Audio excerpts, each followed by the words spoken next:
are, it's Refrain. Here we don't just sing songs, we tell stories about how they were made. Come join us, settle down into a comfy seat so we can regale you with a tale of systems, minds, and power. I am Oserex Franco, your humble entertainer and guide, and with me, as always, is my band of merry players lined up on the stage and eager for the show to begin. Players, please introduce yourselves. Hello, everybody. I am Turk or Turk Accented, and I'll be playing Bootstrap, who is, of course, as everyone knows and loves, Bootstrap. Hi, everyone. I am DMF Saint. I am playing Elliot Hawking, a slightly homebrewed Battlemaster fighter. Hello, everybody. I'm Noir, and I'm playing Rael, who everything you know about him is a lie. Hi, everyone. I am Lukalok, and I am playing Bird, the half-elf druid. Tonight's tale, Power Struggle. I hope you listened and listen well, for like most stories, the devil is in the details. Our fearless friends are at a crossroads. Before them stretches long dirt roads warmed by a spring sun. Choices lay before them, countless choices that will shape the fate of the world. They've spoken to Denevor, the storm giant atop the Wesker Mountains and founder of the Unseen. The Unseen is an organization created to protect the balance between order and chaos throughout time, a mission supported by the gods themselves. Each party member is a chosen of a particular god, one amongst 13 others. They have been tasked with two things. One, find the other chosen, and with them restore the weave before the agents of chaos can rip it asunder. And two, help save Valdry. Our fearless friends are at a crossroads. Choices lay before them, countless choices that will shape the fate of the world. Hi guys. When I last left you, you were standing in the middle of a field, and I realized I kind of have fun doing that to you. Oh, there. With you, as we left from last session, you have Maria Arista, a fellow chosen, and she's kind of eyeing the horizon. You also have with you Orson Silvergrip, the maker, who has been escorting Maria on her own chosen journey. Before we get too much further, when you left the mirror in the sky, the seer's sanctum with Denevor, you were given a bag from which you could pull out anything that you needed. Orson is going to turn and look at you and say, "Right, well, you should probably get to that now. I don't see the point in holding off. Whatever Henson has stored there for you, it would be better suited to get it now than later." Well, all right then. Open it up. Let me get my shit. And Bootstrap's gonna grab a hold of the bag, open it up. Fuck you lot, get in here. Fucking ridiculous. Absolute fucking idiot.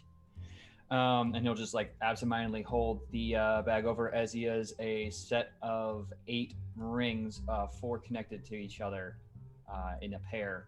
And he's going to slide each of them onto his hands, and the metal will begin to spin and then spread out up his arm in a lattice formation, various runic symbols carved in along them as they go up his entire shoulder length.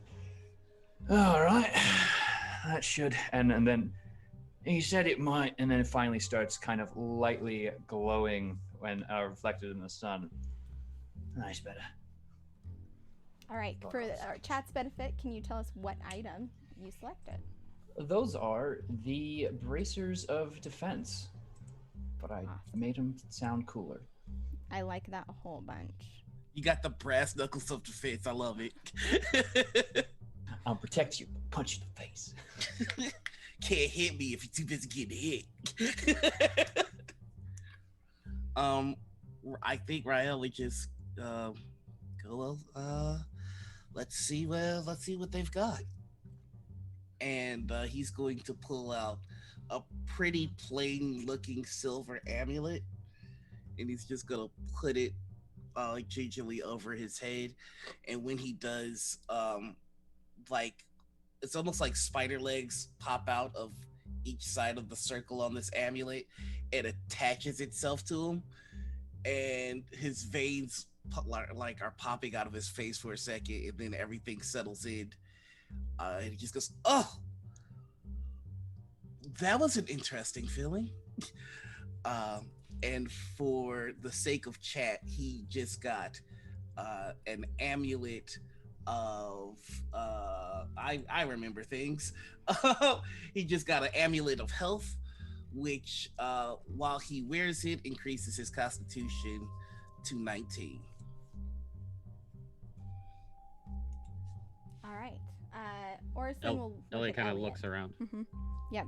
Yeah, Elliot kind of looks around and realizes that he's got to do this too, I guess, and reaches into the bag and pulls out, like, grips his hand around the hilt of the sword and starts to pull it out, and then just keeps kind of coming a little bit longer than he expected it to. And it, at first glance, kind of looks like a normal sword, but the honed edge on both sides of the long sword have this kind of like opalescent green glint to it that when you kind of shift it in the light, it catches and kind of makes the blade itself look a different color.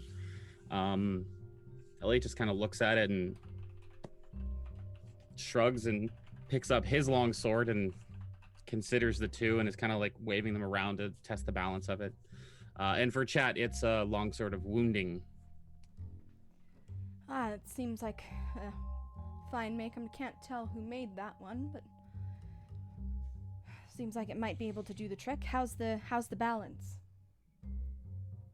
It's good. It's about the same, actually. Very good. I don't need this one if you can do something with it. Orson will take your previous longsword and kind of look at it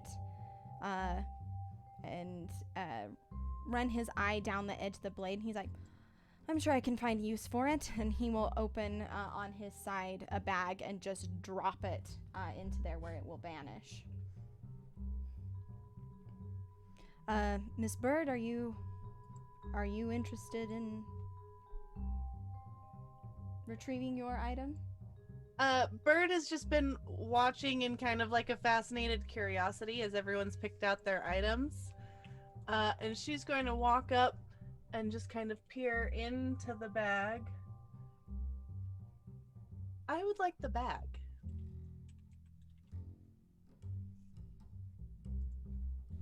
Well, I mean, I certainly don't see why not. Orson said that, or Orson, that's me. Henson said that it would have anything that you needed, so I don't see why not. Seems to have all sorts of treasures in it. And she'll just kind of take it. And mechanically, my item is the bag of unending treasures. Excellent. Orson, I'm just going to show really quick to everybody. He'll nod and be satisfied with the progress and turn to Maria and say, well, any feeling on where to go next? And Maria, who is eyeing along the horizon, will point in a direction. Those of you with higher perception, like Elliot, actually, remind me again, passive perceptions again. 18. 17. 17. Ooh, passive perception. Yes. 23. Yep. You will all be able to see, like, off to the north, there seems to be smoke rising, and to the west, tucked away in some trees, there seems to be a military encampment of some kind. To the south and east stretch endless rolling fields. Maria will turn to you and say, well, I know that Denver placed us exactly where we would need to be to do what needs to be done. If I had to guess, it would probably be better to start over there, and she'll point to the west. But whatever we need to do, I'm here. I'm mostly just here to help, I think. Bird will reply, I think the same thing, and turn to the rest of the group. We got Rael, you're the drones. thinker. Well, we should definitely scout ahead to see what exactly is the cause of this commotion, but we shouldn't commit to engaging until we have a further understanding of what's going on. So have a look about. Basically. Yeah, sounds good. Dropping the fucking ass end of nowhere, exactly where we need to be, and no one fucking tells. The Well, west. Let's go west. There's a war on. I'm assuming they didn't drop us here for no reason, and that seems to be the most obvious beacon as to where to go next. You mean besides fucking with us? No reason besides fucking with us. I'm starting to believe that being fucked with is just another method of being laid. Not a fan. Me either, but I mean, you can't doubt the result. I mean, you can't question the results. Actually, I can, because they fucked up last time. True. Rael's gonna start heading towards the smoke. Towards the Right, smoke? Bird will follow. Mm-hmm. Okay. Elliot will follow after a long look back at Okay, everyone. so you're heading north towards the smoke. Oh yes, I thought you said west, but West. yep, north. Oh, okay. Okay, yep, north towards smoke, west towards encampment. Okay, you start heading north towards this pillar of smoke. Are you guys trying to sneak or just, like, describe to me the fashion in which you're doing this? I don't think that Rael's being sneaky. I think what he's trying to do is get close enough to see what's going on, and as soon as he can see something, he's betting that he can see them before they see him. So when he can see them, that's when he's gonna slow it down. Okay, awesome. So you walk along this road, and as you get closer, it's actually not too far off. As you get closer, you start to see like fields, tended fields, but there's like that's what happens first. There's no one attending to them, and then you notice loose animals kind of running around as if a fence were down or a barn were open. And that smoke that you're approaching gets darker and darker. You eventually come to what looks like was once a village. However, it is completely engulfed in flame. Massive, towering flames licking up at the sky. Dark, dark smoke. And that's all you can hear is the sound of raging flames. Do we see anyone? Do we see the cause of the fire? You would have to move. You would have to move in. You do not see any people moving about. Bird is going to the bag has kind of like shrunk down slowly in her hands until it's more like a just little pouch size, and she's going to attach it to her belt, and then she's just going to kind of. We're still in a field. Yeah, right? it's kind of it's the road. You're on a main road leading into this town, and there's fields off to either side. Imagine a very like farmlandy Okay, setting. Though yeah, to that's the west kind of what I there are was. trees. Okay. Yeah, I'm just gonna kind of like hunker down into the field, like kind of slink down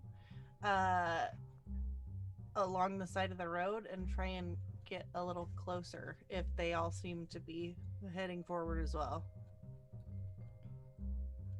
I will try and crest a hill or something carefully.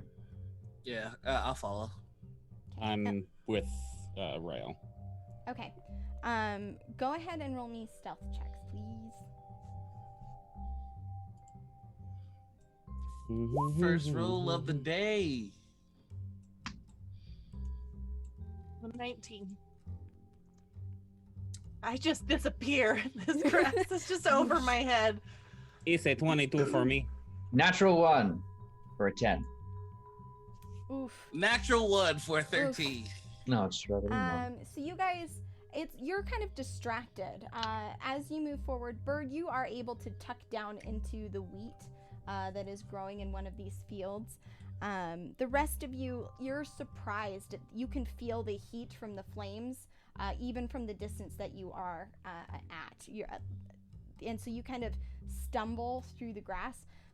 However, like as you scan through this village, Rael, particularly with your perception, there is no sign of life in this village. It just, all you can see is flames and smoke. Do I see any fallen? Anybody that didn't make it? You, as you kind of look down at the ground, you see a couple of things. Again, with your perception being insane, you see a small sign that has something splattered across it. You're too far away to be able to see what it is, but in fine lettering it says "Welcome to Whitbury," and then you can see lumps on the ground, some burning in the streets. You perceive that they were probably living things. Whitbury, not Atbury. Correct. Okay. Thank God. Well, I mean, there's nothing that can be done. But I am curious as to what was splattered on the side, so I am gonna move closer. Okay. You move closer.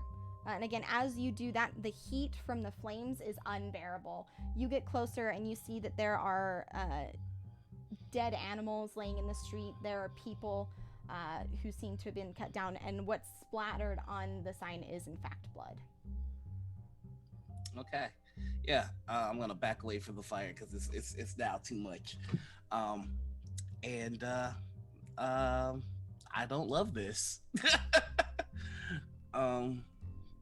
I'm just gonna try and round up the group. Like, there's nothing we can do here.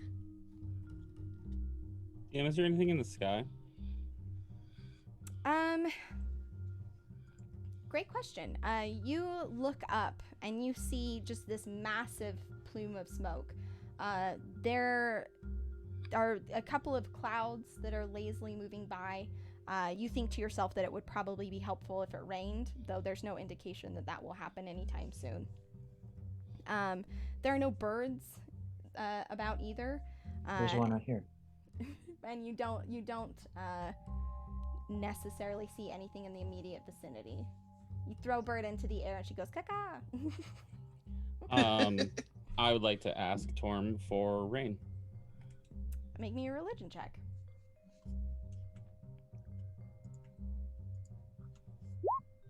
$21. Okay. What does your prayer sound like? Honestly, Mm-hmm. I'm gonna say my coots. Hey fam, it's your boy.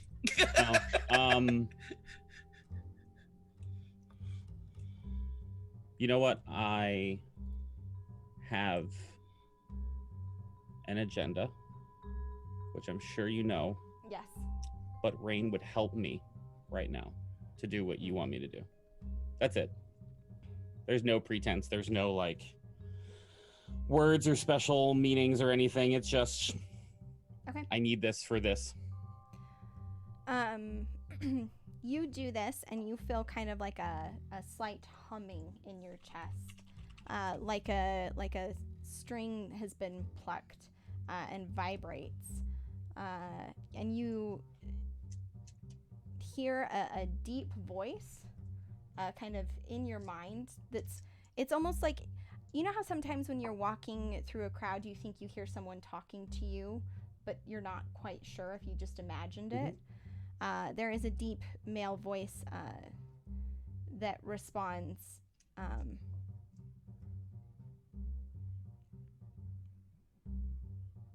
"You can still save them without rain."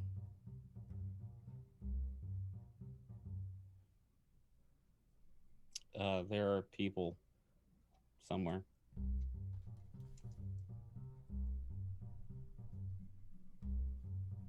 You mean here? In the city? I, Fucking where? listen. I prayed for rain, and I got an answer. It wasn't that creepy son of a bitch that we've been hearing. It was something different. DM, correct me if I'm wrong. First time I've heard that voice too. You have heard this voice once before. It is when you entered Torm's temple in Retford. Oh, got it. Yeah.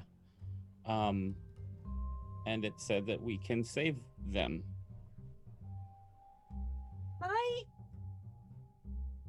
Yeah, I have a weird idea. Mm-hmm. I would like to say Susudio and ask my snake to slither on into town, looking all innocent and snake-like, and totally not like a person or enemy, and just see if it can flick its tongue out and smell people and come back to me. Okay. Is that possible? Yeah, go ahead. I think you should have a stats for perception on that snake, yeah? Yes. And I mean, I don't know.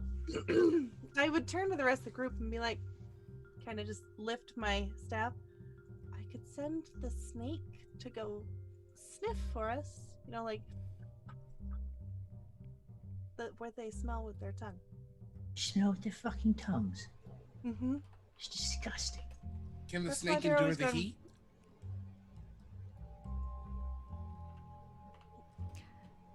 I don't know, probably. Aren't they like always out on the rocks sunning?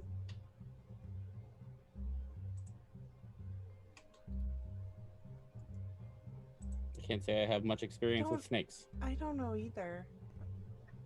Okay, she's gonna just Susudio. And it is a giant python or something. Hold on, giant constrictor snake. Hold on, Mhm. pull it up.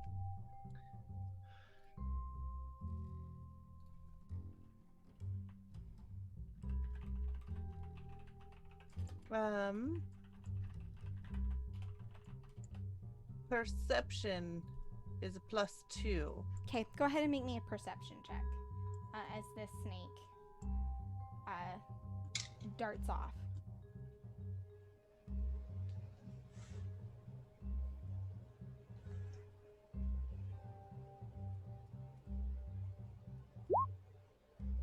$20.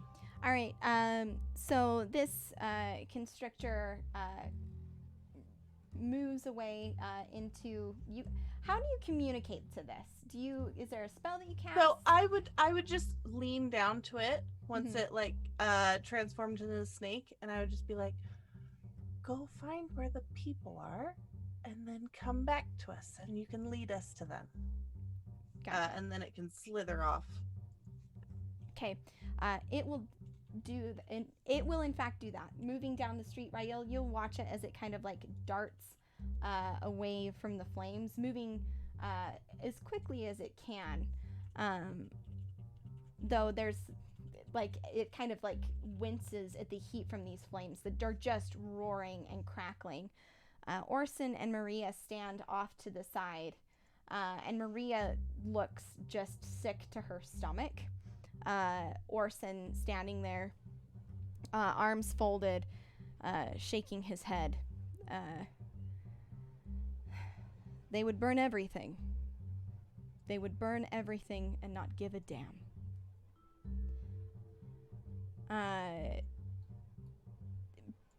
Bird, eventually your snake will come out of town, and with your perception of 20, it will kind of just curl up at your feet, and it doesn't really seem to know necessarily. Like it's people were here,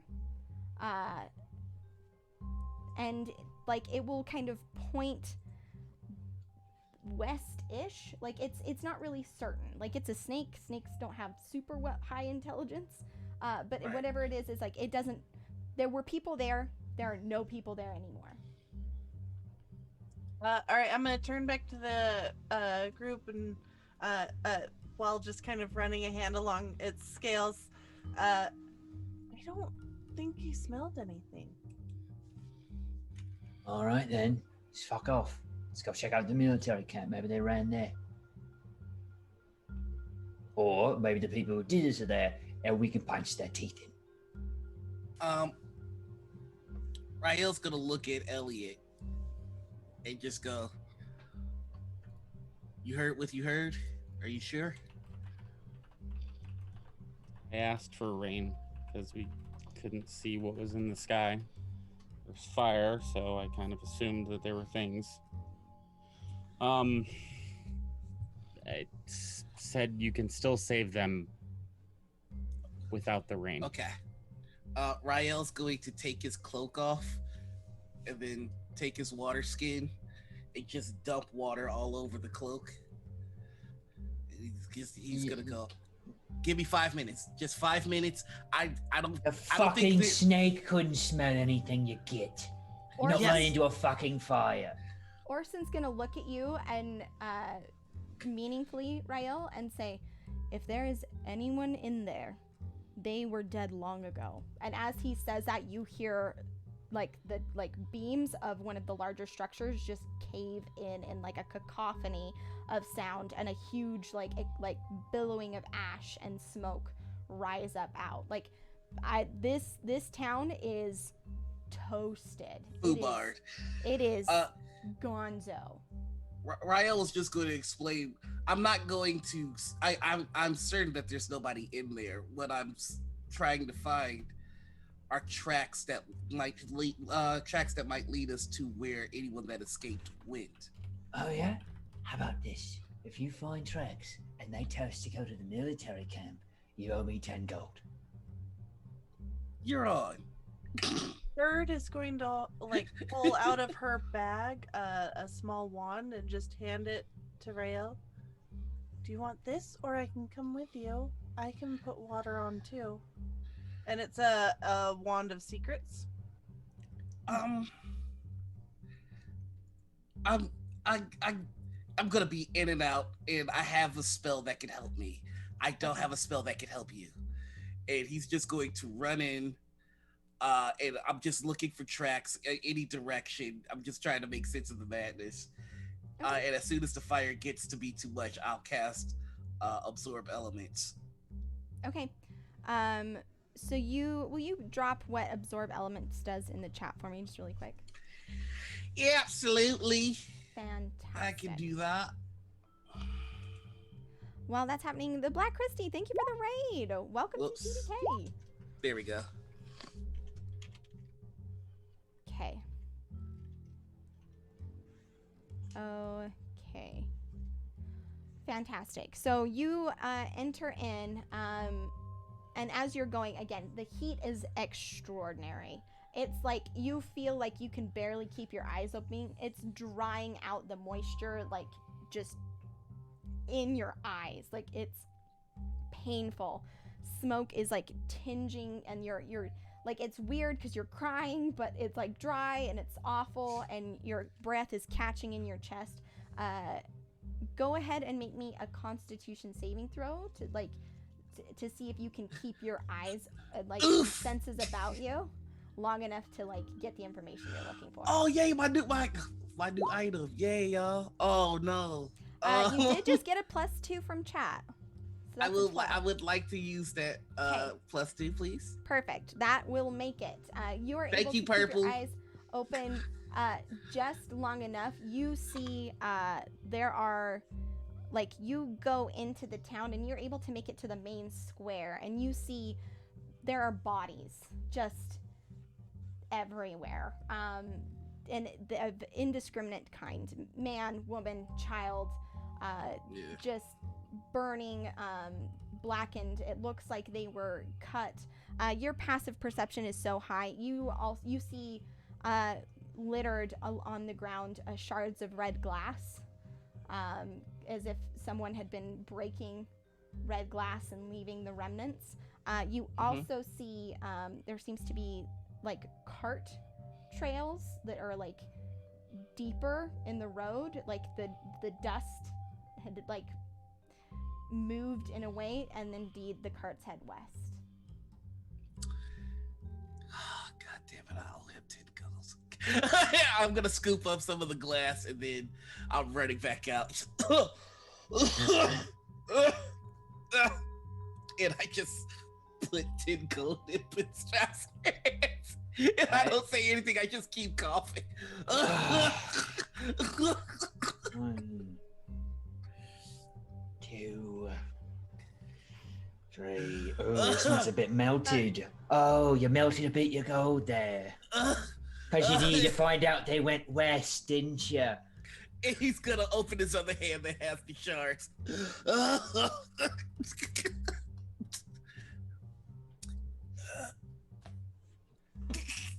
Yeah? He found a thing. Oh, you found a thing. It's close. It's the red crystal stuff from the Yeah. light brights. I forgot the Cart. name of them. It's Jim, what are ciphers. the name of those? Ciphers. Thank you. They're in a cart. At least we have an idea who's responsible. Shall we? Yeah, I'm good. Bird, come in, Bird. Over. This is Bird. Over. Bird, this is Azuth. Over. Hi, Azuth. Hi, Over. Bird. Over. Except not over. Sorry, I got excited because these rules are just so fun. Listen, I just wanted to check in and see how things were going. Over. Well, we found the city, but it's all burnt. And, Rael went in, but he got really smoky, and dried out. But he found some of the cipher glass, and I was thinking about turning in to a basset hound so that I could track a scent of that is wherever very these smart. people went.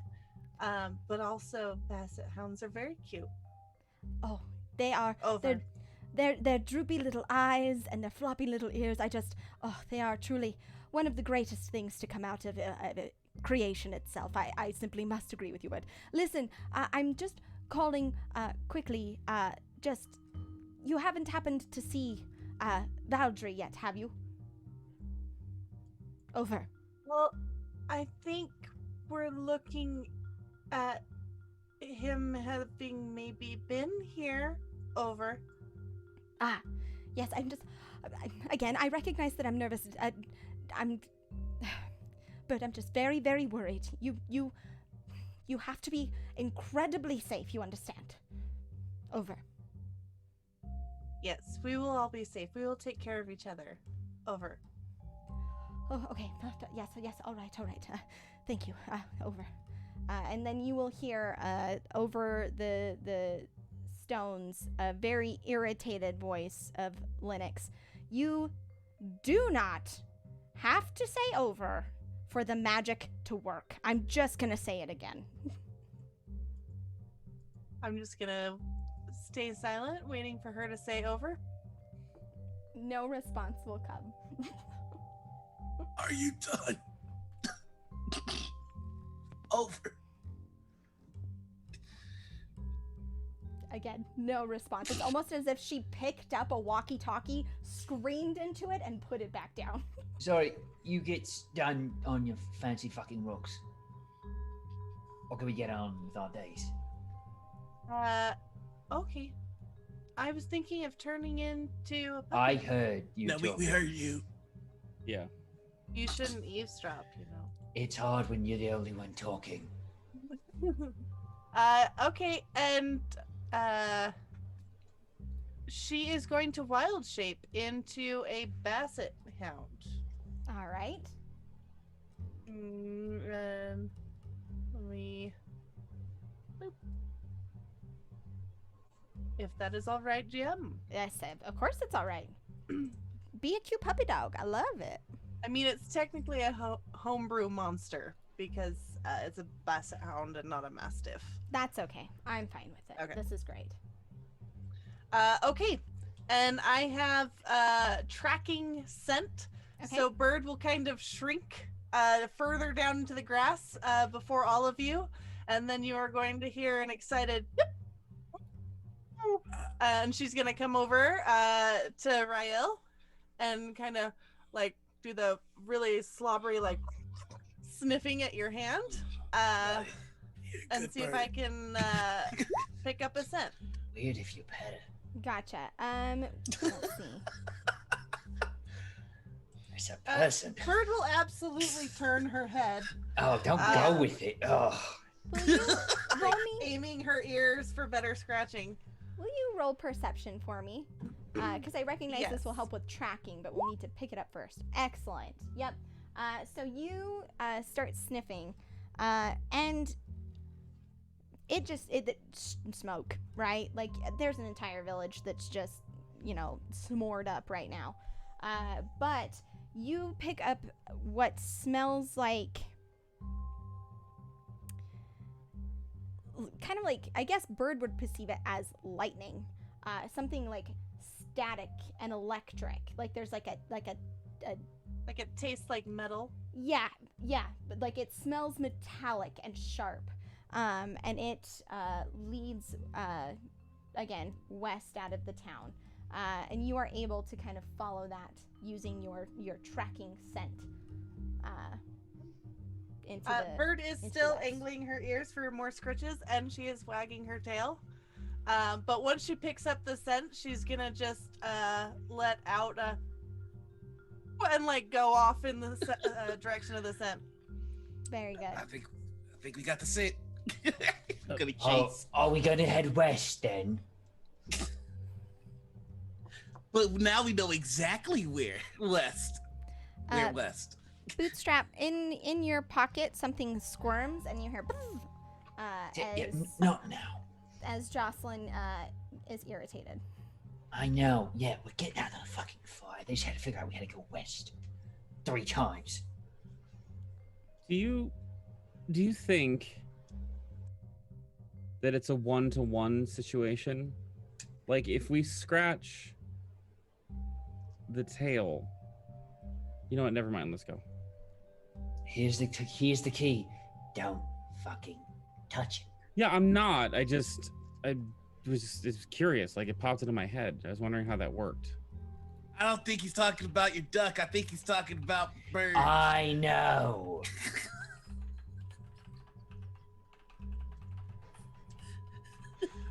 I know what he was referring to. And I think it'd be better for everyone if we just went west. Let's head out. All right. You move west. Bird, you are able to maintain this trail as you get further away from Whitbury. The smoke kind of fading and that electric metallic stench, and it is a stench, increasing. You kind of go into the tree line, and eventually you all see, let's see, a smaller billowing of smoke. And let me go ahead and show you. You're a fair distance off from this, but you see an encampment. As you approach the tree line, following the slight smoke trail in the air, you step through the thawed undergrowth and catch snippets of canvas through the trees. Hastily put together tents clumped together in disorganized patches. The quiet of the forest is fractured by the soft sound of a woman crying, accented by the grating sound of crystal on rock.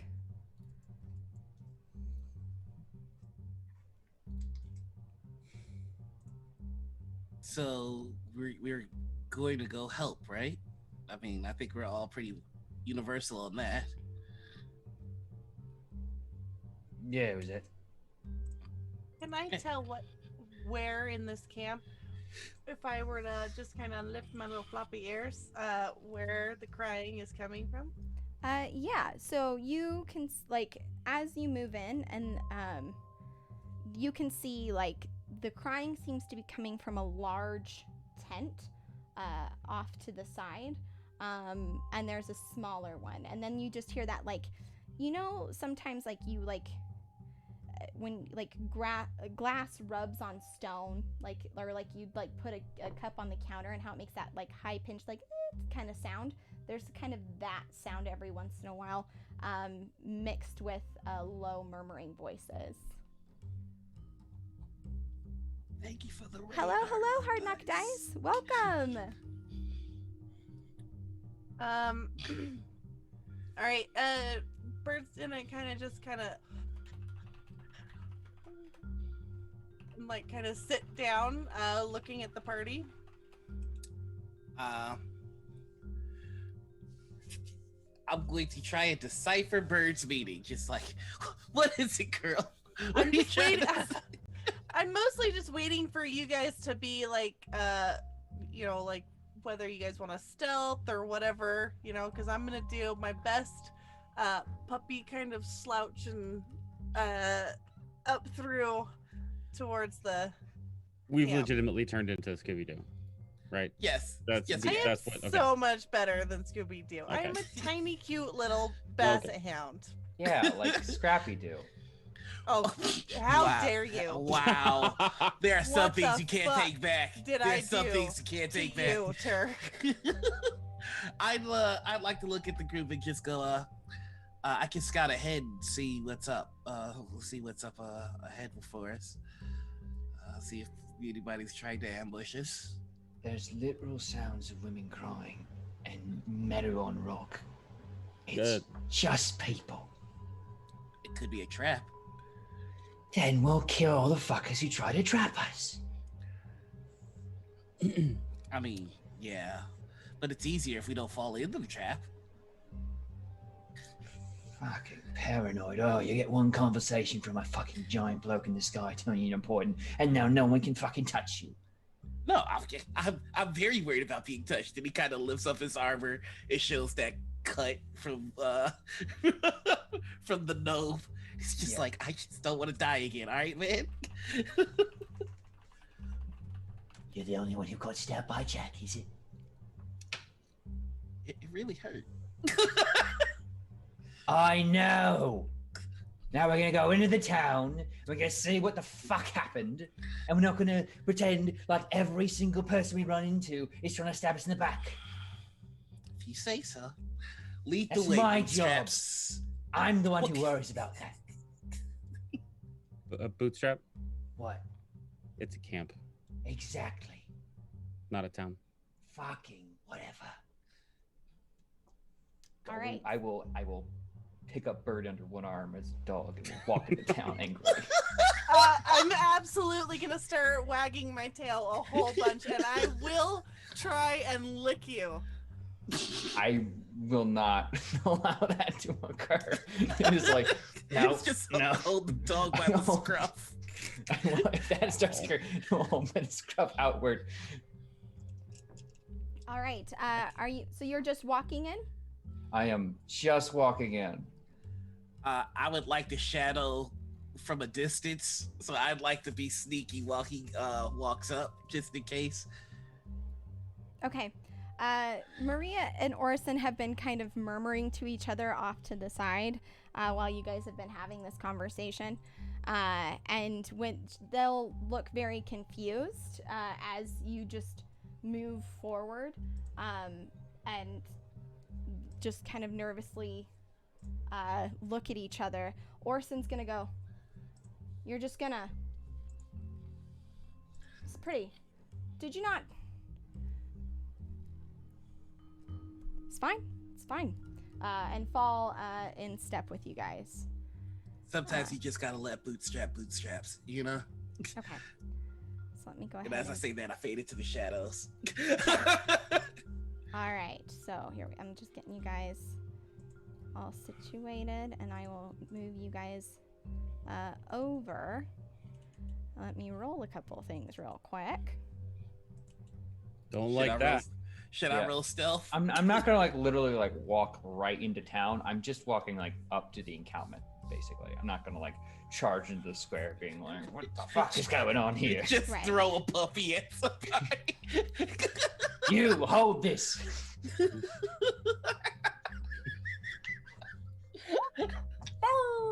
You know, when their face like goes back and you see all the whites of their eyes, the ears just like flying behind. Oh her. yeah, you'll be That's fine. You'll be absolutely that fine. moment. You can glide. Hey y'all, you can't see this, but Luca is killing us with adorable Basset Hound puppy pictures in the Discord right now. I posted them in TPK show discussions if anyone wants to look in there too. I'm staying like this forever though. I don't love this for us. You kind of Rael, you did say you were stealthing. Will you go ahead and roll that stealth check for me? I would love to. 21. Perfect. You are successfully stealthing. Bootstrap, you have a bird under your arm in Basset form. Elliot is there with you, as are Orson and Marie. You're not sneaking, but you're not being careful either. As you come in to this camp, you see a couple of things through the trees. You see a few wild manges, though they seem to be distorting. Like 1 second they're in their wild mange form, and then they take a couple steps and they distort and twist into a humanoid, and take a couple of steps and distort back into their shape. It's like they can't. These creatures they just keep snapping back and forth. You also see there are 2 tents, one a large tent, and then a smaller one. Bird, with your dog-like hearing, you would know that the sounds of crying are coming from the larger tent. Quick question: how similar is the phasing to what we had seen the shapeshifters do in the wastes?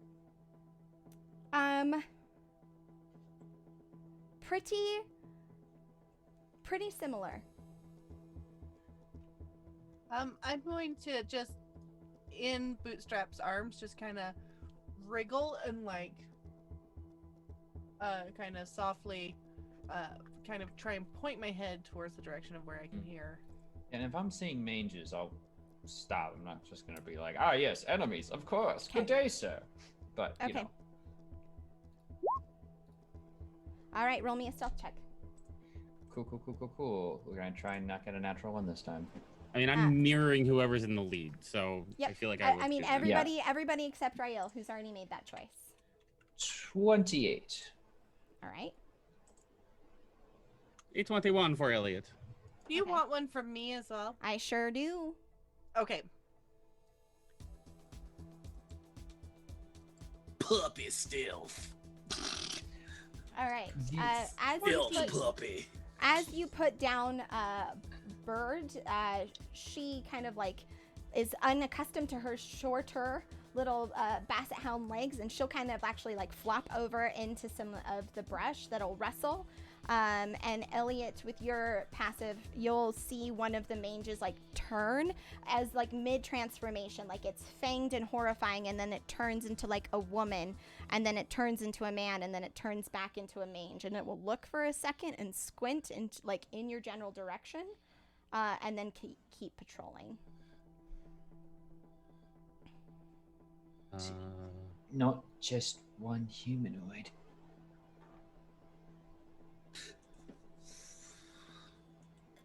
How many were there in the wastes before, when we came across that group in the temple of Azuth? It was 3, right?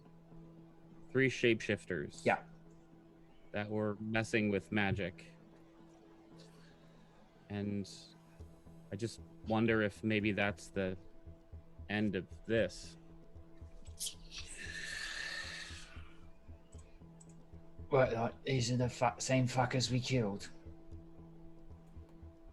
Maybe, I don't know. There's a lot of crazy that's happened recently. I'm just seeing a correlation, that's all. We want to kill and find out. Elliot draws a sword. Oh yeah, finally get to test out Windsong. Let's mother flip and go. Oh shit, where the fuck you come from? Oh yeah, I was here the whole time. Bird is going to return to her normal form. She's kind of flopped over in the grass right now, and she'll just kind of rope back into herself and kind of stealthily kind of get up to a crouch. Maria's gonna look at you all like eyes wide and nervous and say, "Is this totally necessary? Couldn't we just sneak by?" Well, There are people in here that are in could- danger. I could take the secret path over there. I just So- isn't there supposed to be a dragon here?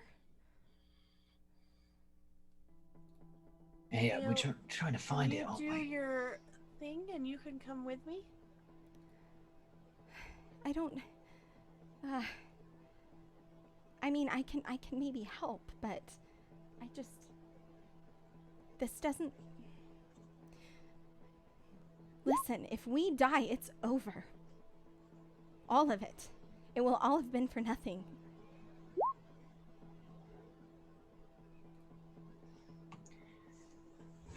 Right. So, real quick, we were put here for a reason, right? And the town's already gone. The tracks lead here. Where else are we supposed to go? She will gesture to the trees. Well, if we want to get to that tent, can't we just sneak along the tree line? Go in, cut in through the back. Just hop right in there. I know a secret way. Using fairy magic. I can just go into the tent and grab whoever's in there that needs help and bring them back out to us.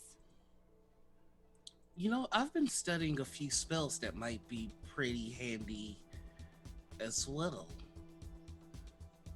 Making it easier for us to cover a rescue attempt if that's what we're after. Though I think the most secure way to protect these people is to remove the threat. If we just want to evacuate them, it can be done pretty easily too. Are there any sounds of other people, DM, or is it just the one woman crying? Go ahead and make me a perception check. I would love nothing more. If anybody else is also listening, go ahead and do the same. I would love to. I didn't want to ask, but I definitely wanted to do that. So And- here we go. Thank God. Oh, That'll be a shit. nat 20. Yep. Okay, so we're gonna start with Elliot and Bootstrap. You can hear the footsteps of these creatures as they patrol about, kind of shifting. And as you're watching, you only detect the three here. Bird and Rael. As you listen, you hear there's a woman crying. There's also, like, every once in a while, it sounds like a young man kind of crying out, like whimpering, like he's struggling with something. And then Rael, you hear from the smaller tent a light humming in a masculine voice. I'm guessing the humming doesn't sound concerned at all. It sounds like someone trying to distract themselves.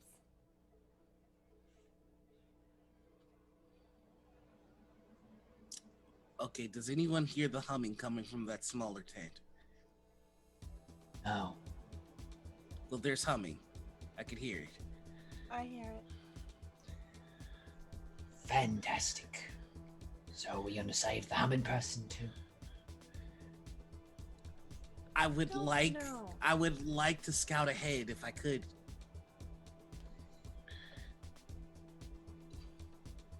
Trust me, Bootstraps, nobody will see me, I promise. Just do your fucking thing. I want to put Wing song on, and you hear him go, "I'll be right back," And then I would like to Misty Step.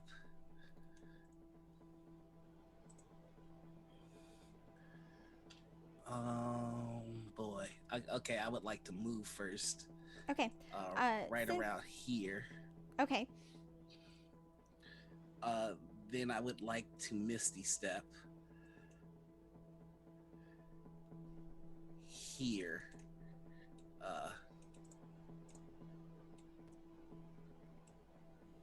And then I'd like to use my bonus action to hide again. Okay. Go ahead. You rolled a what? 21? Mm-hmm. Roll just one more, because you're moving like quite a distance and it's been some time. Just roll me one more stealth check.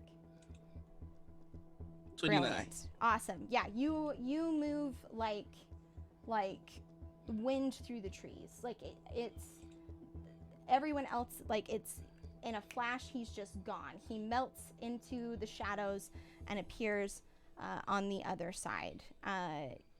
On this side, there is a door to the tent that is kind of closed. Like it's just kind of hanging loosely. Okay. Am I able to peek in at all?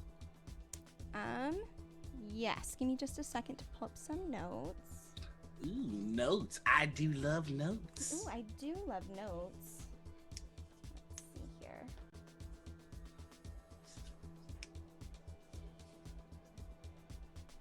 All right. You take a peek into the tent, and it is completely empty, save for. Oh, here, one second. I got the wrong page.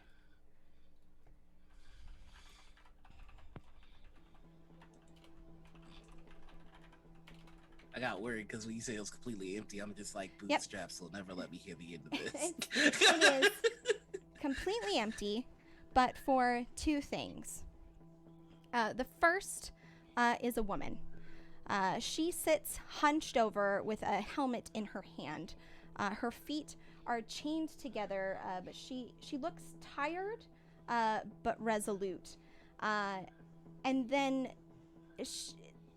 next to her, like there are three.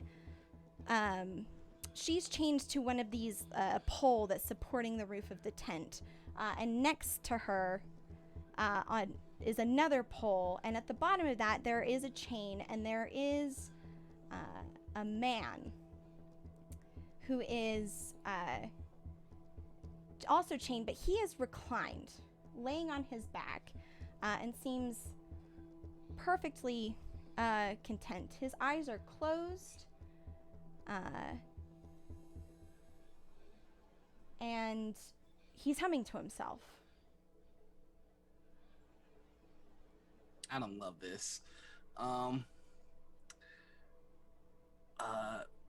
Can I make my way inside the tent?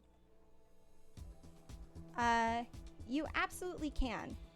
As you begin to move into the tent, the woman will look up with kind of nervous eyes, uncertain about what's happening, and the man will smile. Frank, what do you say as Noir or Rael enters this tent?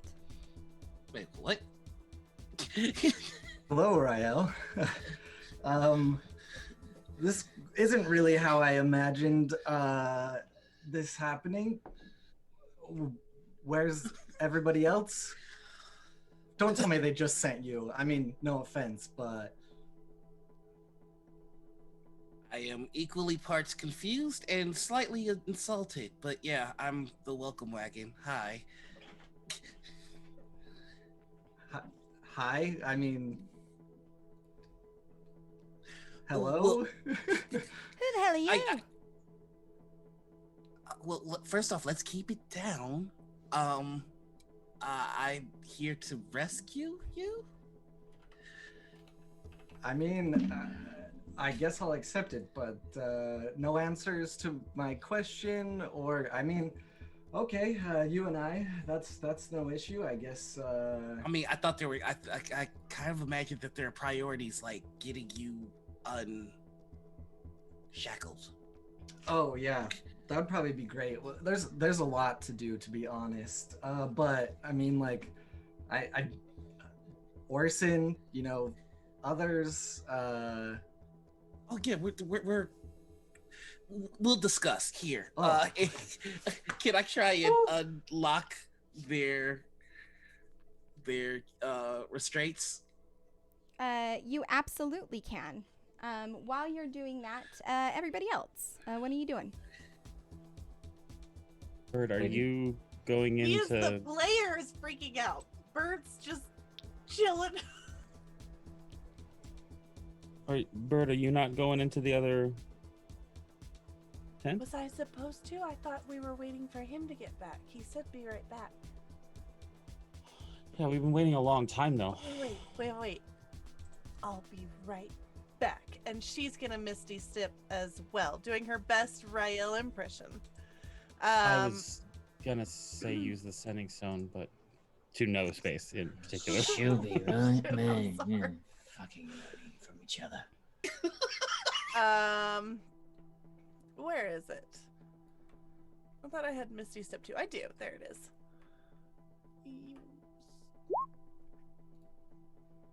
All right, what's the distance on that? And it is, and if I have to step closer, I will. But it's 30 feet.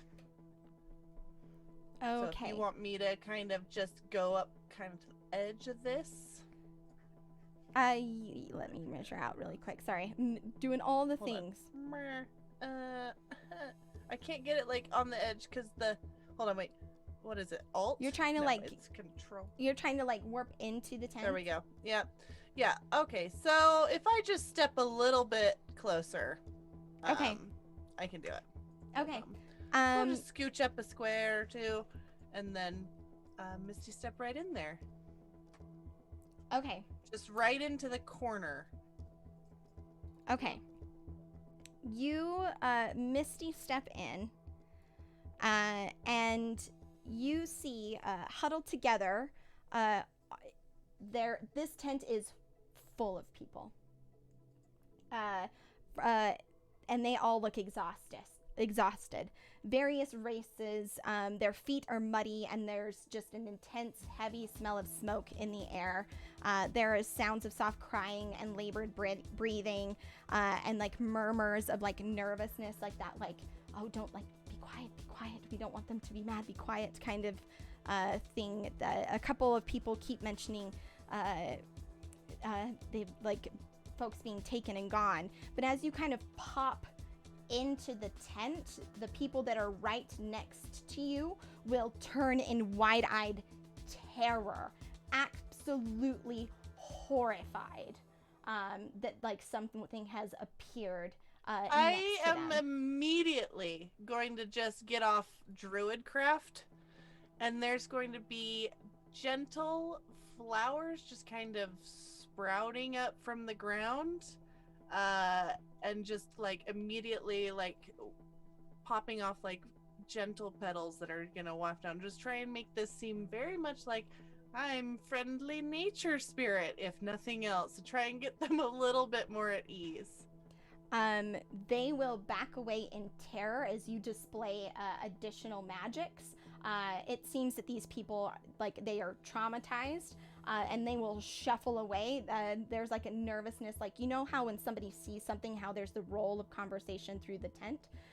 That will begin to happen, and there will be a single man who's kind of off to the side, who is just blankly staring into the canvas. He does not seem to respond to this at all. And there will be a woman who calls out, "Oh my God, Beef! They're here! They're going to take us again! They're here!" And that will start to get a little nervous. Elliot, Okay. really quick, I was Elliot and Bootstrap, from where you're at, you see one of the actually, let's roll this really quick. Okay, you'll see one of the wild manges like tilt its head to the side and like be looking around as if it's heard something but isn't moving in any particular direction. Okay, back to you, Bird. Yeah, so the wording at the beginning of this is a little bit odd and not correct. But it is the feature where I immediately make friends with children wherever I go. So I am going to pick out a child and just kind of crouch down low, just going shh with a smile on my face, and like just hold forward Mr. Bun Bun to the nearest child that I can make eyes with. Okay, you do that. There is a small boy. He looks to be about 4 years old. His face is covered in soot, and he has massive, bright blue eyes, and there are just tear streams leading down. He is clinging to the shirt of a man who's standing next to him, who is just like kind of trying to protect him from you. And the little boy, seeing Bun Bun, will like, it's almost that like, is that for me kind of nervousness, and will kind of sneak out from around. And before the father can do anything to stop him, he will reach out and hold a hand out for Bun Bun, and kind of take it. Once kind of wrapping his hand around it, he'll pull it to his chest and hold it very tightly. I have an actual Mr. Bun Bun. Oh, this is very good. This is most excellent. Take inspiration, please, for the actual in real life Mr. Bun Bun. So this child will take the rabbit, and the father will look down at you in just terror, and say, "If you've come to take him, you'll have to take me first." I'm here to take you to safety. I'm here to help. You have to lower your voice. He'll look at you and look back at his son, who is now just cradling Mr. Bun Bun, and he'll nervously nod and kind of wave off the other villagers. Bird, go ahead and make me a persuasion check, though.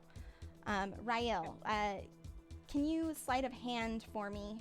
You've got 2 locks that you are I'm using picking. the inspiration. Okay, perfect. Okay. Let's make it happen, Captain. Immediately needed that. 21, 23. 21 and 23. Okay, yeah, you are able to make quick work of the locks. Frank, as he kind of lets go, you're able to stand up and stretch for the first time in what feels like months, like an actual good full stretch. The woman will watch as you do this, and look at you, Rael, and say, "Where the hell did you come from?" Well, first off, 1 second. Click. Ta-da. Right, I appreciate it. But you're just some good Samaritan running about the woods, freeing random women from their shackles. How do I know this isn't a trick? I mean, I can help with that. It's not a trick. And apologies, Rael. I mean, I was just a little shocked to see just you. I mean, I've been expecting someone to come, but I'm so glad to see you. We have much work to do. I mean, that's very impressive. And as for your question, ma'am, I'm a detective. I'm a detective of Tyr. Aye. So, I'm just here to help. Random do-gooder in the woods. I'll give you the full rundown once we truly have you all to safety. I need you both to stay here and quiet. I think there are others.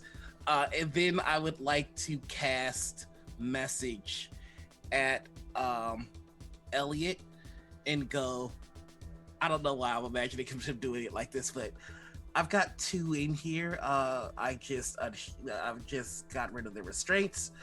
Are we still going quiet? Hey, Bootstrap. What's that? Listen, I know that we were just talking about the arm thing and wasting time here. But apparently there's 2 people in there that just got unlocked from restraints. They want to know if we're being quiet or not. I don't know where Bird went to. I assume the tent. I don't know what's going on in there. Why don't you go touch your earpiece thing? I don't have it. I gave it to Bird. That's right. Also, there's this weird guy who seems to have been waiting for us. The fuckery continues, Bootstrap. R- Someone in the tent knows us. Rael, if I may, I can be of assistance. I assure you, I can fight as well and turn a trick or two myself. I assume you're with the others, just outside. If that's who you're talking to, yes. Yes, Are these the ones you've been on about, Frank? Yes. Welcome to one of the chosen. We're just a merry band of just great, good doers, as Rael said. Hooray. Hey, he doesn't look chosen to me. Just looks like a guy. Do I not look like just a guy as well? I suppose. You've good stories, though. The best in the business. Makes good songs too. Well, should we I have a friend that we need to save, and I guess the other people as well, if we have time. All right, just if we're gonna do this, stay low and stay quiet. Oh, I'll stay out of your way. No worries. I would like to make my way to the other tent now. All right. I would like to also respond to Rael finally, because I Do haven't it. actually responded yet. Do the thing. Listen, if you need us to come in and fight you out, we can. Just say the word. All right, I've got the 2 with me, and we're going to the other camp, other tent. What is happening in my tent, by the way? Are these people calming down? They are eyeing you very nervously, Bird. And as you look around, there are a few things that stand out to you. The first, there's a mother who is rocking an unconscious child in her arms. You recognize this was the crying that alerted you to the tent earlier. And again, there was a man. Unconscious or sleeping? This child is unresponsive. Why, you can't tell. You'd have to investigate further. There's a man who is staring blankly at the canvas walls, just expressionless, and seems to be completely removed from what's happening around him. And in the corner is a group of young men, like we're talking like 15 to 17 years old, one of which is curled up in the corner and just occasionally crying out in pain.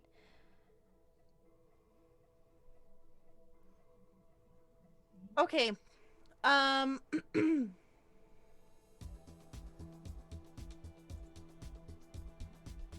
I am going to just reach down and touch the ground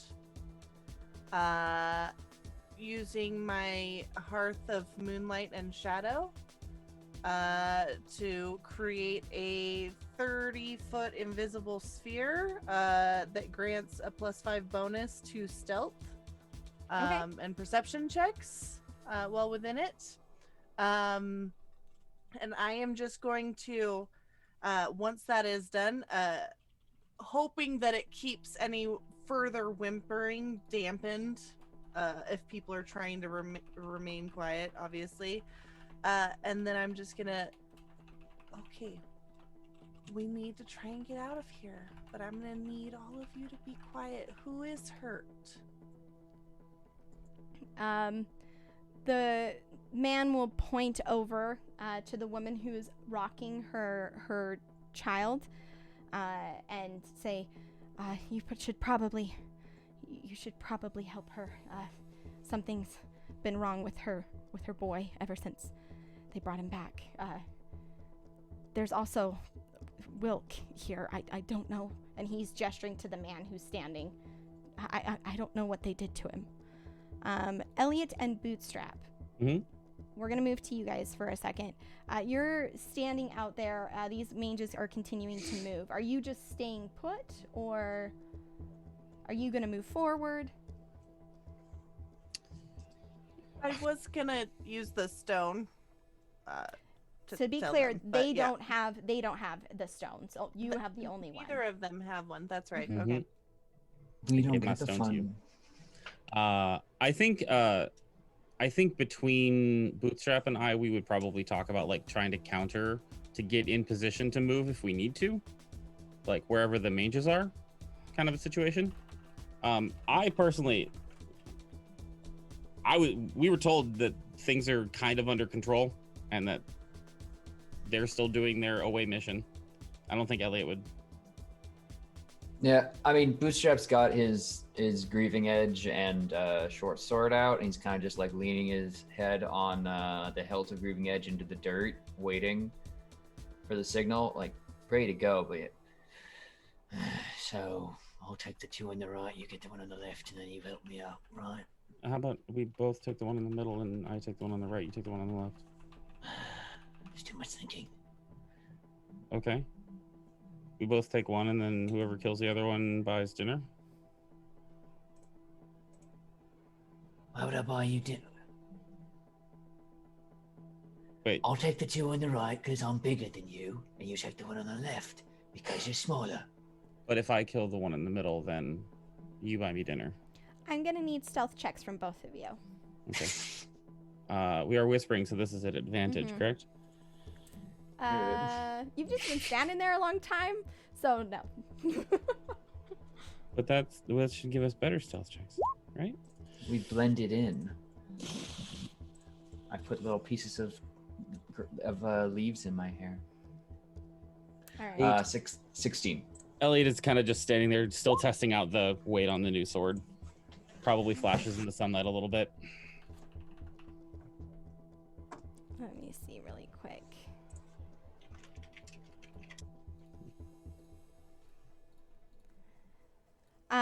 You like as you're kind of standing there and you've got the new sword, you kind of Elliot just kind of lifted up, gesturing to one of them as you make a digging comment at Bootstrap. And what you don't realize is in that movement, the sun kind of glints off of the sword, and this mange here, let me ping, its head snaps in your direction, and it stands just watching, waiting for like anything to move. Didn't get a ping. Sorry. Oh, am I on the wrong layer? I sure am. Stand by. Boop, boop, boop, boop, boop. This guy right here. Okay. All right. What if we painted it over, and then I'll kill all three of them, and you can watch?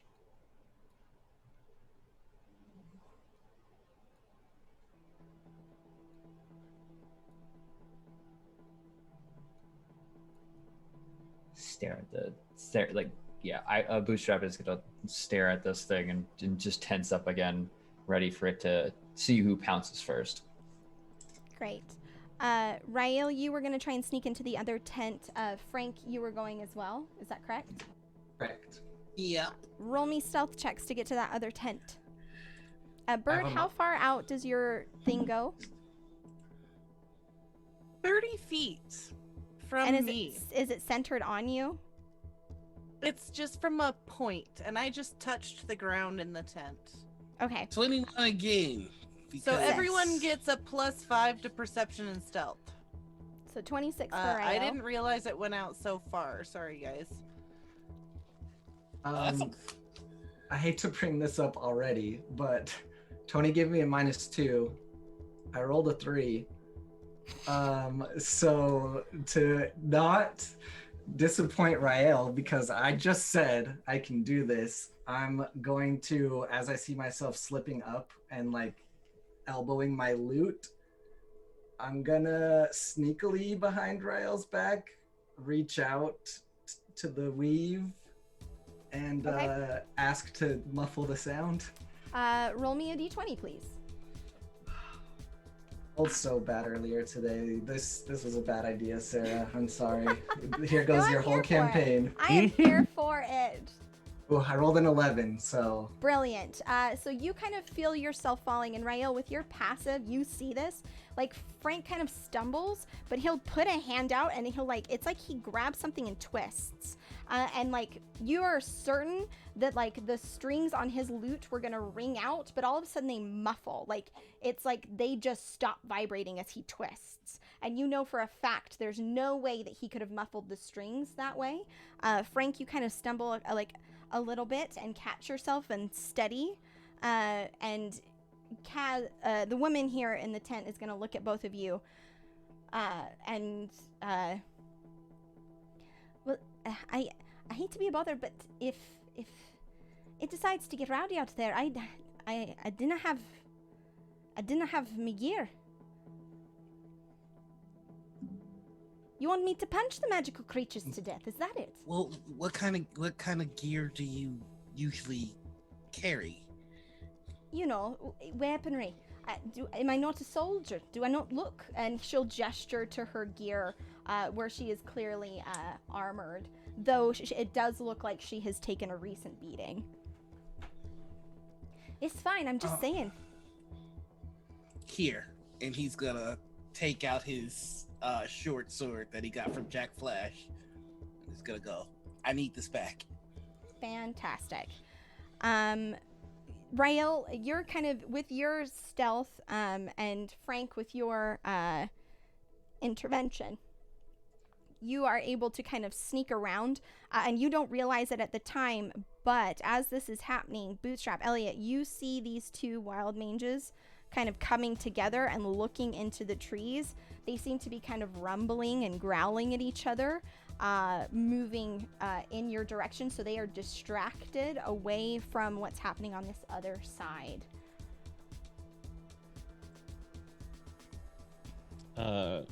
Do I get the sense that if I talk to Bootstrap, that it's gonna alert them more? They seem very keyed in on your position, yes.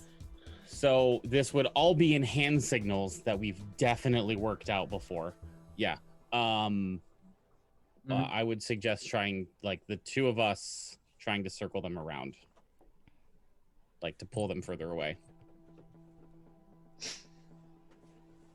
Bootstrap agrees. Bootstrap will return with a, why don't we just cut their heads off? Because I'm not coming up with gestures. I'm sorry. I'm not that creative with my hands. Because the second we do, shit hits the fan for them and they still have the advantage. Fuck you for being right. And yeah, I guess we'll try and, like,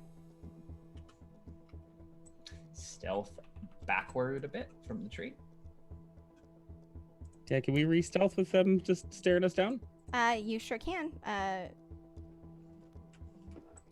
Chuck like a stick over this direction and, dive out this way. So let's give that a shot. Oh yeah, thank you. A naturalist of 20s for a 29. 23 for Elliot. Awesome. Yeah, you are able to sneak back away. Maria is looking at you, like, eyes wide, uncertain what to do, and she will attempt to follow. Let me go ahead and roll for her. Stand by. Okay, and then for Orson. Yep. So, you're moving, and Maria will nod and kind of duck behind you to kind of move with you. Orson, on the other hand, crit failed and will kind of, as he moves, there will be a root that his foot will catch on, and he will, like, do a full, like, body slam, like, into the ground with the full weight of his dwarven form. And you'll hear one of the wild mages, like, cut out in a loud growl, and they will begin lunging forward. Before we continue, Bird, you're inside the tent. Rael, Frank, you are able to make it in there as well. So Bird, you look up and see Rael and Frank entering this far side of the tent. You have the opportunity to do one thing.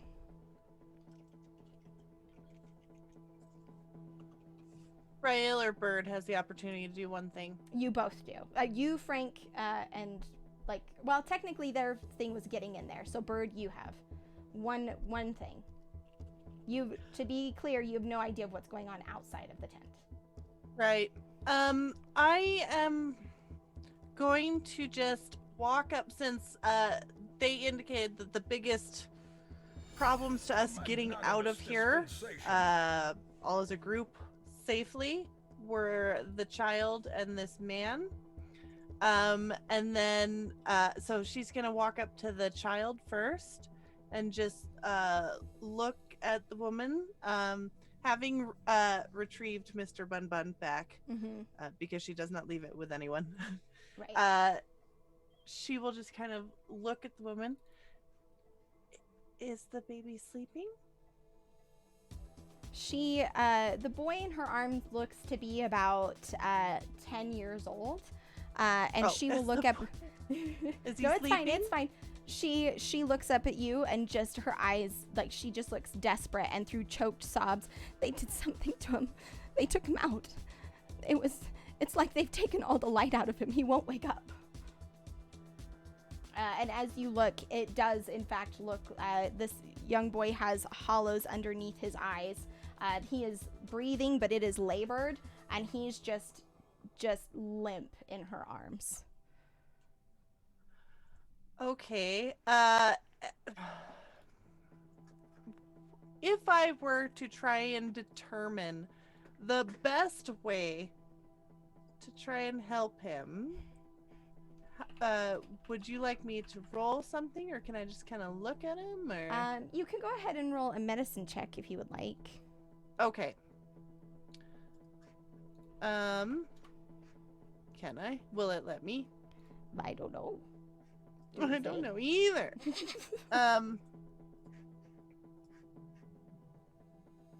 Medicine. A 10. Okay. A 10. As you move over, and you have some concept of like healing arts, so you kind of look to see if there's any like open wounds. She said that they took him, so you're checking to see if there's any open wounds, and she kind of lets you, as your hands flit around his face, you feel his head for a fever. There isn't one, but as you kind of run your hand over his chest, you feel something hard and cold, like right on his sternum. And you'll move his shirt, and there is like it looks like kind of like a scar, but like that's healed over, as if something like had like either stabbed in, but it is coated in dark black crystal. It's like if it were a scab, it is dark black crystal, like on his chest. Okay. Can I attempt to just put both hands on his chest and cast Greater Restoration? You Now that Maria taught us that? You may. However, I'm going to go ahead and take us on a quick break, and we'll handle that when we get back, and I'll have folks roll for initiative. So stay with this chat. We're just going to pop away really quick, and then shit's going to go down. So we will be right back. And we are back. Bird, you are in the tent. You were attempting to administer Greater Restoration, so we're going to do that first. You cast the spell. Will you drop the details in chat for me just really quickly?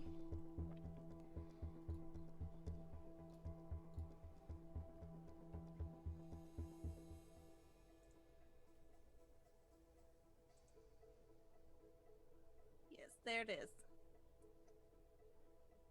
This is the spell that she taught. That Maria had used. So you cast it, and there's the warm glow of your magic as it's pooling out of you. You feel it. It's like this boy's body just absorbs it. Like like just it is the magic is there, and like normally it's like this slow spreading sensation. You've casted healing magic before, but it's just like it's sucked into a black hole. Like it's, but as you're casting it, the magic is just gone, and you feel like this weird like warp around him, as if like the magic is trying to rebound a bit out of his chest. He will take like a deep gasping like breath, but his eyes remain closed, and there's like this tense moment where he like arcs back and then just relaxes, and there is zero effect. This mother is looking at you, eyes wide with tears, just confused as you don't understand why this happened. Like there seems to be no effect at all. I'll just look at her and say, we're going to figure it out, but right now we need to focus on getting all of you out of here. Can you carry him? I think he's too heavy for me. Okay.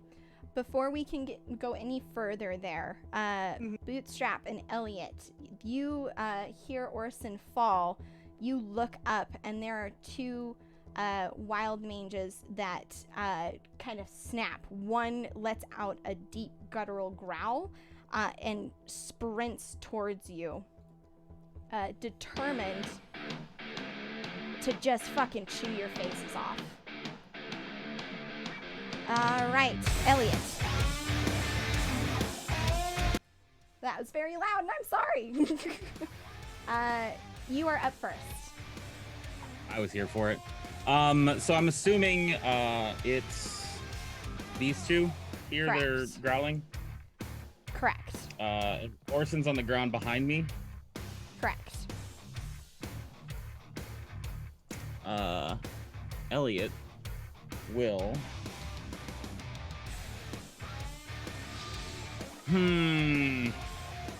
You said the two on the left. They're Bootstrap. Yes, I did. Cool. Wait. So, Elliot's going to cross,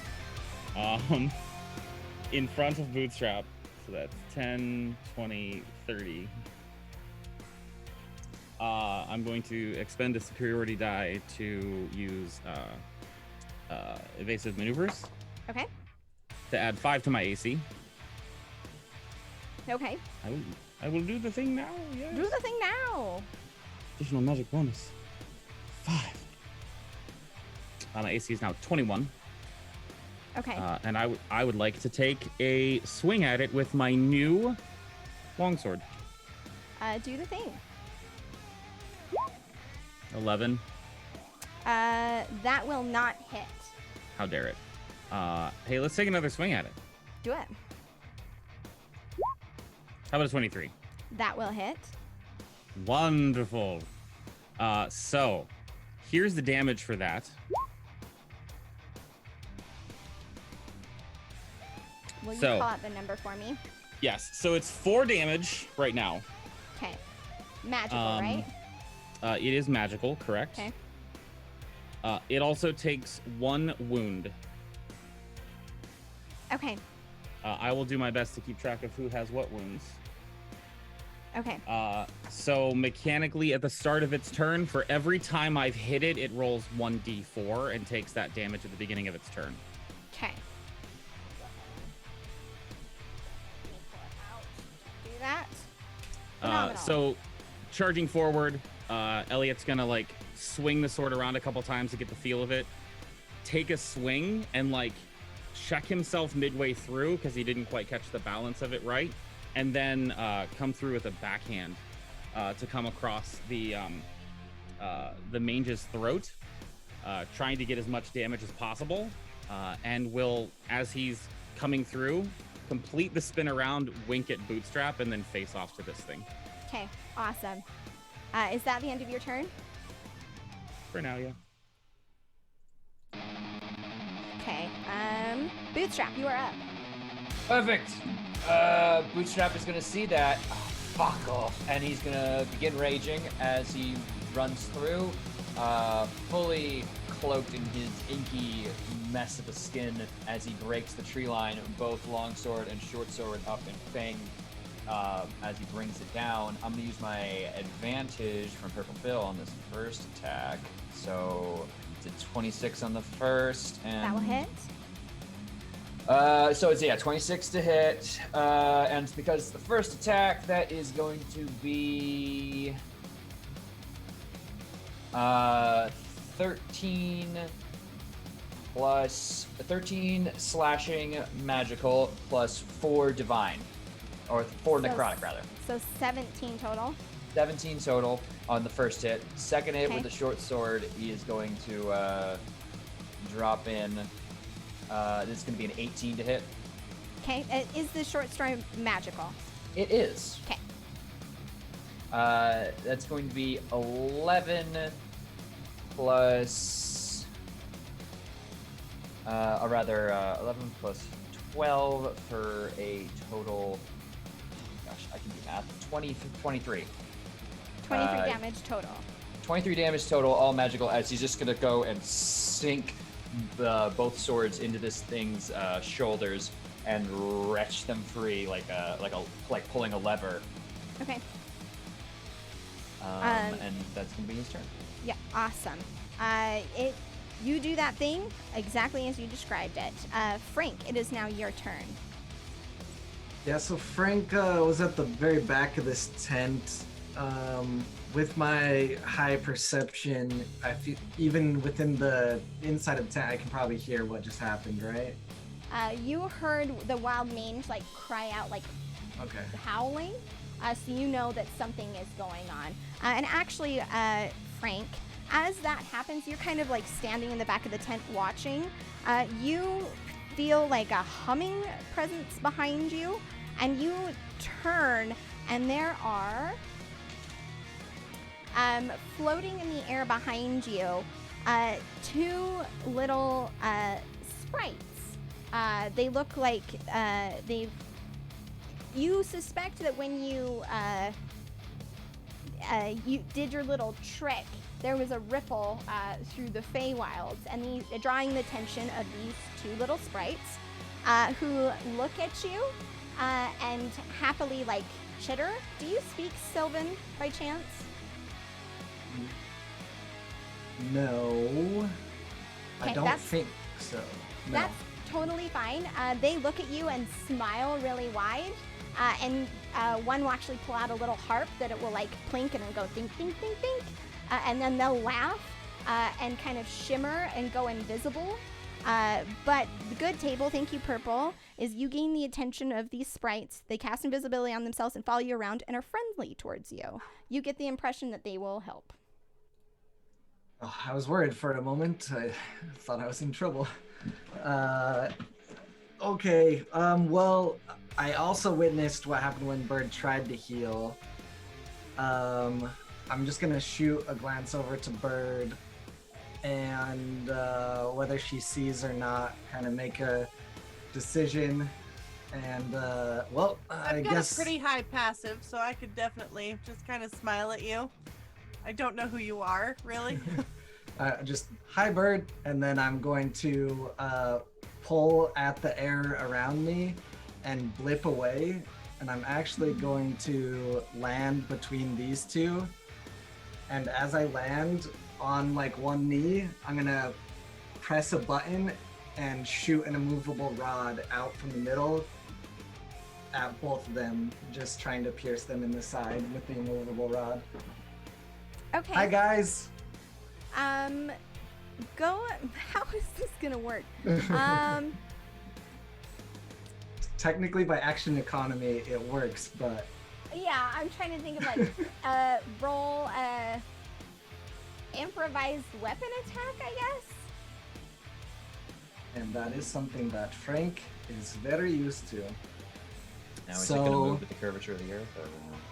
Or... Let me double check. I'm pretty sure I took this. If I didn't take this and I switched it and I forgot, then I'm hilarious towards myself.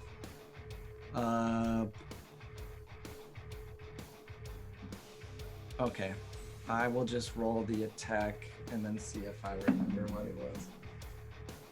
Well, no matter what, I rolled a 3 on the die. So Okay. Yeah, you attempt, like, you are able to activate the rod. So, like, as you let go, but it doesn't do any damage to them necessarily. It's just kind of you, like, put it next to them and activated it. So there is now an immovable rod floating in the air in between the two of these creatures. However, I'm like, are you trying to stand, like, where? Can you ping for me where you're trying to stand, just so I get the spatial awareness for it? yeah, it was right between the two of them. Okay. Because I landed to try to, yeah.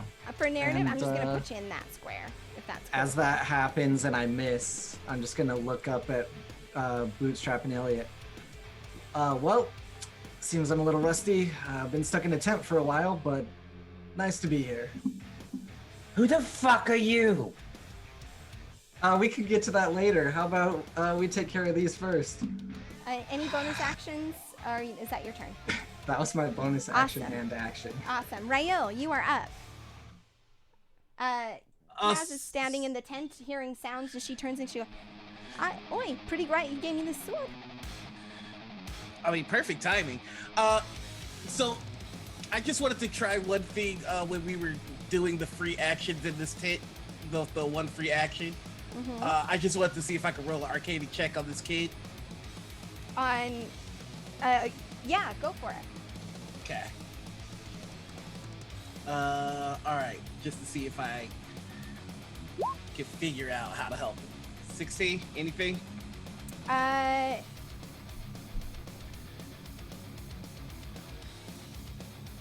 You have seen, like, you watched Bird cast this spell, and you watched it just, like, the magic just disappear into this kiddo.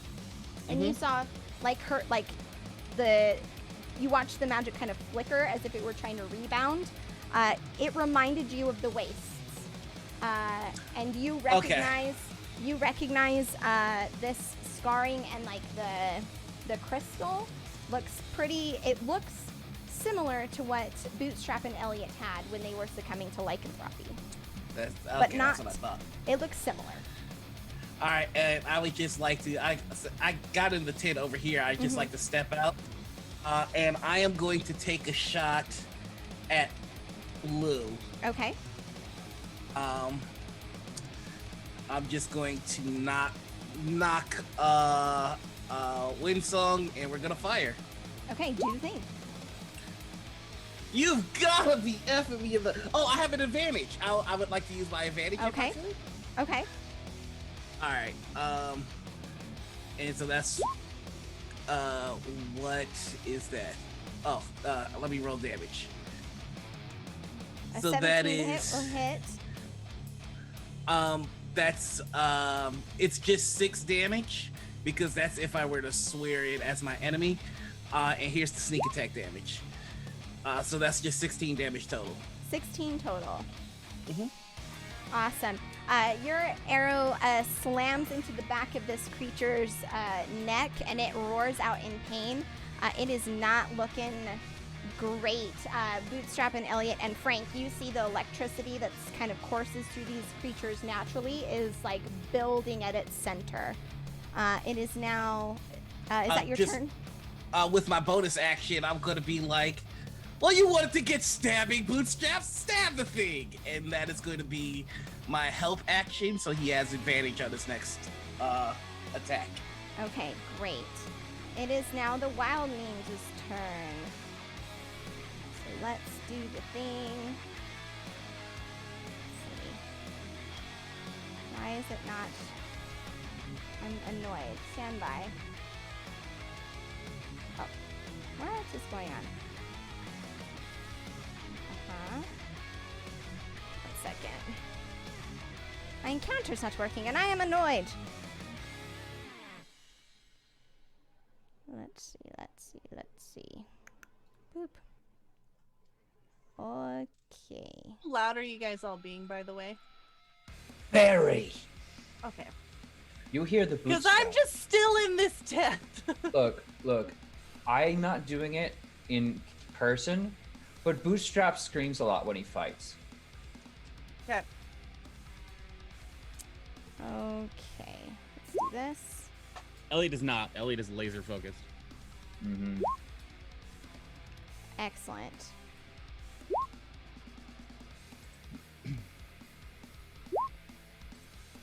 All right. So it is going to bite out at you, Elliot. A 22 to hit? This is red. Yes. It takes damage first. Oh, that's right. 1d4. Okay, awesome. It took 1 damage. And it can make a DC 15 con save to stop all wounds. A con save, you say? Mm-hmm. Boop. Con save, you say? Oh, It did not. It did not make it. Cool. It's gonna keep taking damage next turn then. Awesome. What was the attack? 22 to hit. I hate Welcome, you. Raiders. Welcome, Raiders. Yeah, it hits. All right. You are going to take 8 piercing damage, and I need a con save from you, please. How dare? How dare? Yep. How about a 10? It will like rear up and snap at your face once, twice, and on the third time, just sink its teeth down into your shoulder and crunch down hard. And you feel a similar sensation begin to course through your veins as like there's that same like just not great feeling, and you hear like again like in the echoes in the back of your mind, it's like something turns and looks at you. And yep, go for it. I would like to without any damage. I would like to bite it back. You free action bite it back. And it does not seem to care. Bird, it is now your turn. Now it has the human disease. Hearing Doesn't know what all it's of doing. this out there, I am going to look at everyone in there and just say, stay here and stay quiet. And then I am going to hidden paths out there. Okay. And I am going to just try and do it basically where I came from, to the spot I was standing Yep. in the trees. You do that as you're moving through this fey path. You kind of like look over and you can see, and you see 2 little sprites who are hovering like anxiously around Frank, and one of them is actually tapping on the immovable rod and looking at the other like, what? I will wave at them and say hello in Sylvan as I just kind of pass through this kind of fey path alongside this material realm here. And then that is a bonus action. So next thing I do is I'm gonna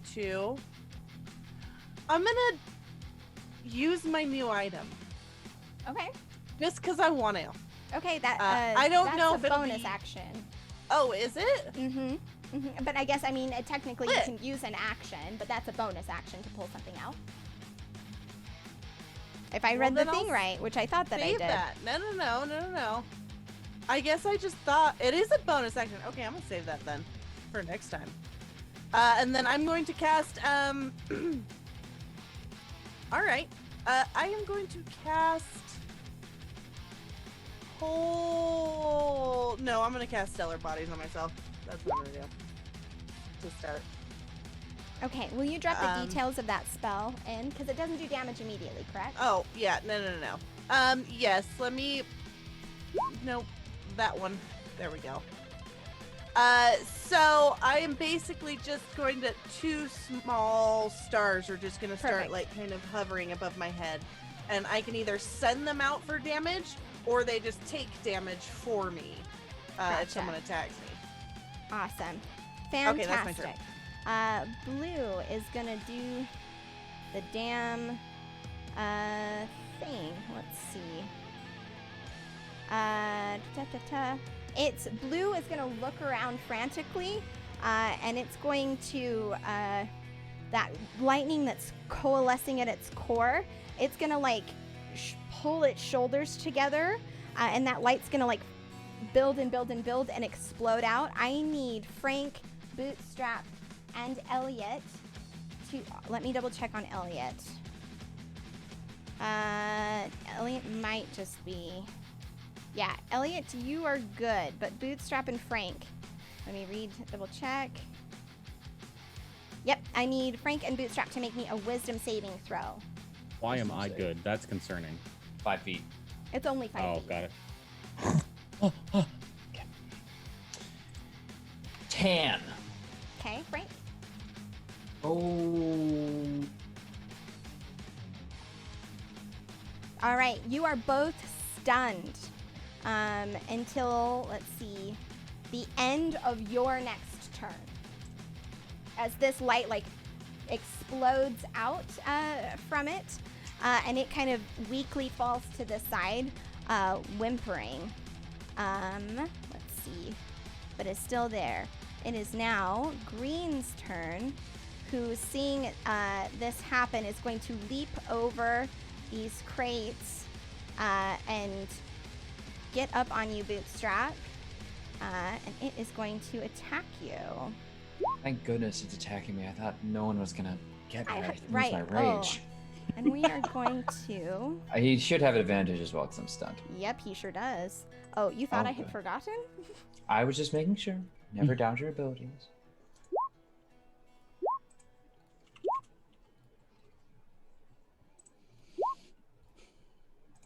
Just here to die All at right. the appropriate moment. So, let's see. A 22, 22 will definitely do it.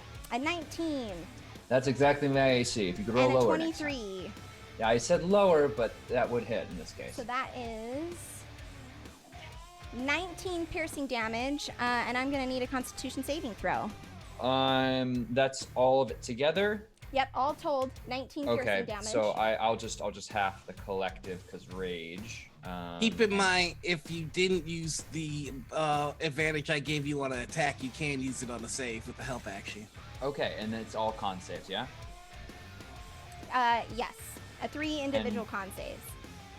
Fantastic. 26 on the first. Great. That's going to be 23 on the second, Okay. and I will use it's a 12, so I'll use advantage on this last one to get a 15. That they all save as it just is biting, like just ripping, like at your at you with its teeth and claws. Let's go ahead. Elliot, it is now your turn.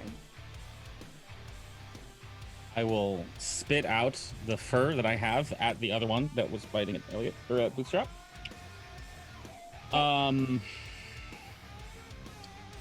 These things, correct me, DM, refresh the player's memory because we do have time between sessions. When these things die, they explode, right? Yes, you would recall that when these things die, they do in fact explode.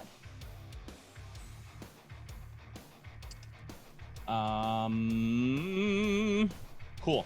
And do I remember the radius? I'm sorry. I don't know. Do you remember the radius? I mean, the player doesn't because there's a lot in my life. Can I roll a history check to remember the radius? Yes. I will be a benevolent DM. 16. You remember that it is a surprising distance. That's all I need to know. Okay. So Elliot will start to make the rounds and will position himself by red to get Okay. advantage for flanking. Okay. And why am I doing that with that? Actually, no. I am going to do the dice because Beyond has been messing me. That is a 15 with the longsword. That'll hit. Wonderful. So it takes, for the regular damage, like on the wrong screen, there you go. It takes 7 points of slashing damage. Okay. Red also now has 2 wounds, so it'll take 2d4 at the beginning of his next turn. Gotcha. Elliot will continue like circling around as he's hitting. Mm-hmm. Come face to face with Frank Okay. and have a moment of just like, I don't know what to make of you yet. And like almost take a swing, but like check himself and then circle back around to get flanking on blue. Okay. That's gonna draw opportunity from red. Absolutely. Okay. Let me go ahead and do the thing. Let's see. We're gonna do this. 23 to hit. Come on! These things Uh, got buffed. Yeah, that hits. As it hits, take 3 slashing damage. However, it's arcing out with its legs that it hasn't used yet. That's in the shape of a scythe, and as it cuts across you, you feel one of your need points drain. Like magic surge drain or just like drain? Like you don't have it anymore. One of your need points is now spent. Got it. That's fine. I'm okay with And that. as that does punch it, the need there's points like out of his hair. the light kind of like shimmers in it, and there are crystals that like you've been cutting at this thing, and crystals have been falling off. They regrow as it does it. I will take in all of that information in my head. The second attack on blue is a 21 to hit. That will hit. It is also with a longsword, Okay. which means 7 points of slashing damage. It now has 1 wound on it. As you do this, I need everyone within 15 feet to make me a dexterity saving throw. 13 for Elliot. Of red, right? Yep. Or blue. Blue. Of blue, And- sorry, of blue. So Elliot, Frank, and Bootstrap, I need dex saves. Bird, Natural one. Bird, you are just out of range. You are just out of range. Just barely. Yep. Okay. 13 again for Elliot. At this point, being stunned and feeling drunk, and I can't really talk, but try to move eyes up to the fairies. I don't need to help because I rolled another 4. That's what Frank does. Let's see. Let me do something else too.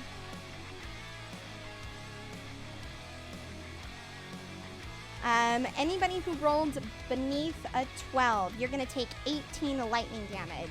If you rolled above that, you're only going to take half. Let me check this really quickly. Said 18? Yes. Apologies. And as it explodes, let's see. That is not what I want. This is not what I want. Here we go. This is what I want. You made my health the sex number.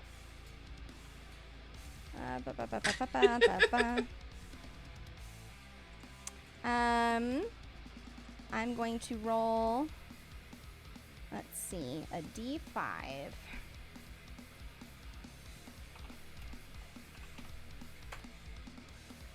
Who's Rael? You watch as this happens, and that thing like it shimmers and shakes, and then blasts out with an electricity, and all of a sudden your vision goes dark. You have turned into a potted plant. While What a the plant, fuck? you are incapacitated and have vulnerability to all damage. You are in this state until the end of your next turn. Oh no, not again. If you drop to 0 hit points, your pot breaks and your form reverts. What? All How right. did this happen? Who let this happen? Magic. Bootstrap, you are stunned, and so you're kind of coming out of it as this. Is me taking damage to get me out of it? Or It's going to be at the end of your turn. You are now Wunderbar. out of it, so you are no longer stunned, but it is at the end of your turn. Well. Frank, it is now your turn. Also stunned, also took damage, so unstunned at the end of my turn. Correct. Rael, you are incapacitated. Also a plant. But it's at the end of your turn. Let me double check and make sure I read this right. Is there a save? Oh no, the start of your turn. Perfect. So this was perfect timing. You turned into a plant. Like I don't think anybody even noticed. You like popped into a plant and sat there for a second and then reverted back into yourself. And you, for a moment, knew what it was like to do photosynthesis, and your life is different now. It is now your turn. Could you ping the thing that did that to me? You are unable to determine. You could spend some time to try and figure out, but you have no idea what the fuck just happened. I'm gonna blame Red for that. Wait, which one looks the most untouched? The most untouched, let's see, blue is gone. Green would appear to be the most untouched. Okay, that's awesome. I am going to whisper into Windsong the phrase swift death to you who have wronged me, making green my new enemy. Okay. So let's go ahead and let's play a bit. Let's see. That's going to be a 19 to hit. That will hit. That's going to be 15 damage plus the sneak attack. Give me the total.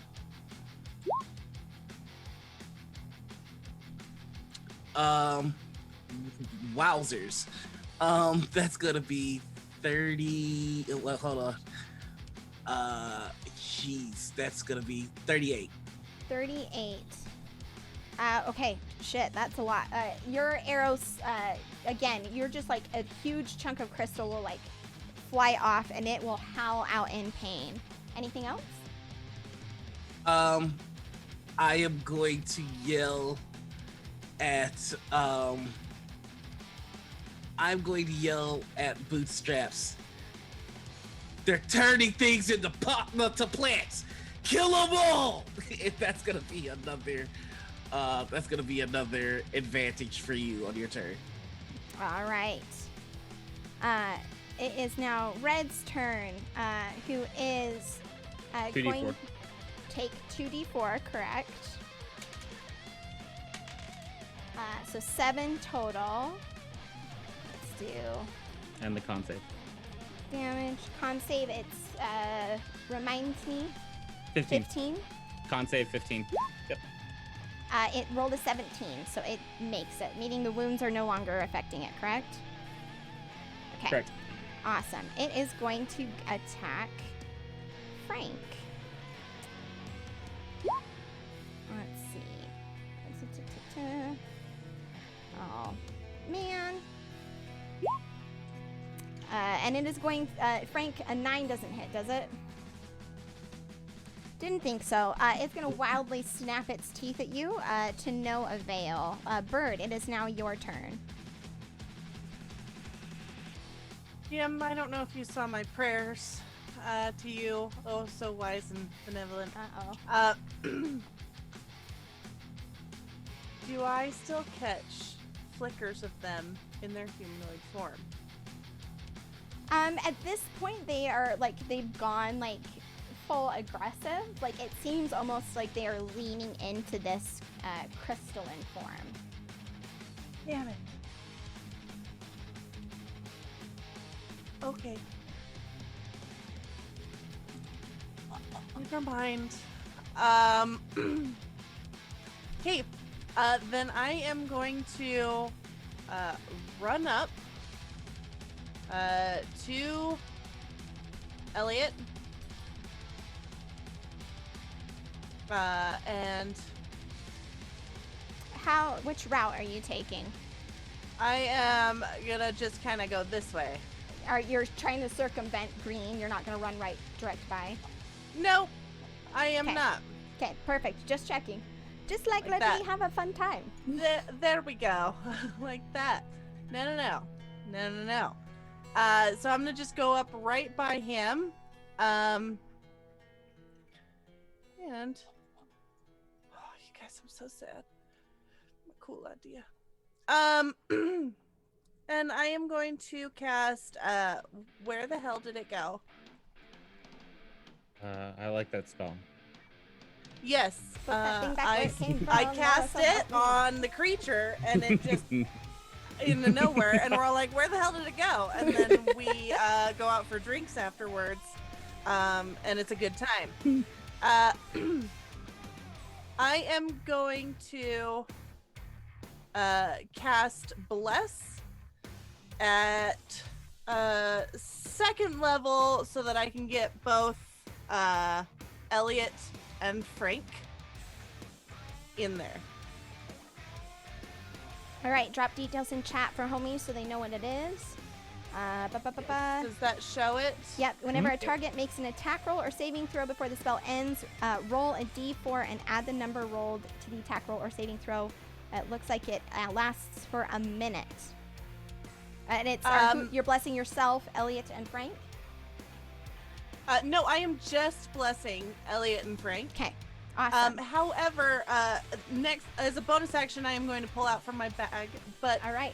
pretty please, GM, may I keep an eye with my high passive perception for if any of these creatures happen to phase into a humanoid form. I, with Cass, was red light, green light champion. Mm-hmm. And if I see any of them flicker into a human for a second, I'm gonna red light and cast arcane anchor on them. So I am just keeping my eyes peeled for if they flicker again. Okay, is that a bonus action, this arcane anchor? No, it's a full action. But if I'm seeing that they're flickering at all, I'm gonna try and keep an eye out. And hopefully they flicker for longer than 6 seconds so I can do it when it comes to my turn. When it comes to your turn, sure. Yeah. But not when. Yeah. Yes. Okay. No. Okay, Yep. gotcha. I'm just letting you know if they That's flicker. your intention. Okay. Please let me know. Okay. But Understood. Meanwhile, I would like to pull from the bag. Okay. Do the thing. What do I roll? 100? Yes, I believe that's what I saw. No, it's a 60. Oh, weird. Weird. Very weird. It's like they could only come up with. Did that work? I heard the sound. The D60. Okay. So an 8. Okay. What do you pull from your bag? I pull out from my little pouch now that's on my belt. I just reach in there and grab something out and look down at it, and it is a small sharpened piece of metal tarnished with rust. When activated, I can gain +1 to attack rolls for 1d4 rounds. Okay. Roll a d4. Okay. If you activate it, you get that for 4 rounds. Excellent. Is that the end of your turn? If you would allow a free action of throwing it towards Bootstrap. I will. However, Good. he would have to make an act like a reaction to catch it. I'll use my reaction to catch that. Can you post Okay. what it does in the chat? Yep. Thank you. And I will just Bootstrap and then What? throw it at you. Ow.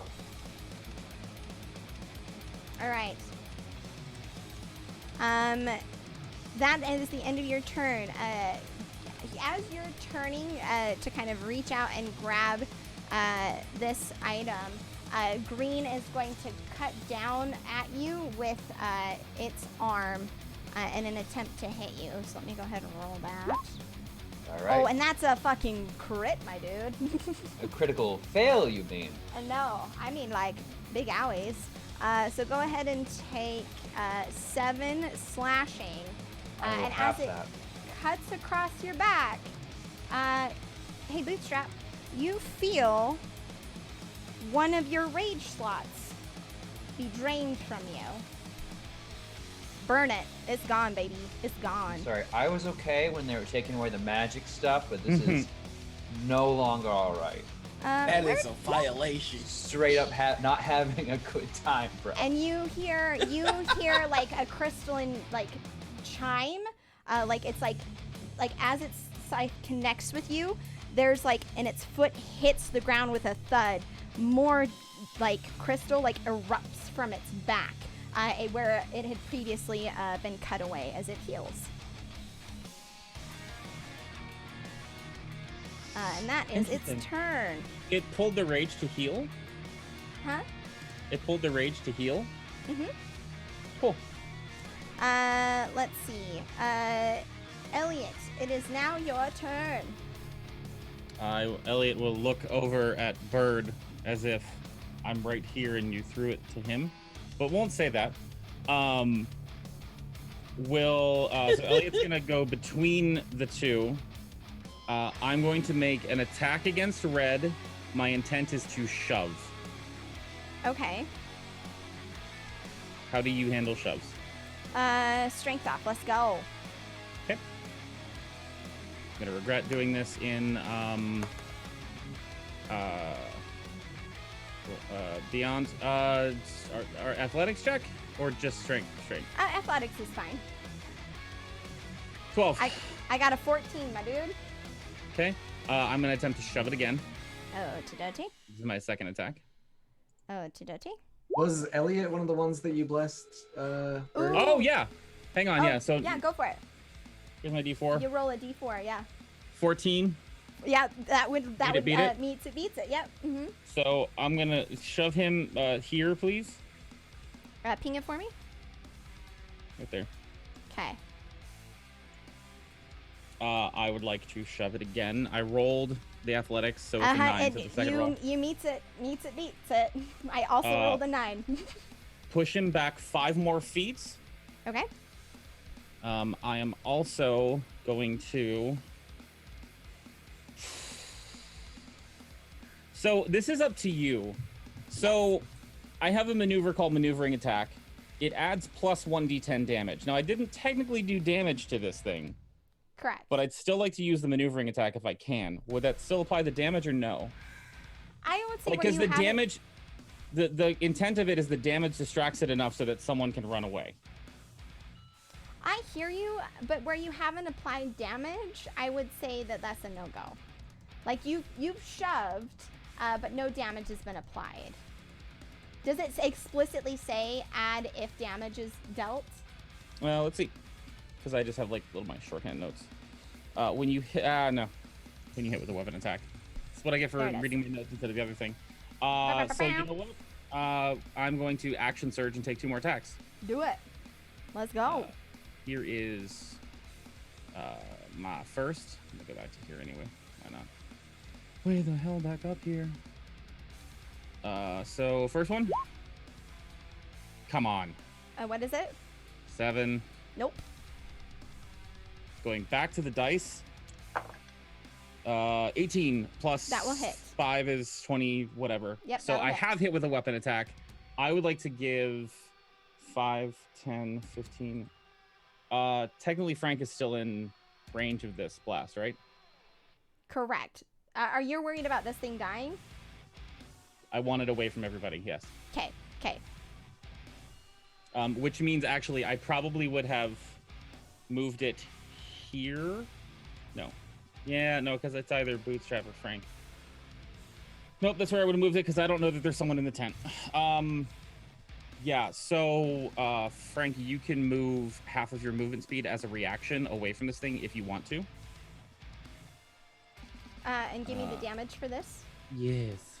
So this is damage. It's 9 points of slashing damage. It has 1 wound plus. Where is it?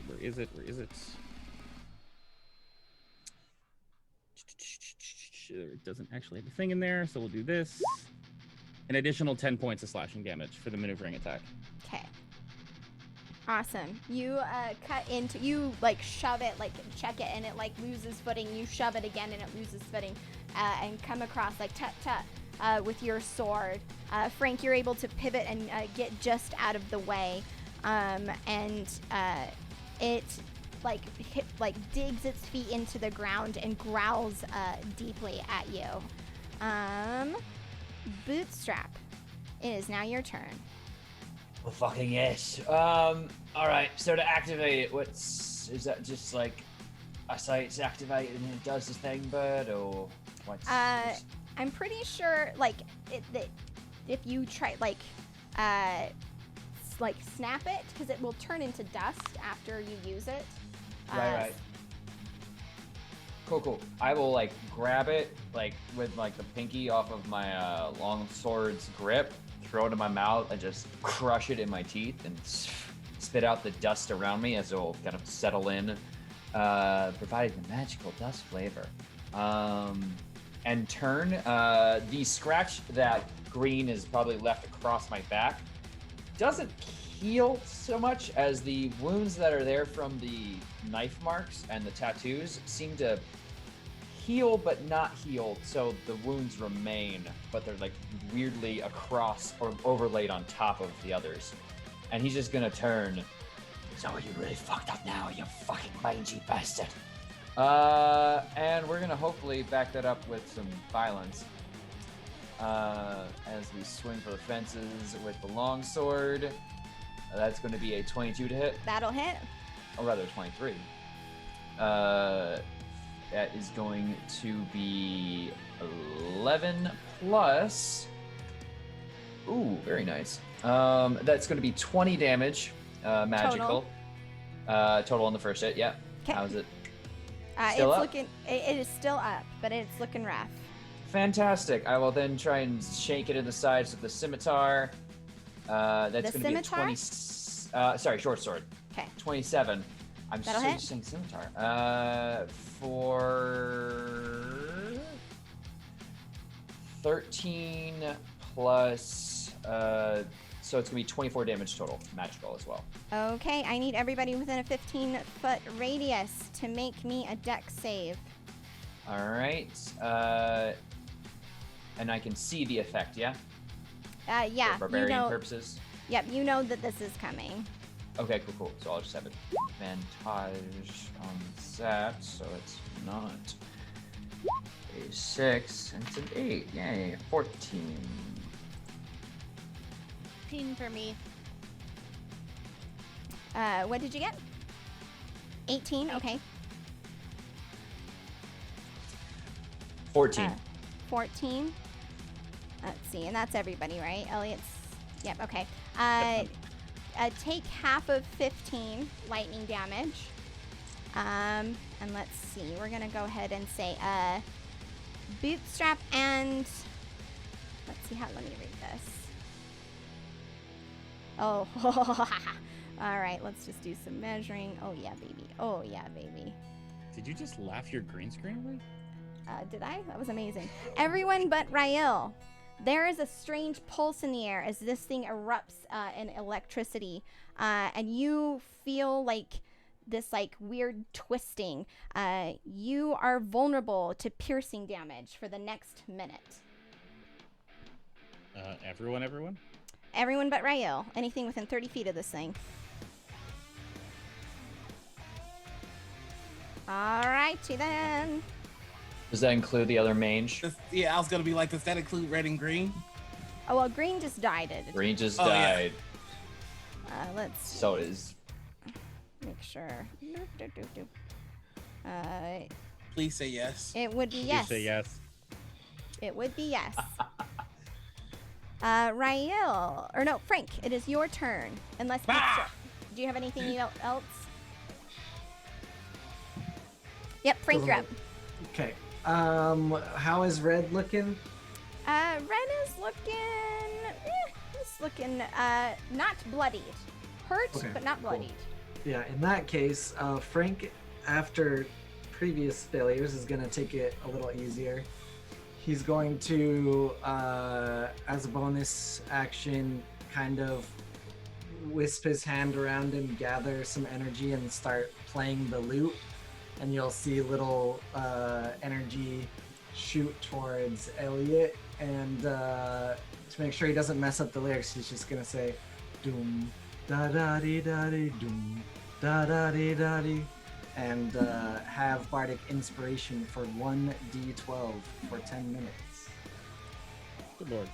Got it. And actions. He's gonna, as I said, take it easy because scared of failing again. But just step a little back here, making sure he can still reach everybody. Yep, all good. And that is what he will do for the moment. All right, Rael, you are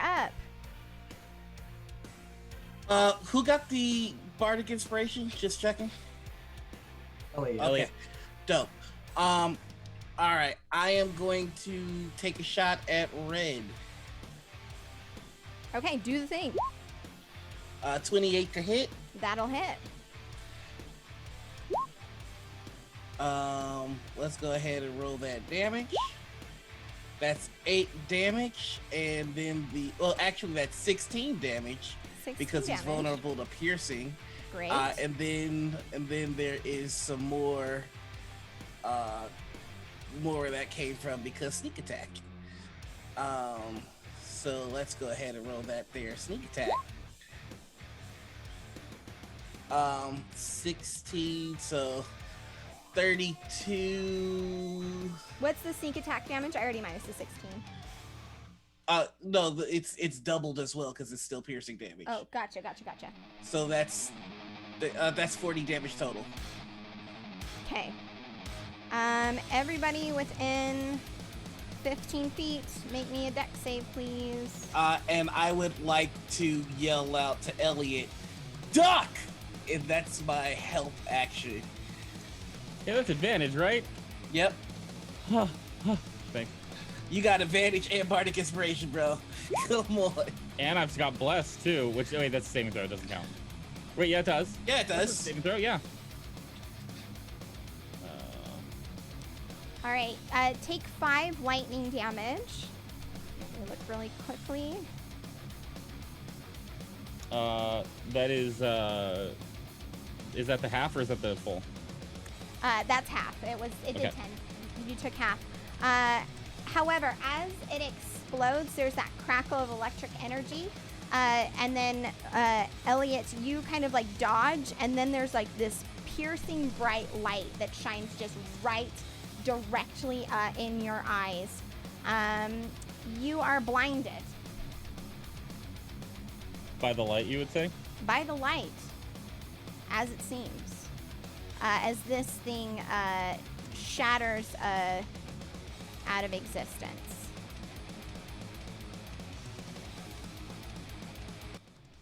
And you are out of initiative.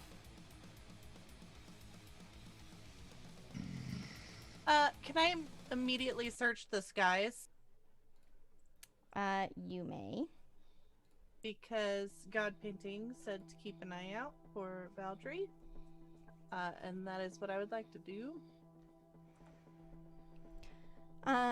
Okay, roll me a perception check.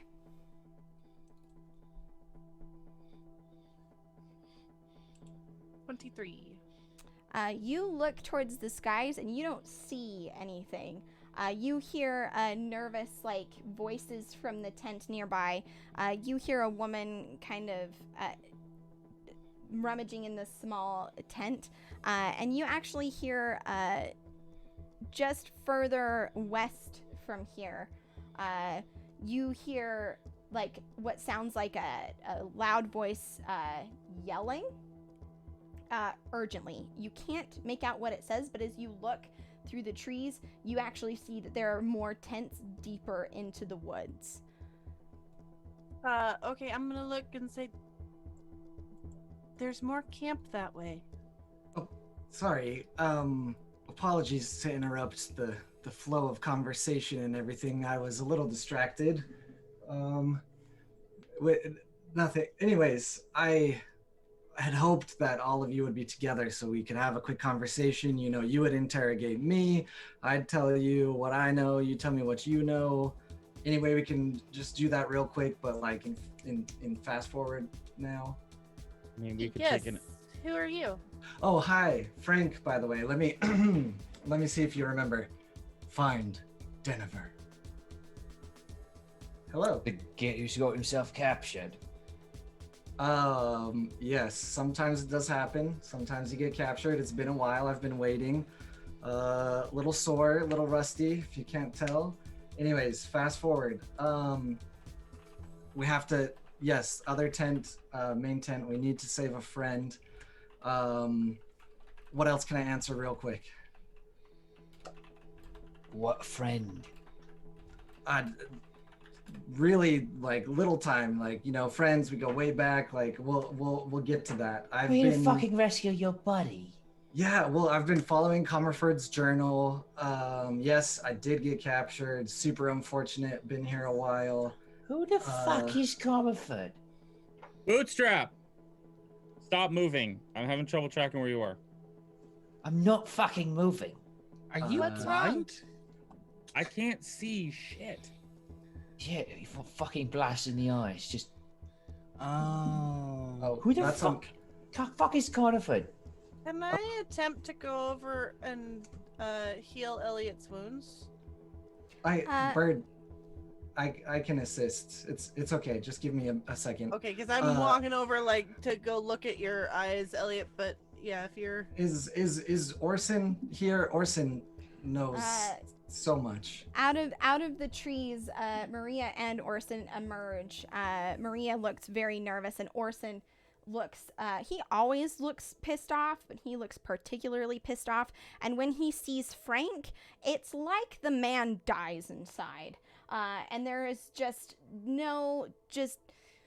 this kind of like, Saris? Right. Yep, that's my name. Yep. All right. You decided to stand up off the ground. Good. Hold on one second. Let me help Elliot over here. And sticking to the same simple song while being rusty is going to pull some energy again. Anyone else need a little help? How we feeling? Like I just got scratched all over myself. Okay. And blasted. So a little more than what I was thinking. That's fine. I can handle this. You were Okay. thinking. I'm going to sit in a circle with everyone, and up to 6 people in a 30-foot radius that are damaged, I will cast Mass Cure Wounds as I sing the same song. Doom, da da dee da dee, doom, da da dee da dee. Everybody's gonna love today, gonna love today, gonna love today. And let me roll that real quick. And that will be a total of 13 healing for everybody. Hopefully that helps. DM doesn't help the other thing. It does not. And as that's happening, I actually need everyone but Elliot to take their headphones off, please. Oh, boo!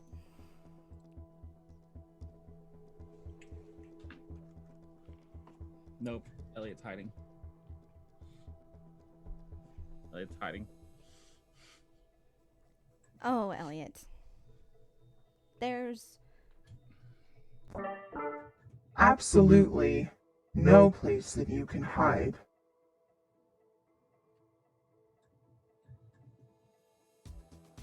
Okay. And? You're really just going to make it this easy? Throwing your lives away?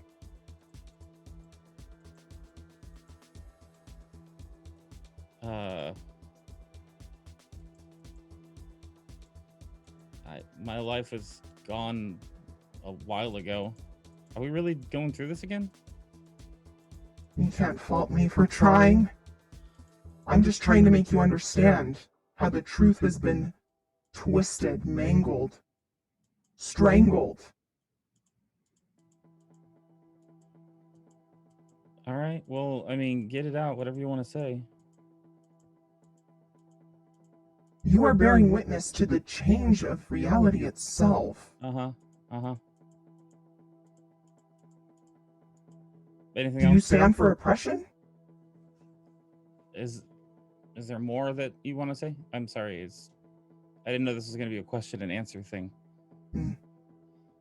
Always so sarcastic. Always so dismissive. Fair enough. But know this, Elliot Hawking.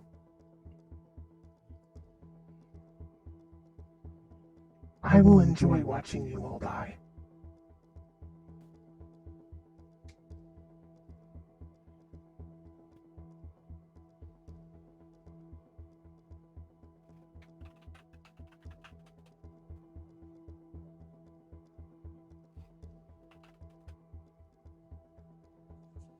Let's see.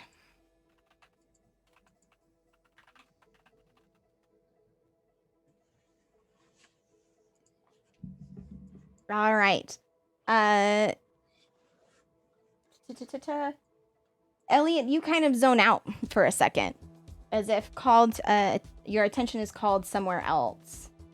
Maria will nervously look in the woods behind her and say, "There were others. I think we were able to trick them into going in another direction, but they'll be back. Whatever we need to do, we need to hurry." Good point. Here it is. I'm just gonna lay it out. No time for questions. Need to save my friend. He was taken by some ruffians out in the main tent. Like I said, Comerford's journal. I've been following it, and that's how I know about Staley's movements. Some of those who work for us are the same that serve chaos. And the Cult of Snarl, searching for critical points along the warp, sacrificing, blah, blah, blah. We can get into the nitty gritty later. Sound good? I'm sorry, Let's you go said. save your friend. I'm sorry, wait, you said tracking whose movements? Staley's. Why you sound like you're reading off notes? Because I told you I was running through it really fast in my head, and I've been hit on the head a couple times. Try not to lose it here. Right, so you took out the beasties just fine. I think you've got civilians though in this here tent. Seems they're rather scared. Yeah. Oh, go ahead. Oh no, Ryle. You probably were gonna say something better than I was gonna say, so I'll let you say it. I was just going to say that this is all very confusing, and making sure civilians are taken care of is rather simple. So I'm gonna go indulge in some simplicity. Right. Maria, there's Elliot can't see, and there's two people in the tent that I couldn't make better. Maria will move over to you, Elliot, and kind of give you the one over. Let's go ahead and see. Kind of looking at, were you injured? Did they? Oh, Yeah. Oh my God. Okay. Yes. Okay. Yes. Itches like crazy. She will cast Greater Restoration on you. And you'll feel that itching go away as she removes the lycanthropic presence of the bite. And as she's doing that, you blink hard and that blindness will fade. Bootstrap. How many did you kill? Enough. There was a fourth one you didn't see. Maria will nod. Actually, there were 3 others. Orson and I were able to trick them into heading back to the village. It was close. Do they look like they've been in a fight? They do not. Do I believe a word that's coming out of their cowardly mouths? Roll insight for me.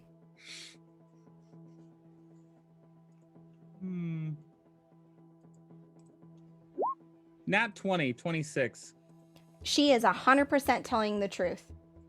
I'm not. Bootstrap is not. We should head out to find your friend and save them. Yes, thank you. Also, Right. Bootstrap, I did mention a journal 3 times, so I do have notes. Frank, you do actually have those notes upon your body, on your person. Yes, of course. I never leave home without my Well, notes. Technically, they're with your weapons and stuff. which is with your friend, but you do have those notes. I sometimes leave home without notes when they're taken away from me forcefully. The woman that was held captive will look at Rael and say, "Right, I'll be helping you. Then with these folk, they might respond a bit better. Someone from the army and everything." Yeah, there's this kid in there that I wanna wanna see if I can figure something out with him. Right. He's got a touch of the lycanthropy. Right. Listen, you're rather rude, all of you, not even asking my name. But the name's Kaz. Kazarias de la Cora. Sorry, I Alright. missed the part where you were in the fight and I had a chance to ask who the fuck you were. Cass, are you any good with hand axes, or just I- with swords? Yeah, in a bit of a pinch, yeah. Okay, Rael, isn't that your sword? I'll be having my own gear. It's just going to be trapped with that fucking Goliath goon in the red-haired gal. She the rather rude. Goliath And and where- red-haired girl. Sorry, Yeah. Yeah, So they. what did you fucking say? Yeah, she has Oh, a now you're strange interested. mask. No. Fuck off with the fucking sass. And I'm gonna walk right up to her. Describe them in detail. Listen, I've got no reason to. I can get my gear and I can fuck right off. So how about you practice a little bit of manners, and I'll consider it.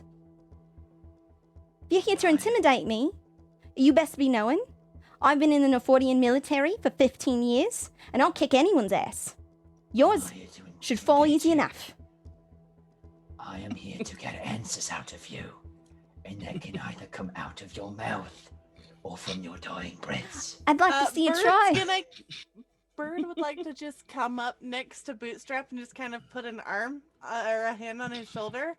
And then she's just gonna look at Kaz and be like, I had a friend named Kaz once. That is a very special name. To be fair, it's Kazarias, but my friends call me Kaz. And she points at you, Bootstrap, and you're not my friend. Elliot will walk up and kind of size them both up and say, all right, so which one's is bigger? Because we don't have time for this.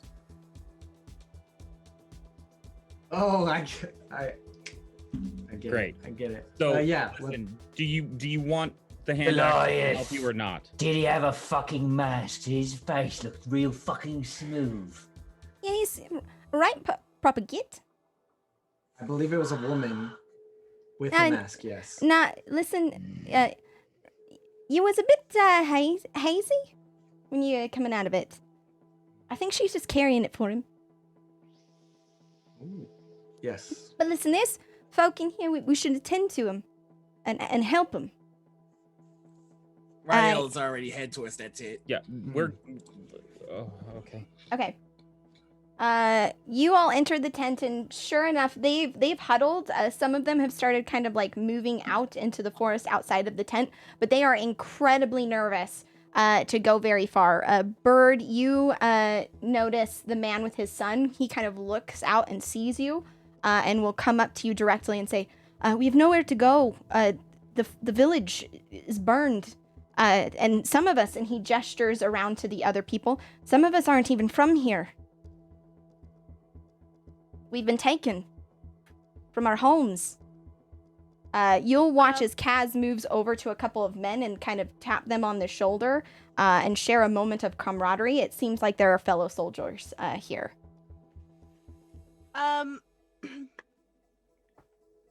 We were ported here, right? Correct.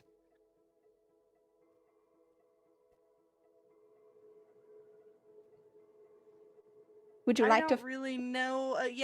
Can I determine if I know somewhere they could go? Because they're not going back to that town. Yes. Go ahead and roll me a history check. Okay.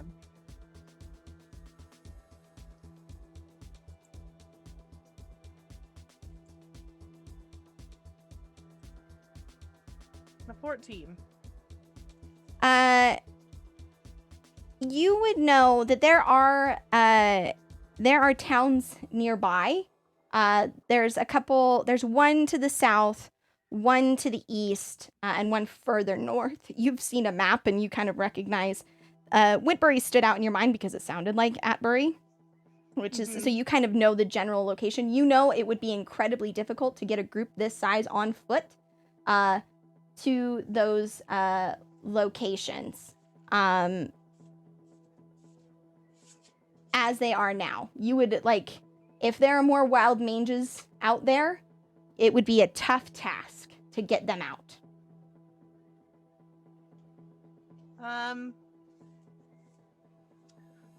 Okay, I mean, Bird's gonna feel a little overwhelmed because this is very much not her wheelhouse. But she's gonna say, you know, if you were able to split up, there's 3 towns here,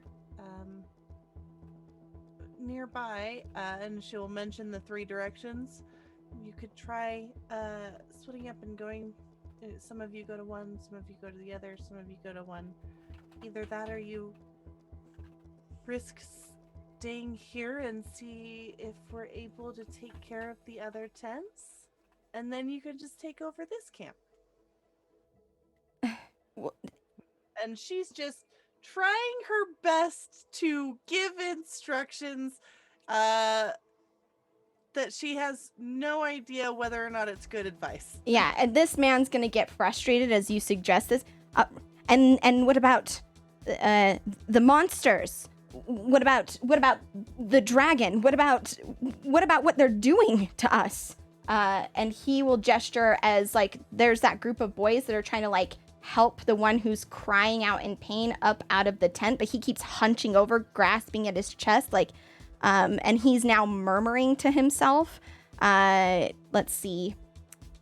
Hey, GM, can I roll an insight check to see if something I suspect is true? You Accurate? may, but what's the question? Do I think, from my inspection of that boy, that there is something underneath the skin in his chest? That he would be helped by me removing it?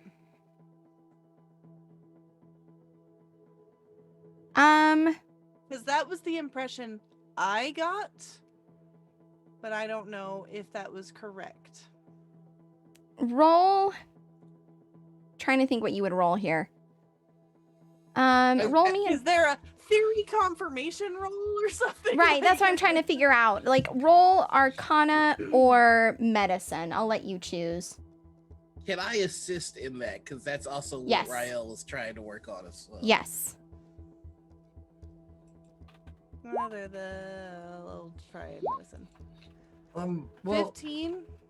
I mean, I hate to interrupt. I know we just officially met, but if you really want to help these people, maybe you should pull that little fancy walkie-talkie thing that you call it out of your pocket and call for some help.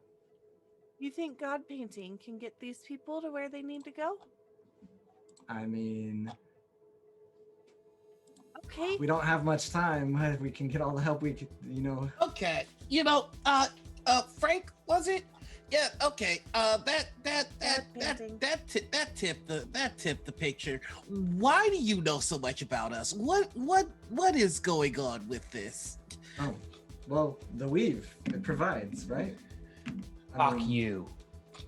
I mean, I have a Refrain. basic understanding of the weave. I've begun study of it, but manipulation of it only allows me to kind of have so much information. What? Orson clears his throat and he's gonna look. Listen, that's Frank Saris. He was one of the chosen from the last cycle. He fucked it up. He's the reason we are here now. Whatever Thanks, he Orson. says, he knows everything that we need to know, but we need to figure out what we're doing right now. And we need to not lose sight of why we're here. Valdry. I recognize that these people need help, but countless others will die if we fail and waste time. That is what we are here to do. Yeah, I didn't want to be the bearer of bad news, but I think we've helped all we can help here, and we need to help the greater cause. God painting. Yeah, Come I'm in over. oddly with Orson on this, Uh, and Frank. right. Rael and Bird, I'm going to resolve your checks really quick, the Arcana and Medicine. Bird, it doesn't look like there's something embedded in him. It seems like it's a result of something that happened to him. Rael, as you're listening to like the people kind of nervously talking and her like murmuring, you hear them say a couple of times ritual. And as you look, you recognize whatever has been done to this little boy, it seems to be the result of ritualistic casting. And as you look closer, like you're trying to like sense, like you kind of reach out to touch him. It's like he's not dead, he's alive, and he's not sick, but it's like he's cut off from whatever like youthful spirit that children have, even when they're afraid. It's like there's just a lack of spark in this kid. And has anything in my study at all shown how to reverse something like this? Go ahead and roll me a history check. Bird, you call out on your stone of yes, Bird, over. Hi, God painting. We have some people here, and I was wondering if you're still able to teleport. If you could pick them up, they are very much in need of help. Oh well. Over. I don't think I can do that, Bird. I am just a painting. But perhaps there's something Linux can sort out. I know that she's been trying to look into how to move large groups of people long distances. You really should check in with your allies more often. But listen, I will coordinate with her and see what we can sort out. Do you know where you are? Over. We are just outside of Whitbury, or the remains of Whitbury. Over. And then I will look to the man. I will look at the man and his child. I've called my god painting, and he is going to get the grumpy lady to come and pick you up. He will kind of look at you just very confused. And while this is happening, Riley, you're thinking and you remember the conversation that happened in the Seer Sanctum when talking about the weave and being removed from it. And how there is nothing that can be done. Once someone is removed from the weave, they are lost forever. You all see Rael throw a fit. Like he just gets furious. Yeah, like you see that he's accepting like there's nothing he can do, and it's not. He's just. I think he even just randomly fires a shot somewhere and storms off. Okay. Rael storms off. Kaz will shoot a nervous glance and look at all of you. There's nothing for it. The best we can do is hope that the hunters here can hide them in the woods long enough.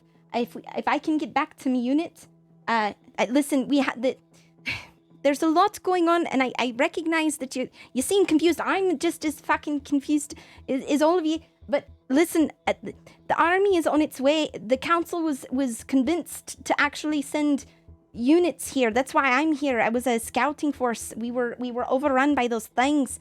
But General Love is on his way. We were just sent to hold the line. Love isn't always on time, but he will be here. It's possible that he could rescue these people.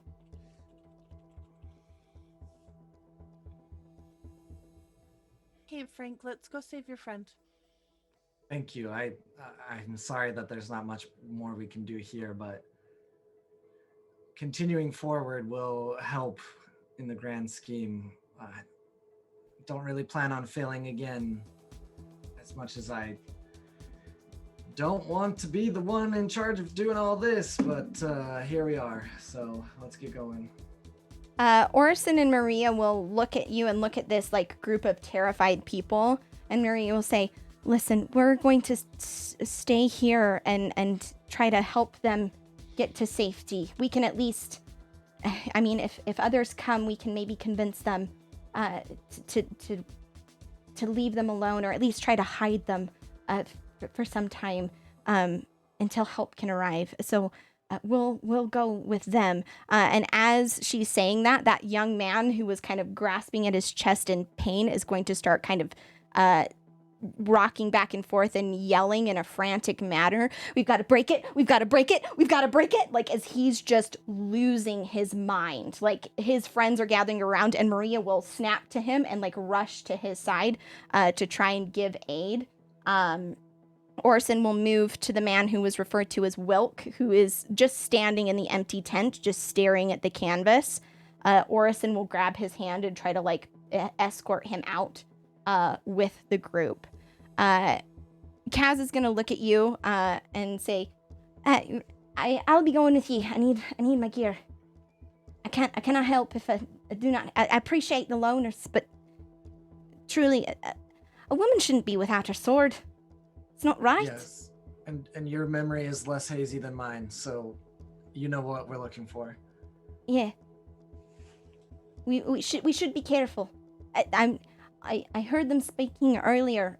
The big honchos. They out. Something about. I'm in over my head. I don't know. I'm just a captain. I'm not sure. But if we can get our gear and we can get his gear, I don't know what all the rest of it is, but it's a start. You just be sure to point out if you see that Goliath woman again. Right. Well, they're probably still here. Good. I mean, right. Yeah, you're just a real peach. I know. I'm not here to fucking impress you or bet you. So let's go to kill someone, huh? You're not my type. And she'll move towards, kind of gesturing deeper into the woods, Bird, where you saw the camp, like the tents earlier. Frank, you have tread this path before, so you know the distance, and you would know exactly when the party would need to kind of like be quiet, should you decide to sneak. And giving you advantage on stealth.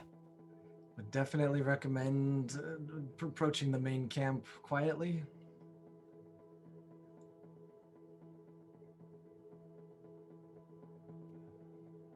I would like to have one brief moment with Rael, like, because he Mhm. stormed off before Go we for take it. off.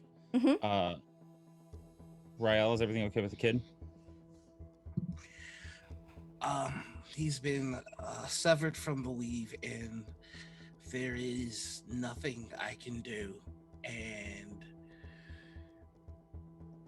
there's nothing that I think anyone can do, so I don't know why we're here. Well, let's get that one out of the way first. It's to stop other people from suffering the same fate. That's why we're here. Second, is the kid a danger to these people? I don't know. I don't know. I don't know anything.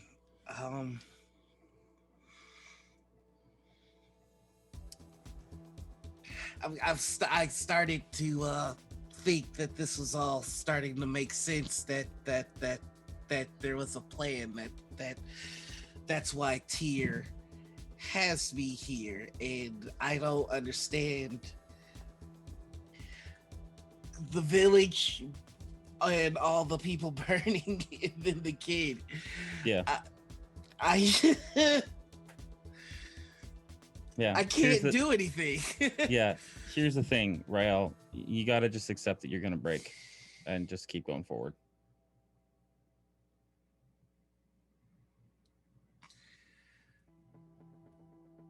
Okay. I wish it wasn't that simple, but it really is. I don't know how to not care. Yeah. Okay. Back to it then. Back to it then. We'll come back if we can. We'll help what we can. If we just leave them, what's to stop more mages from coming? If we don't leave them, what's to stop more mages from coming?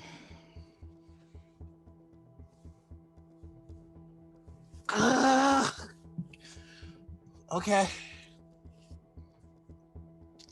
Okay. Okay. Let's get to it then. Save the world. You're concerned that we might need to come back? You can leave your sending stone.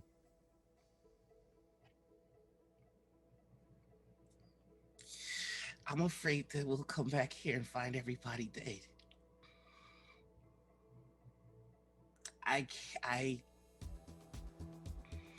Let's just keep going.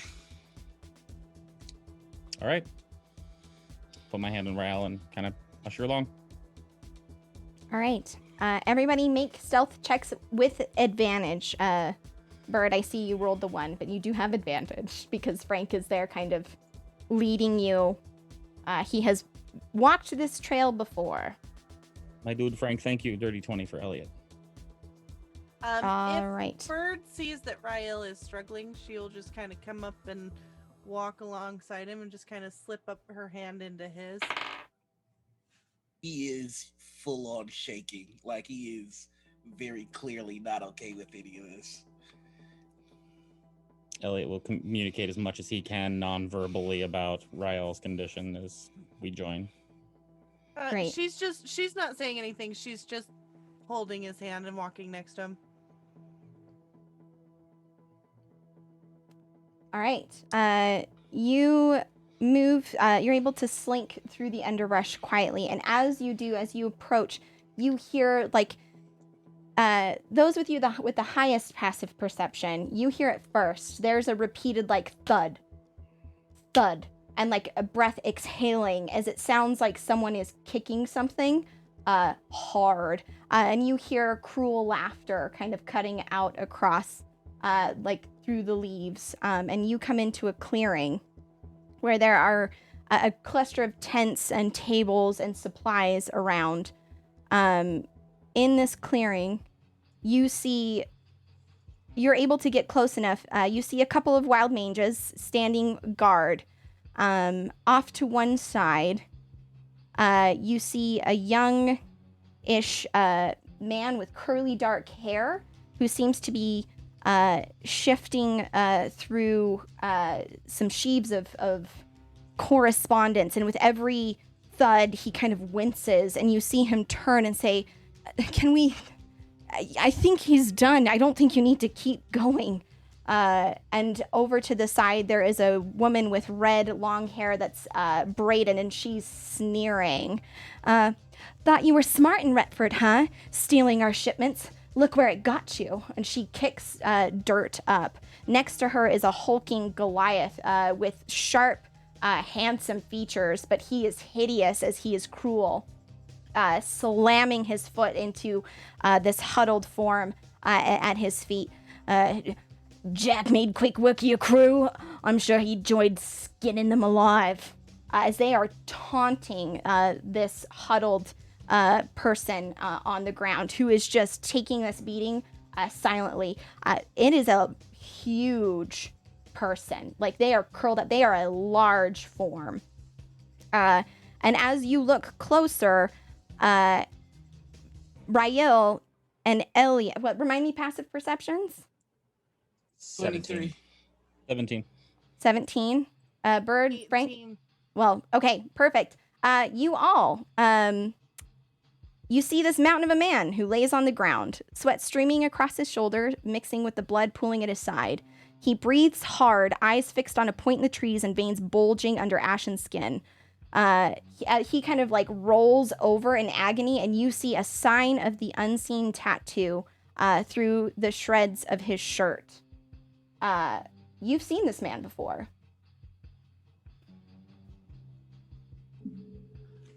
Sarah, Is that are Tom we allowed to take an motherfucking action? Fogg? Is that Tom Fogg? What is you're wanting to take an action? Mm-hmm. Yeah, Okay. me too. What is the action? The big, beefy dude kicking on this guy. Mm-hmm. I would like to cast something at him. And I was gonna shoot him with my bow.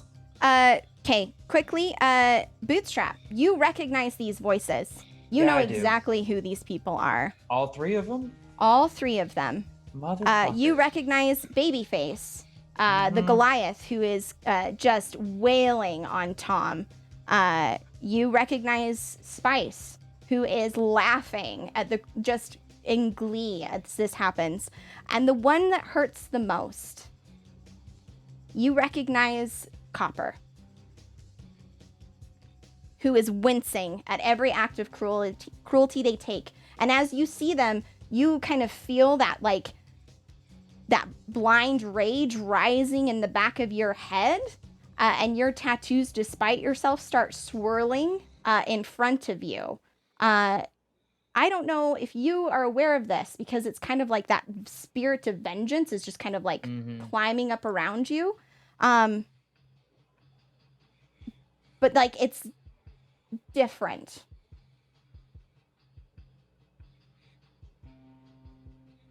Different. It's different than from when you saw Jack. You can just act, or you can take a moment to try and figure out what's going on.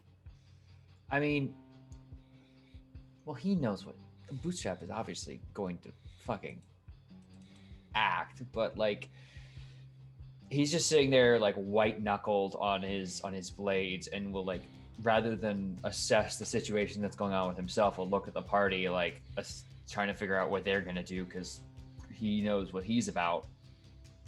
Bird looks very upset. You haven't really seen her angry, but she looks angry. Babyface is leaning down over Tom and just yelling directly into his ear as loud as you can, "Where did you take the shipments?" And Tom is not responding. Honestly, as soon as Rael sees the Goliath kicking, it's already hand to the quiver, already knocked, and he's letting go. A split second before after, like seeing Rael do that, like it would almost be in tandem with Elliot. Okay. I mean, Bird would have tried to get off that spell immediately. Okay. I will go ahead and let you do the things. Let me pull up my encounters, and then we will roll initiative. And as he fires, you do hear, if you hear him, if you speak Elvish, he is saying like a curse in Elvish. This group is not very diplomatic, it seems. Fuck you. Hey, Frank. Here, little secret. Fuck off. I will gut you both. Those are bad guys. I really plan to do so as soon as I can, but right now our fates are intertwined, so. Okay. I love Frank. Like, what did I get into with these people? All right, you're aiming at Baby? Yeah, I'm shooting the Goliath. Okay, roll to hit. And I am also saying swift defeat to my enemies and swift death to those who've wronged me. Okay. So he is my enemy. And because he is my enemy, I do attack with advantage. So that is a critical. Oh, hell yeah. Roll damage for me, my dude. And this will also be a sneak attack. So let me math real quick. Good googly moogly. Give me the total damage. Will do. That is. You should also roll your sneak attack twice, yeah? Oh yeah. I forgot about that. Thank you. Always down for helping kill Babyface. Yeah.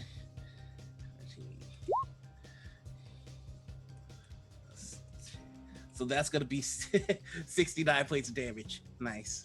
6. God damn. Okay. You Nice. fire that. Bird. What were you what spell were you casting? I am casting Arcane Anchor. On. On Babyface. Okay. Is there any kind of save? Yes, Wisdom. Okay. Oh, he crit failed. He rolled a 2, so he does not save. Okay. Why did that not? There we go. What? It's fine. So, he is. There we go. There we go. Okay. He is anchored to his spot. Okay, so he cannot move. remove, even if trying to teleport or plane shift. Okay. At the end of his He turn, is wisdom save. Locked there. Gotcha. Yep. Okay, and then oh, go for it. I was just normally with this spell I say something, but this time I'm just gonna scream stop. Okay. Elliot, you had declared intention. Yeah, to let loose an arrow right behind Royale. I rolled a 26 on the. Okay. And are we shooting baby still? I feel like I would have locked on the same target as Royale if Okay. I could identify that. Yep, that'll I think hit. I could with the passive. That'll hit. What's the damage? 9 points of piercing damage. I think there's something that Elliot would have noticed, especially because he's the only other archer in the party, which is And I speak Elvish too, so I understood your curse. yeah. I think Elliot is the only one that realizes that Rael usually shoots for limbs, but this time it was a heart shot. Got it. All right. Bootstrap and Frank, I will go ahead. Are you going to take any actions? Oh, well, I guess I might as well. They're shooting at all the more humanoid style figures, and I see the 2 beasts. Uh-huh. I'm going to pull from my... Oh, I don't have my weapons. Do I have... You do not have your weapons. You know, Do however, that they are being stored somewhere in this camp. Do I have a deck of cards? No. All right. With only my loot, I'm going to put up a hood. Oh, fuck. I don't have that either. I'm just going to look at everyone. Really tight spot here. Be right back. And I'm going to try to stealth to find all my stuff because all my tricks and Yep. Go for it. Roll me a stealth check. While you're doing that, Bootstrap, any action that you're taking? Yeah, he is going to, I guess, so I'm going to do this a bit thematically. He's going to step out of the tree line as a bunch of attacks rain out, and he's going to start raging. And I guess he will spare a glance to the skulls that are chattering around him, especially now that there are 3 that should be predominantly more active. There are only 2. The ones, Babyface and Spices, I'm going to guess. Correct. That only really, yeah, okay.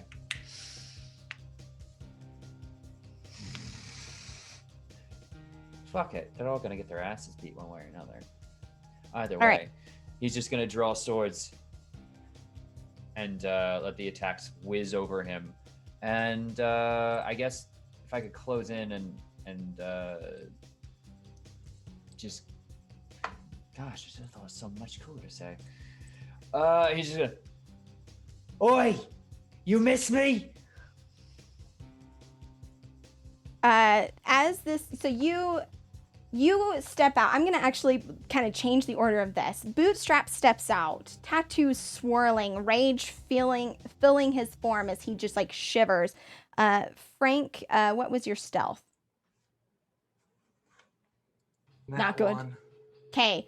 Frank, you kind of stumble out of the woods behind him, kind of like tripping and kind of look up nervously as they turn to look. And 2 arrows soar through the air. Baby kind of turning to and seeing Bootstrap will kind of get confused and be halfway to a smile and then freeze as he's held in place. And confusion will cross his face as those 2 arrows just like directly into him. Spice will turn and like be terrified. 20 copper also terrified. The mages will roar, and you'll hear a soft laugh from the huddled form of Tom. Gotcha, fuckers. Roll initiative.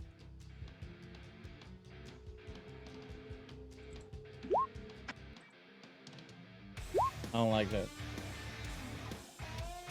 All right. Dirty 20. Dirty 20. Why does my initiative always suck? Oh, we need Dude, to I add was at the tail end last time, and it was so painful. My time out. initiative is +8. Well, made up for the nat 1 with a nat 20 on initiative. Nice. So Time out. Let me make sure Frank is in here.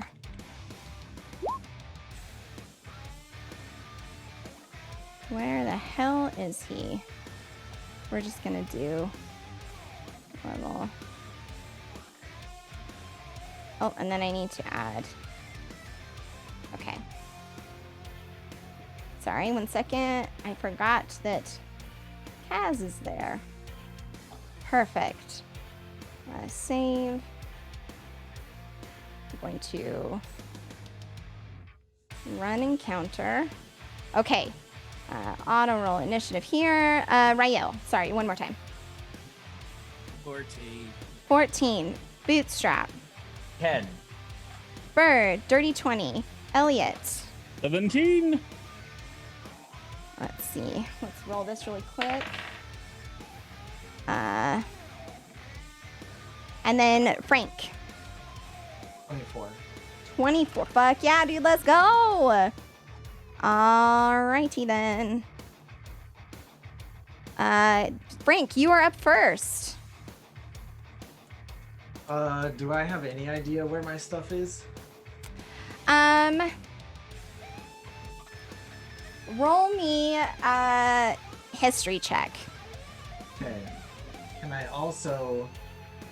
The good table doesn't really provide benefits. It but- does. You have 2 little face spirits who will help you. And as you turn, you see the glimmers of the weave, and you see them kind of just like kicked back, like talking to each other. It seems like they're like waving their hands at the chaos that's happening and nodding. One kind of pulls out what looks like small silver money and points at Elliot as if making some sort of bet, and the other one shakes his head like, no. So on history, I rolled a 13, but I will look at them and be like, can you be of some use? Find us our stuff? Something? They'll turn and like cock their heads at you and they will spin, and they will invisibly fly into the tent to start. You don't know what they're doing, but they're flying into this area right here. That is a free action to talk. I am going to use my other actions to run that way. What total is that? I really need my stuff, so I'll use movement and action to Okay. double move and Yep. get in Roll there and investigation to find your shit. Okay. And I'm gonna go ahead and move on past your turn as you could look for your stuff. Bird, you are up. I am going to cast Stellar Bodies again, so I've got those 2 lights circling back since they would have dissipated after all of our time talking and stuff. And then, so again, just those little lights are gonna start twinkling around my head. And then bonus action, I would like to use my bag again. Okay. Just to see what happens. And it's a 34. Okay. So I am going to reach into my pouch, and I will pull out a piece of stone containing flecks of dozens of vibrant colors within. When thrown, creatures, a 30-foot radius earthquake. All creatures within must make a 15 dex saving throw or be knocked prone and take 2d8 force damage. Awesome. Go ahead and Success post that. halves. Post that in the chat for me, will ya? Okay, there is a typo in it, but I'm just. I That's will fine. do That's so. fine. It's good. It's good. You can decipher. Okay. Yep. Mm-hmm. So I am just gonna pull out the stone and look at it. There's gonna just be a split second of like, aw, and then I'm gonna throw it because it's such a cool looking rock. I am going to throw it over towards this guy standing over here. Okay. Awesome. Go ahead and do that thing. Okay. So it is. They need to make A dex save. Uh-huh. He did not make it. Okay, so why did that? Where am I typing? Oh God.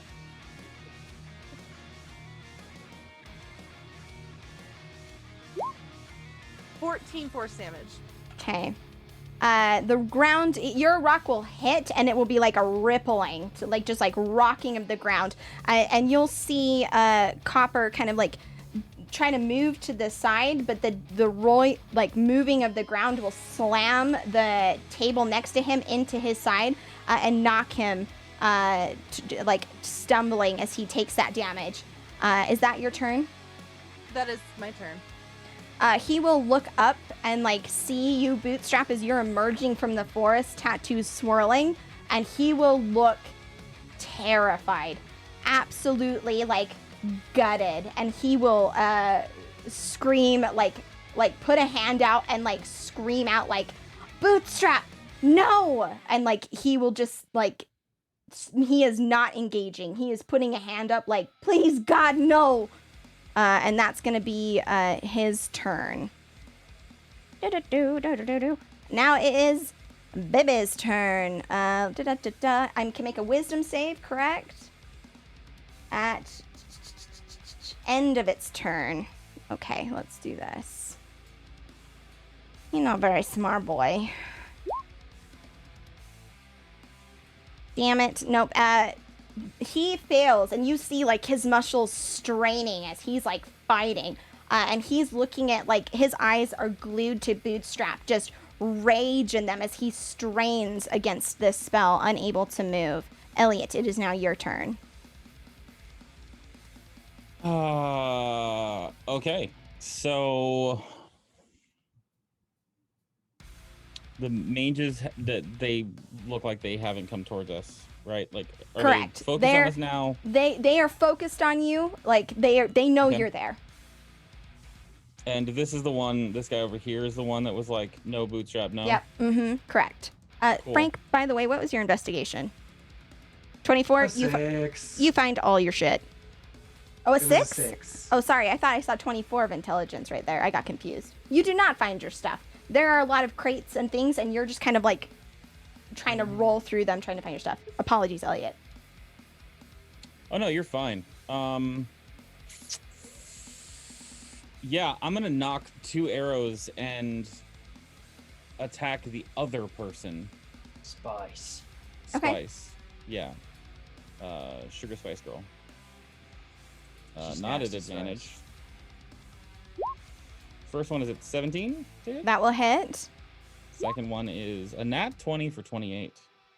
Okay. That will also hit. My encounter betrayed me, and I'm very sad.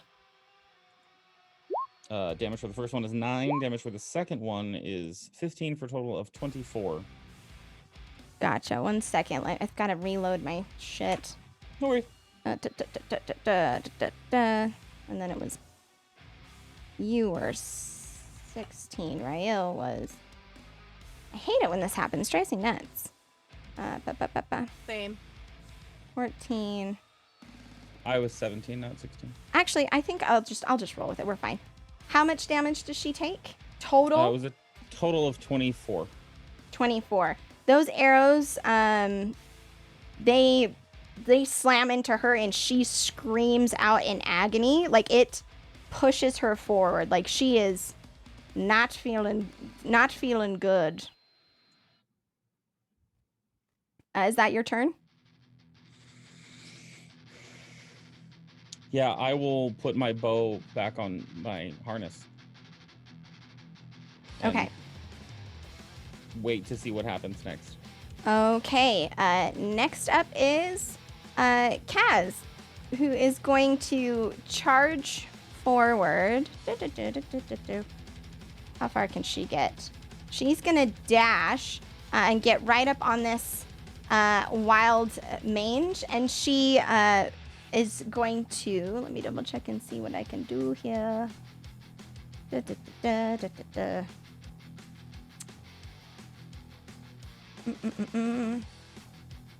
Yeah, she's just gonna dash and get up on it and try to like engage it, like egging it on to try and like get it to fight her. Next up is Bootstrap. Oh boy. Well, gosh, can I just try and acrobatics over this? Yes, it will require a check. Fantastic. We're gonna certainly try athletics, rather. Yeah, that's fine. Fantastic, all the same. Natural one though. For a 15. You try to like launch up over this. It's gonna have your movement. Like as your foot kind of like catches on the cart, you're able to get over it, but it's having your movement to do it. I think I might have got skipped. Did you? You super did, Rael. My Yeah. apologies. Sorry, I'm trying to like manually No, go you're through good. here. You're good. Did you want to finish your turn, Bootstrap, and then I'll just go after you? You go for it. Do your Alright, thing. I'm just gonna do the same thing over again. I'm just shooting Babyface or whatever his name is. It's Babyface. Yeah. That's gonna be a 20 to hit. That will hit. Alrighty. And another Snarker Turk. So that is 26. Okay. And then Rael's going to clench his fist. And when for a second there's nothing, and then there is a hilt, and then a form manifests made out of the shadows around him, and he is just furiously staring at these people. Okay. Go ahead, Bootstrap, and finish out your turn. All right. So with 5 more movement, as my speed was halved, I'll step over the cart, and I will attack this mange, I suppose. Okay. Do the dang thing. So that's gonna be 17 to hit on the first with a long That will sword hit. for 7 plus, rather 9 plus 9 for 18 total magical damage. And the Simity Scimitar for first hit is going to be 17 to hit. That will hit. Fantabuloso. For 8 plus, or rather 10 plus 6 for 16 total. And then my offhand, rather my second attack, 'cause I have 2 attacks, that was my offhand bonus action, I guess. Okay. Is going to be a natural 1, so just disregard Okay. everything I do forever, I guess. 'Cause Okay. my dice hate me. Fiscal dice it is. But yeah, he's just gonna like catch on the top of this cart and just step over and swing wildly into this mange. Okay. Awesome. I got confused in the chaos because it is now Spice's turn. Let me see if I'm so afraid that my thing's gonna break. I can't even begin to tell you. Let's see. So we're gonna open it I up. posted a copy in the Thank you. chat, just in I'm case like, you lose don't it break, again. don't break. Please, God, don't break. Let me go to this really quickly. She's like clutching at the arrows in her shoulder, looking back, and when she sees Bootstrap, she's gonna just lose her shit, and she's going to scream in fear like she has seen a mother flippin' ghost. She is not okay. Let's see. And she is going to... Oh, god damn it. It did it again. She's going to dash. She's going to try and run. Yeah. I was going to say, if she's screaming, he's going to turn his head to her and just scream right back at her. She's outie 5,000. She's getting the hell out of Dodge. Let me go to the right thing. Let's see. 5, 10, 15, 20, 25, 30, 35, 40, 45, 50, 55. She's out. She's bolting. And that is going to be her turn. And I'm so annoyed that it broke. I'm so flipping annoyed. It's copied. It's copied. Thank you, thank you, thank you, thank you. Let me pull it up. Thank you. Okay, there we go. And it's now the Wild Mage's turn. Red going first. Let's do this thing. It is going to attack at you, Bootstrap. It's going to do the thing. That is not going to hit, and that is not going to hit as it tries to bite at you twice to no avail. Fantastic. Blue is going to run over to Elliot. Are we still back here? Because I was moving up because I assume Elliot and Rael aren't back here still. Or are They were shooting arrows. I'm still Yeah. back there. Oh, okay. This is going to move up to Elliot and do the thing. Oh, hell yes. This is what I like to see. I'd bark in its face. A 13 doesn't hit, does it? Nope. God damn it. Yeah, they don't hit, and it's the worst thing ever. Okay. Did something... Intimidated by my bark. Okay, Frank, you are now up again.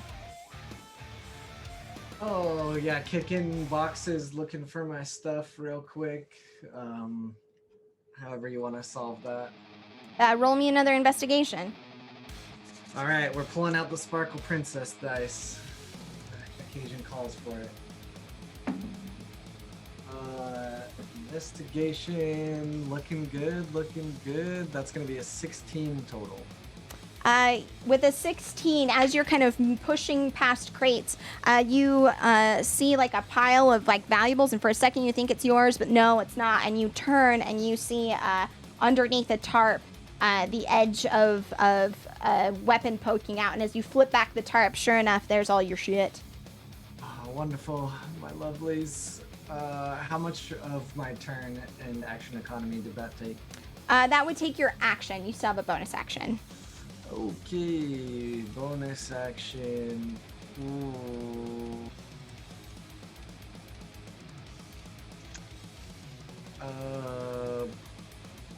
Am I going to want to do anything with that? Oh, you know what? I will. Who can I see? No one. Unless I can see Bootstrap, based on how this tent is set up. You would have to kind of step out of the tent to be able to see Bootstrap. I will make that executive decision. Okay, but I still have some movement to do that. Yes. Cool. I will do that then, and then bonus action, Bardic Inspiration.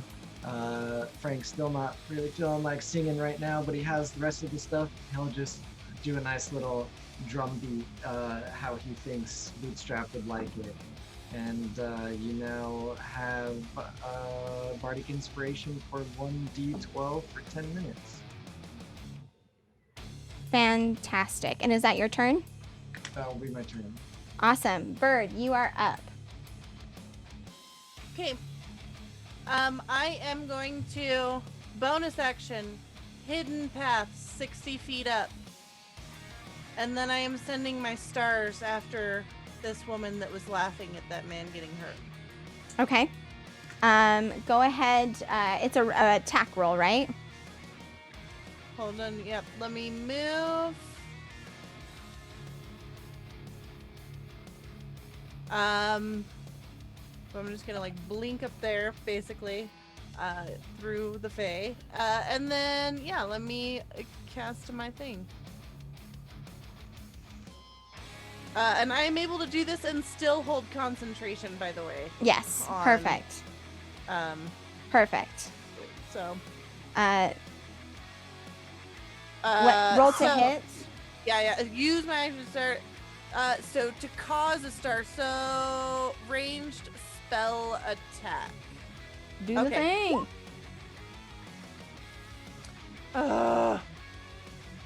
What is it? It's a 12 to hit. It will, like, you'll send it spiraling after her, and she'll kind of stumble, and it'll just barely, like, arc over her shoulder. She'll look back, eyes wide and terrified, as you just barely miss her, and she knows it. Okay. And I took the bonus action to whatever, so I'm done. All right, that means it is now this dude's turn. He's going to he's gathering up papers off of this desk, and like kind of like trying to like grab stuff as you're all engaged, and he's looking at Bootstrap in horror, just gathering as much as he can, and he is also going to try and book it. Into the trees. Into the woods. And he's gonna just, as he like runs past Bootstrap, he's gonna look at you, and you can see that he looks just fucking gutted. That this is the way that the way that it'd be being. All right, come on, baby. Let's fucking see it. Can you do the damn thing, please? That'd be pretty cool of you to do. I mean, is it movement speed just 0? Can they attack? Yes, a 19. Does that save? Sorry, who? My bad. For Bird. Arcane. Arcane Inker. Okay. Sorry. Is it that he can attack too? His He movement can speed attack, 0. It's just, okay, awesome. He is zero. gonna attack then. Gotcha. So he is gonna do that. I got my turns mixed up. Gosh dang it. But yes, a 19 would save. And then it just died again. I want to scream very loudly to all of the things. Oh my god. Okay. All right. We're just gonna have to manually track it, and I hate it.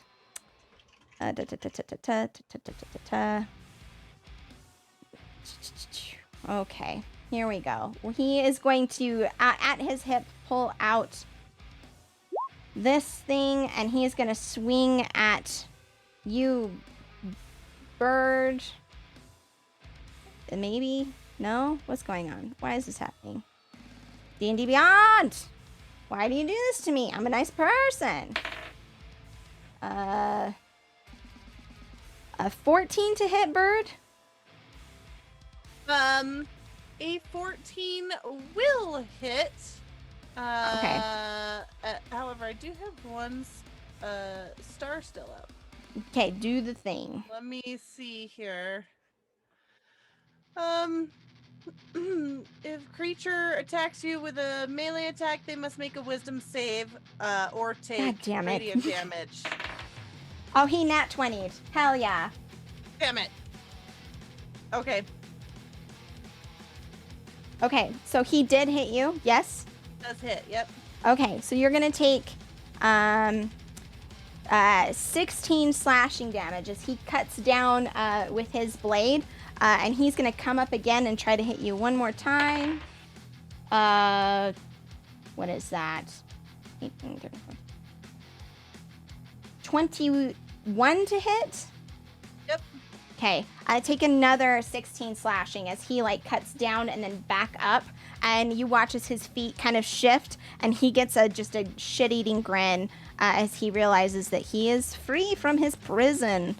I hate that this is so broken. It makes me so sad. Elliot, it is now your turn. Well, now, is it? Yes.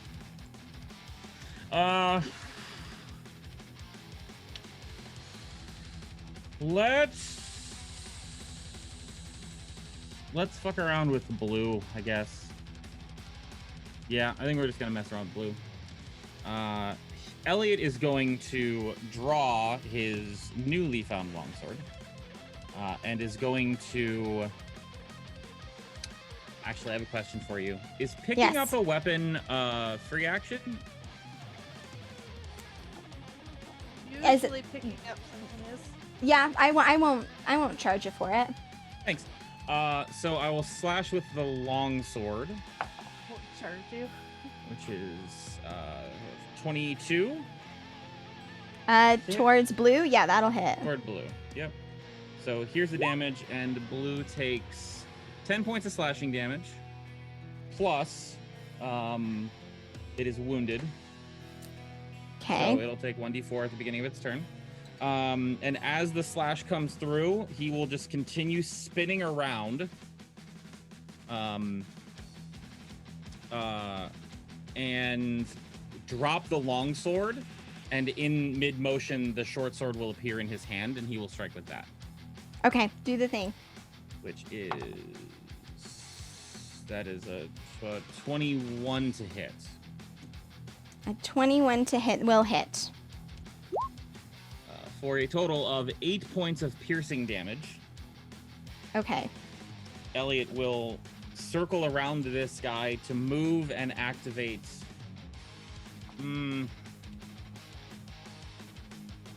No, he's just gonna circle around. That's it, Alrighty then. and pick up the long sword. Okie dokie. Perfect. It is now Kaz's turn. I am so irritated at this. I want to scream real loud. But she's doing so well. Okay. Alright. Yep. And she is going to do the thing. She's going to have to manually roll. That will just barely hit. And she is going to do... Oh, hell yeah. She's going to take this thing out right now. Yep. Kaz is going to just with efficiency slash and finish off this red mange. However, Bootstrap, I need a dex saving throw, please. Fine, I suppose. 21. That will save. She will fail, meaning you will take... Oh my god, roll. You'll take 4 lightning damage, as Kaz will take 8. And then we will do this thing. My favorite thing. This is beautiful. As that thing kind of like shifts and fades away, let's see. There's the electric explode, and as it happens, you all hear around you the strange ethereal music start playing. Like it's just, and you can all hear it. Frank, you get shivers up and down your spine because you understand that this is significant. Let's see. That is going to be her turn as she kind of takes the brunt of that damage, and she looks at Bootstrap and she's like, right, you gotta get him. They'll get help. And that is going to be her turn. Rael, you are up. How's the Goliath looking? Bad. All right, let's make it worse. I'm gonna hit him again. And another snake attack. So that's going to be 28 damage to him. Okay. Then I'm gonna move my full movement. Okay.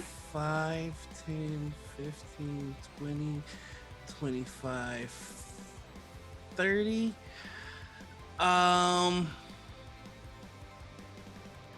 Then I'll use my bonus action to dash 5, 10, 15, 20, 25, 30. And I'm just yelling at these two, no one is getting away today.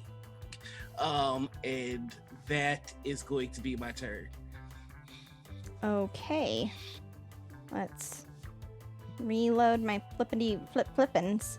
So bothered by everything that's happening right now. Okay. She's going to cry out. Like as you say that, you see again she becomes terrified and she will just go invisible. She will disappear from sight. Which leaves us to Bootstrap. Fantastic. I'm gonna hop off this and rush straight forward, two arms, two swords directly pointed at Babyface's fucking face. Couldn't even get his fucking stupid helmet on, could you? You will see, in fact, there is a mask dangling at his hip, and Baby is perturbed that it is not on his face. That I don't think I have advantage. I might actually. I have a +2. That's probably not gonna help. I have a 14 to hit on the first strike. I don't believe that will do it, but let me check. That's unfortunate. I would like it to. That does not hit. A 14 does not hit. Okay, well, there's always the second attack I can roll, which is going to be a 29. That will hit. Fantabuloso. 14 plus. Oh, that's not nice. 23 on the first. As you tell me what it looks like as you kill Babyface. Fucking excellent. All right. He's gonna just head straight forward and ram both blades cross, basically clanking inside, right around his lungs, through his chest. And as he drops, he's just going to grab the metal. He's like, as he's dropping, he's gonna grab the metal mask off of his Babyface's thing, clasp it on, and take both his hands, like dark ink, kind of extra swirling now.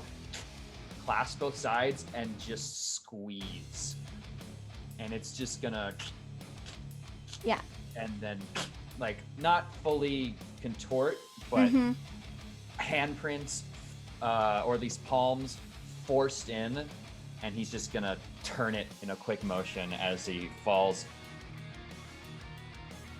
Gotcha. Brilliant. Anything else you want to do on your turn? I would like to retrieve my swords from his body as I put my heel to his face and draw them out. All right.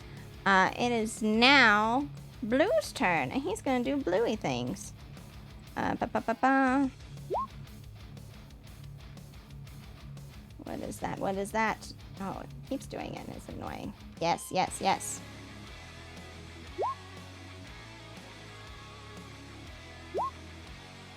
Oh, hell yeah. What's your AC, Elliot?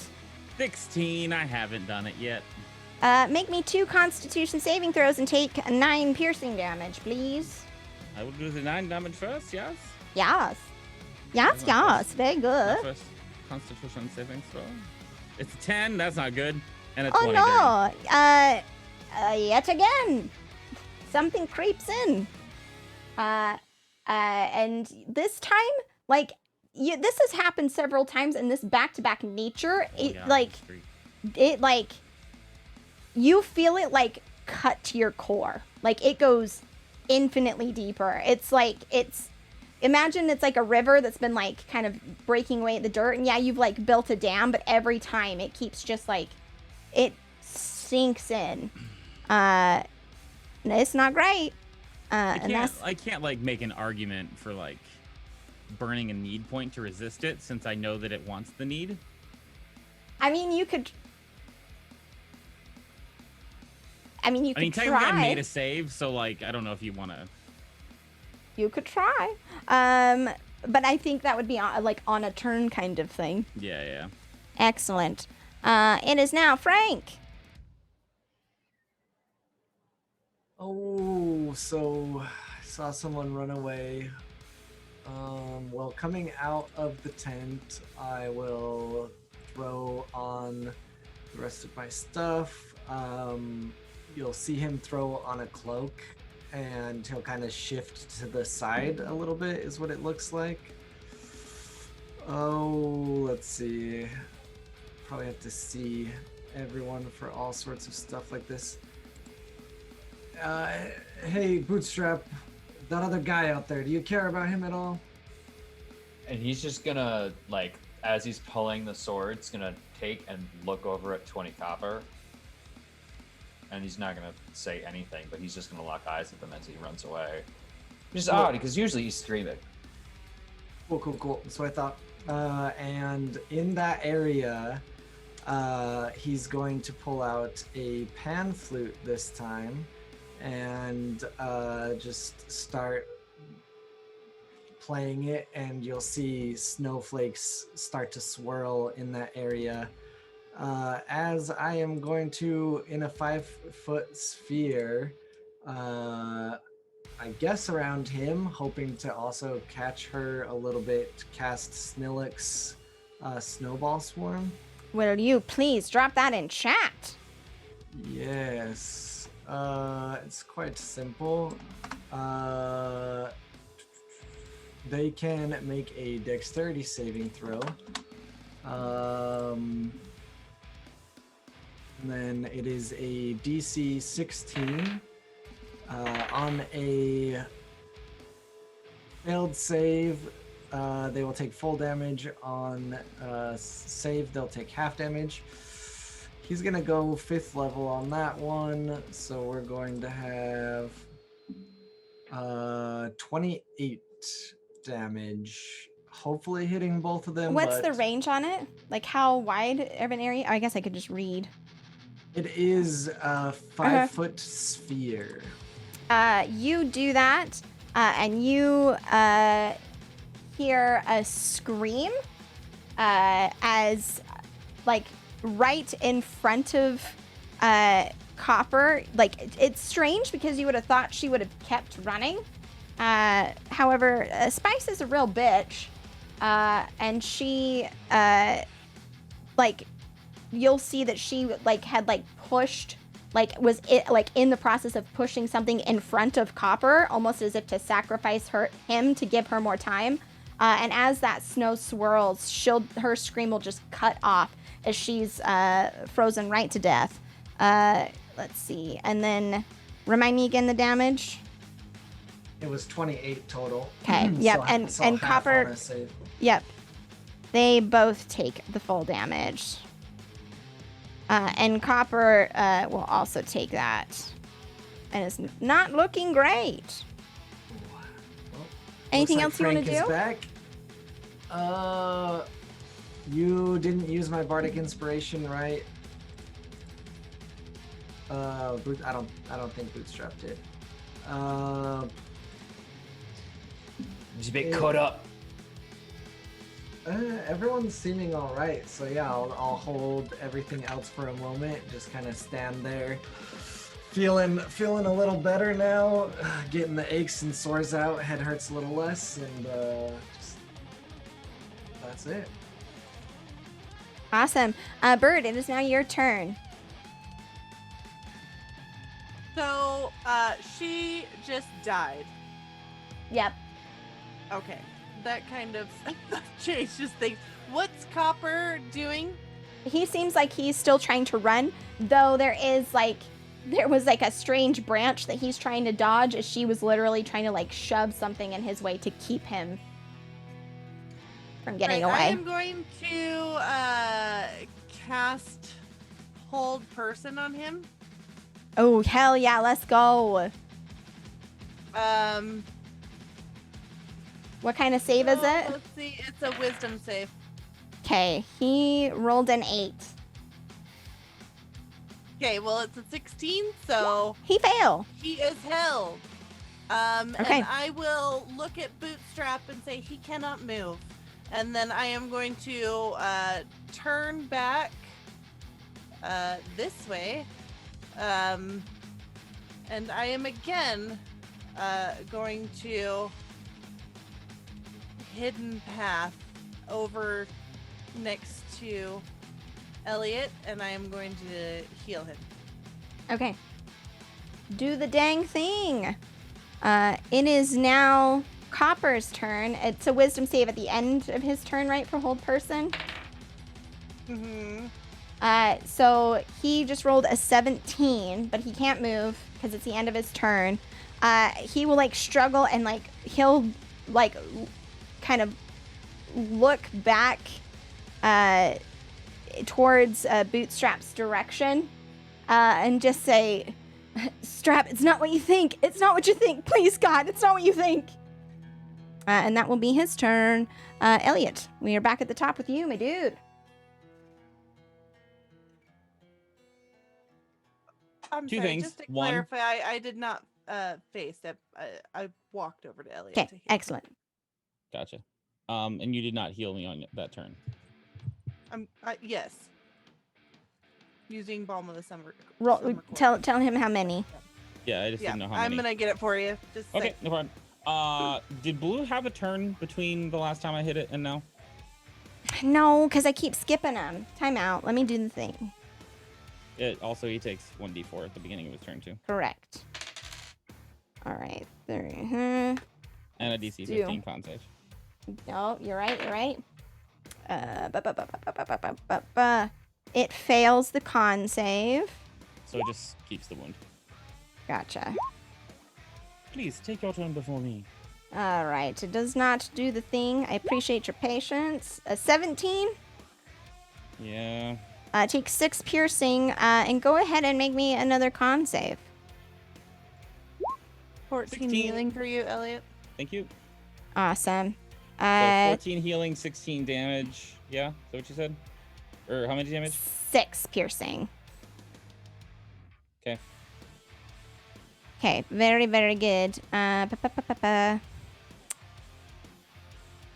going to... Yep, okay. Go ahead and take your turn, my dude. Okay. I'm gonna hit this guy. Okay, do it. Please, do. But I am gonna move to get advantage first. Yep. Not that it mattered. So with the... so I will drop the short sword to do this. Mm-hmm. And the long sword, it's a 22 to hit. 17 Okay. plus 5. That will hit. So that is 4 more points of slashing damage for him, Okay. plus a second wound. Okay. And then drop the long sword for the second attack at advantage because of bird. Yes. The short sword appears in my hand for 21, 12 plus 9. Yes, that will hit. For an extra 10 points of damage. Okay. He's not looking so good. Really wish I could action surge, but we ran instead of short rested, so that's it. That's all I'm gonna do. Now it is my girl's turn. She is going to book it over here and do her best to assist. Oh, that's a hit. I want this one. Oh my God, please, for the love of Christ. Just let me do what I would like to do, please. And she is going to do this many. She will slash down to try and hit it, and will connect once. And she's very efficient. Like, she's kind of calling out as she does.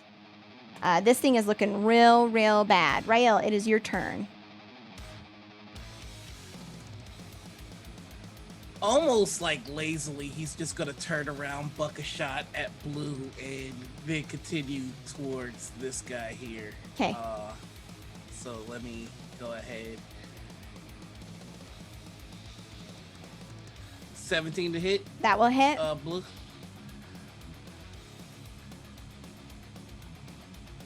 Only 7 damage and the sneak attack. So 7 plus 18. Bird and- Elliot needs to make a dex save, please. 15. 15. Full. Okay, let me check and see what happens with my girl. Ooh, she fail again. That's not great. Take 4 lightning damage. Is that the total? Yeah, that's what you take. Because it was 8 halved to 4. We're gonna figure this out.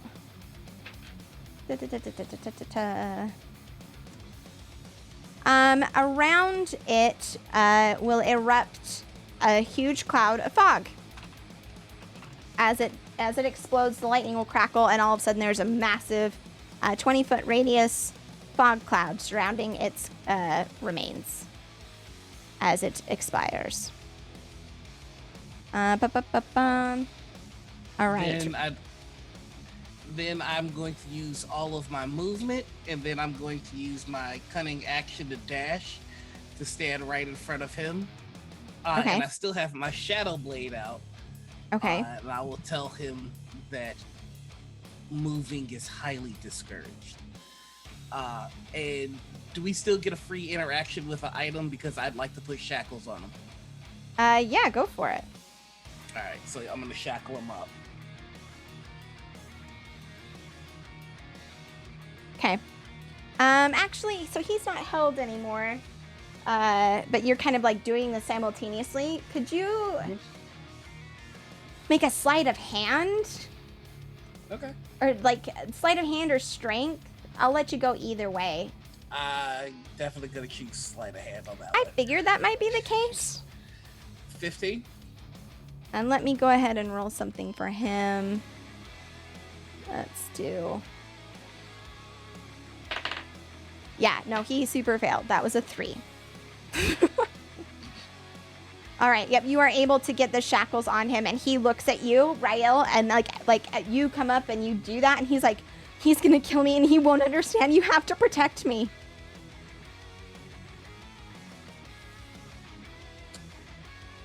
I am going to tell him in return, I won't let bootstraps kill you while you're shackled. Bootstrap, it is now your turn. Your swirling tattoos have ceased. Though you are still raging, the foes that you faced, they are no longer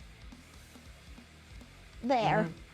Yeah, I would say, oh gosh, how far away is perfect? Okay. He's gonna honestly like walk almost as as previously with our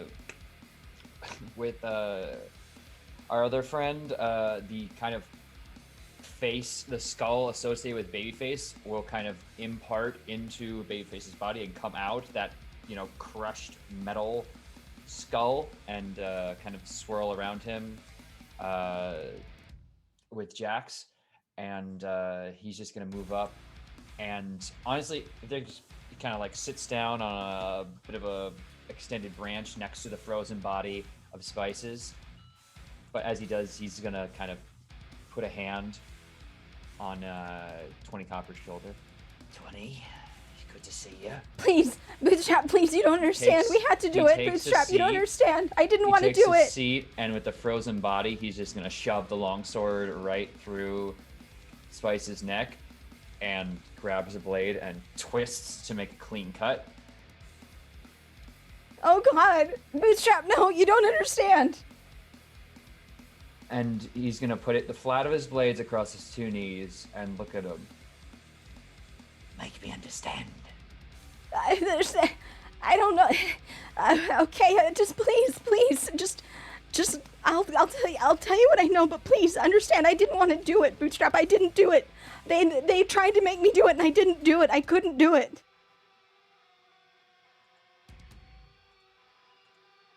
Fuck you mean you didn't do it? I got a fucking skull on my back because of you. I didn't. I swear to God. I swear to the gods, man. I didn't do it. I swear. It wasn't me. I promise you, I didn't do it. There was this. Listen, can I just get? Please, can we move away from her body, please? Kind of looks at Spice. Down at her head, that's now, of course, been swooped up, and the energy kind of caught up with the other skull. Kind of the hair, I imagine, being frozen sideways in this one. And it all kind of settles as he breaks his rage.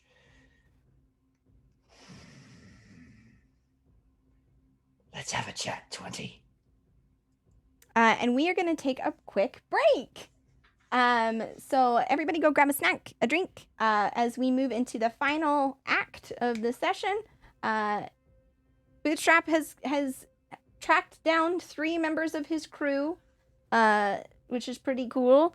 Lots going on, gang, and we'll be back in like 5-10 minutes. And we are back with the interrogation of 20 Copper Kid. Tom has picked himself up, dragged himself over to a chair where he sits hunched over a table, breathing hard, breath kind of wheezing in his lungs. Kaz has helped herself to beginning searching through the tents, looking for her gear. Everybody else, I need to know what's going on. I drag 20 Copper over to the middle of camp. Okay. He will go willingly, but you can see that he is terrified. Yeah, I have him clasped on the shoulder as a, like when you're with your parent and they're like, you messed up, but they have to guide you away from a situation, like, don't worry about it, sport, and then they claw into your shoulder. It's like that. As you're leaving with them, I do kind of get in Bootstrap's way a bit, and I say, I can't let you kill a shackled man. And then I give you the key, and then I walk away.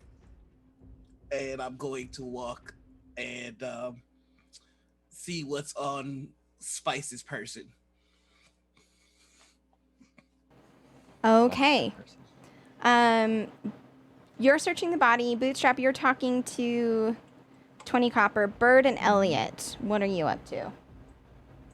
I'm just gonna come into the middle of camp, and I am going to just kind of crouch near this wagon, and I am just watching the conversation that's about to happen between Bootstrap and this Copper person.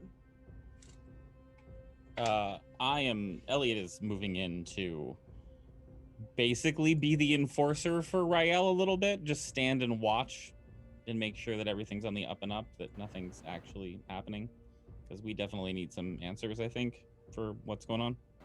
Understood. That, Elliot, that hum from before that was in your head, it's building.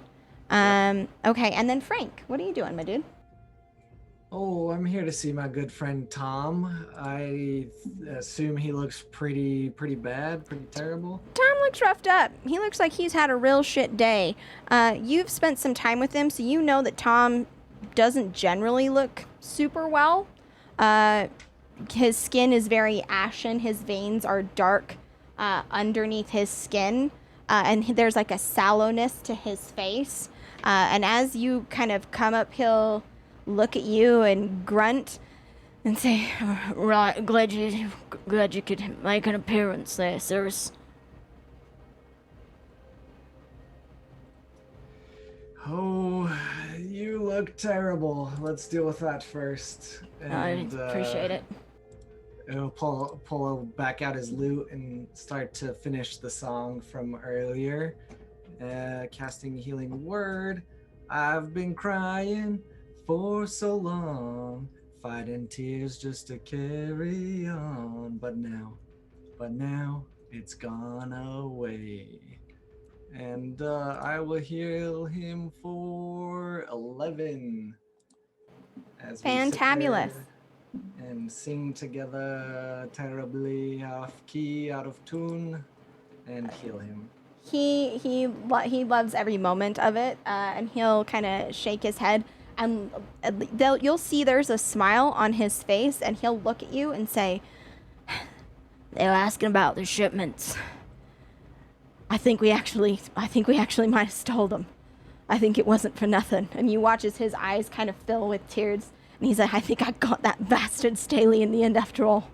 And you, like, this big burly man starts to get emotional, sitting there with you. Bootstrap, you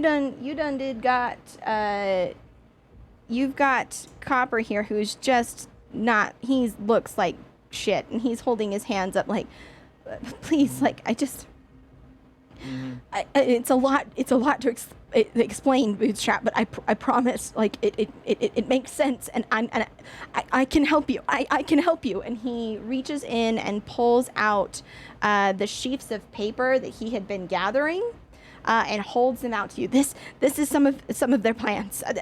It can explain kind of what they're planning. I've been trying to keep track of the correspondence, making my own notes. I thought you were dead, and I just went along with it because I didn't know what else to do. I'm so sorry. I'm so sorry. It was that woman. She showed up. She met with a bunch of us. She met with Mac and Gugu and Tim. Tim was the one who introduced her. She came and she said that she could help us. But it would mean killing you, and they all agreed, and I didn't. Bootstrap, I swear to God, I didn't agree. The whole time he's been really spilling his guts out here. He's been crouched over Babyface's body, and he just kind of unseen to him is basically cut his arm off of the shoulder, and he's gonna turn and drape Babyface's arm over his own like a very flimsy longsword, and he's just gonna lean down. I'm just gonna crouch again. So fucking Tom. So fucking Tim did this, huh? Did he? He's the one. He's the one that met her. She was one of the Thief Guild leaders from another city. She came in and said that she could help us. She could make a difference in our lives, make it so we weren't constantly shit on. I mean, I understand why they wanted it. They were so tired. They're so tired of the system working against us at every turn, never giving us an opportunity. It's like it was set up against us from the start. We're fucking pirates and raiders, 20 copper. What are we gonna do? Go clean? No. She said if we helped Staley, that things could be different. They believed her. Help fucking Staley. You're gonna get to politics now. It's not. I mean, I guess it's kind of politics, but here. He's gonna stutter, and I'm gonna literally take Babyface's arm, twist it so it smacks him across the face. Come on now. It was straight answer. It was fucking Belarus. It was Matriarch Belarus. She's the one who stabbed you. It wasn't me. She tried to make me do it, but I wouldn't, and so she did it. Rael immediately yells, "What was that name?" Oh God, please don't hurt me. I'm so sorry. Please don't hurt me. Belarus. She's a guild leader. She came to us and said that if we helped, that it could be different. She said that everything that we knew about the world was wrong, like a story that had been told, a lie over and over and over again, designed Where to make is us. she? I don't know. I don't know. But here, just take and he holds out these papers, just desperate, terrified. Bootstrap, I'm so sorry. It wasn't me. I didn't want to. I'm so sorry. Rael is going to walk over to two, put his foot in his chest until he's standing over him, and fire a shot right next to the ear until it scratches his face. Yeah. And he goes, "Where is she?" I don't know. I don't know where she is. I've never met her. There was only the one time when she came and she talked. She convinced them. Okay, look, this is all I know. This is everything that I have. Okay, this is Tell me it. everything she told you. She said, I swear to God, I am going to flay you alive and eat what's left. Listen, she works with Staley. They're trying to change the world, make it better for all of us. They said that that the gods abandoned us, that they want us to allege and pledge to them, and they just will abandon you and leave you, that they don't care. The system only cares about their plan, and we get eaten in the meantime. She said that if we helped, that we could make a better world for everyone. Rael, he's telling the truth. Not about the fucking gods. Rael's form has shifted. He no longer has hair, and he is muscular and dark-skinned, with a long beard, and his eyes are glowing red. Listen, they're here. I know what they're doing, these weird rituals. It's Who is they? Right. The Cult of Snarl, Staley's people. They're doing these weird rituals where they're breaking points here, and he will hand you the papers. Are you gonna take them? I am taking the papers and I am reading them. Awesome. What are we seeing here? All right. You will see correspondence, and that is sent to Aitken and Waterman. It looks like it's been rewritten in the same handwriting. It looks like it's Copper's handwriting. The correspondence is addressed from one Matriarch Belarus. It details actions taken against various barons throughout Newfordia who stood against sending forces north to the border of Bros. One details an attack on Lady Arista, which caused her to be bedridden. The next is an attack perpetrated on a library in the city of Retford in an attempt to destroy information about the prophecy to keep the chosen. And the note in it is that Quinn performed admirably, and I recommend her for promotion. The next is a sketch. It looks like he actually stole this. Let me go ahead and pull it up. A strange tower. There's no words or anything, but there is... and I'll show it to you now. A tower. It's like a drawing, and as you're kind of looking at it, Copper is nervously like watching your hands and watching your face as you're scanning through this information. Don't look at him, Copper. Look at me. I'm sorry. I'm trying to. This says matriarch. This says Belarus. Was happy with Quinn's work. Is that? It is. Yep. Quinn performed admirably. I recommend her for promotion. Okay.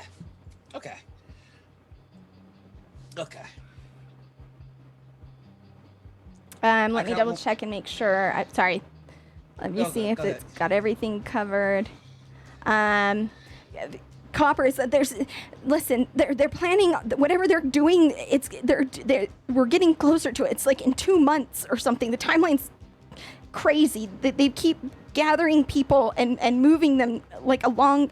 I don't understand it, but they keep doing this weird ritual thing. If you go over there, that's where the dragon sleeps, is up on the cliffside. You can see what it does to the land. They said that if we did this, that in the end it would be okay, that we would all be free, and we could change the system that's hurting us.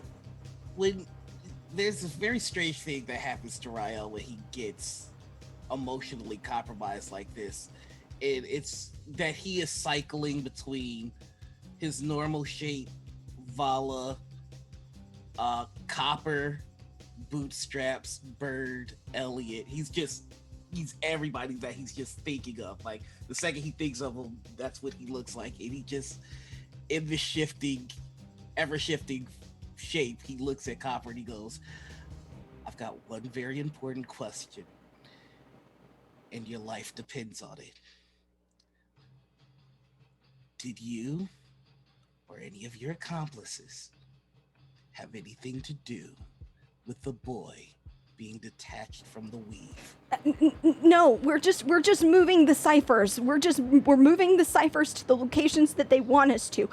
We don't have anything to do with the people. That's totally the cult. That's like Aitken and Waterman. Like that's them. I'm afraid. Like, if I'm honest, I think it was only a matter of time before they did it to us. They were saving him, and he points over at Tom. They were saving him. There's a point. There's a buildup. They needed a lot of pull. I don't know what they were talking about, but they were saving him for a spot. Frank, is you over here, Copper, saying this? You understand what this means. Kaz is gonna emerge from the tent, strapping on a belt, and she's gonna look at you and kind of look at everyone and just, it seems like you've got quite an interrogation at hand. Okay, all right. I'm just gonna, and she's gonna move over by you, Bird, and kind of stand next to you as this continues. Bird is crouched down, just like kind of on her feet level, but like that crouch, glaring at Copper. She has also taken out her skeleton arm and is draping it over her shoulder in a manner similar to Bootstrap. As this conversation is going on with Rael, Bird will stand up, like as Kaz kind of like walks over, just not even seeing Kaz, and just walk over and stand next to Rael. But you helped them, didn't you? You just watched while they were kicking him. You've been helping. You don't understand, you didn't Bootstrap. know what to do, but the answer is the right thing. What do you You're mean? A bad person. No, I'm not, I swear. And he looks at Bootstrap and he's like, I was just trying to make a life of my own, not defined by anything else. We were just trying to create a world that we could be free. You should have tried harder. What are you talking about? I'm just gonna look up and make eye contact with Bootstrap. I'm crouched just, down. walk on his level. away. Yeah. I would like to roll an insight check on Copper. Do you think? I've been waiting too. Can I roll too? Sorry. You absolutely can. 27. Okay, Elliot? 12. A 12 is still high enough. This kid is shitting his pants. He fully believes that he's dying, and he is spilling his guts.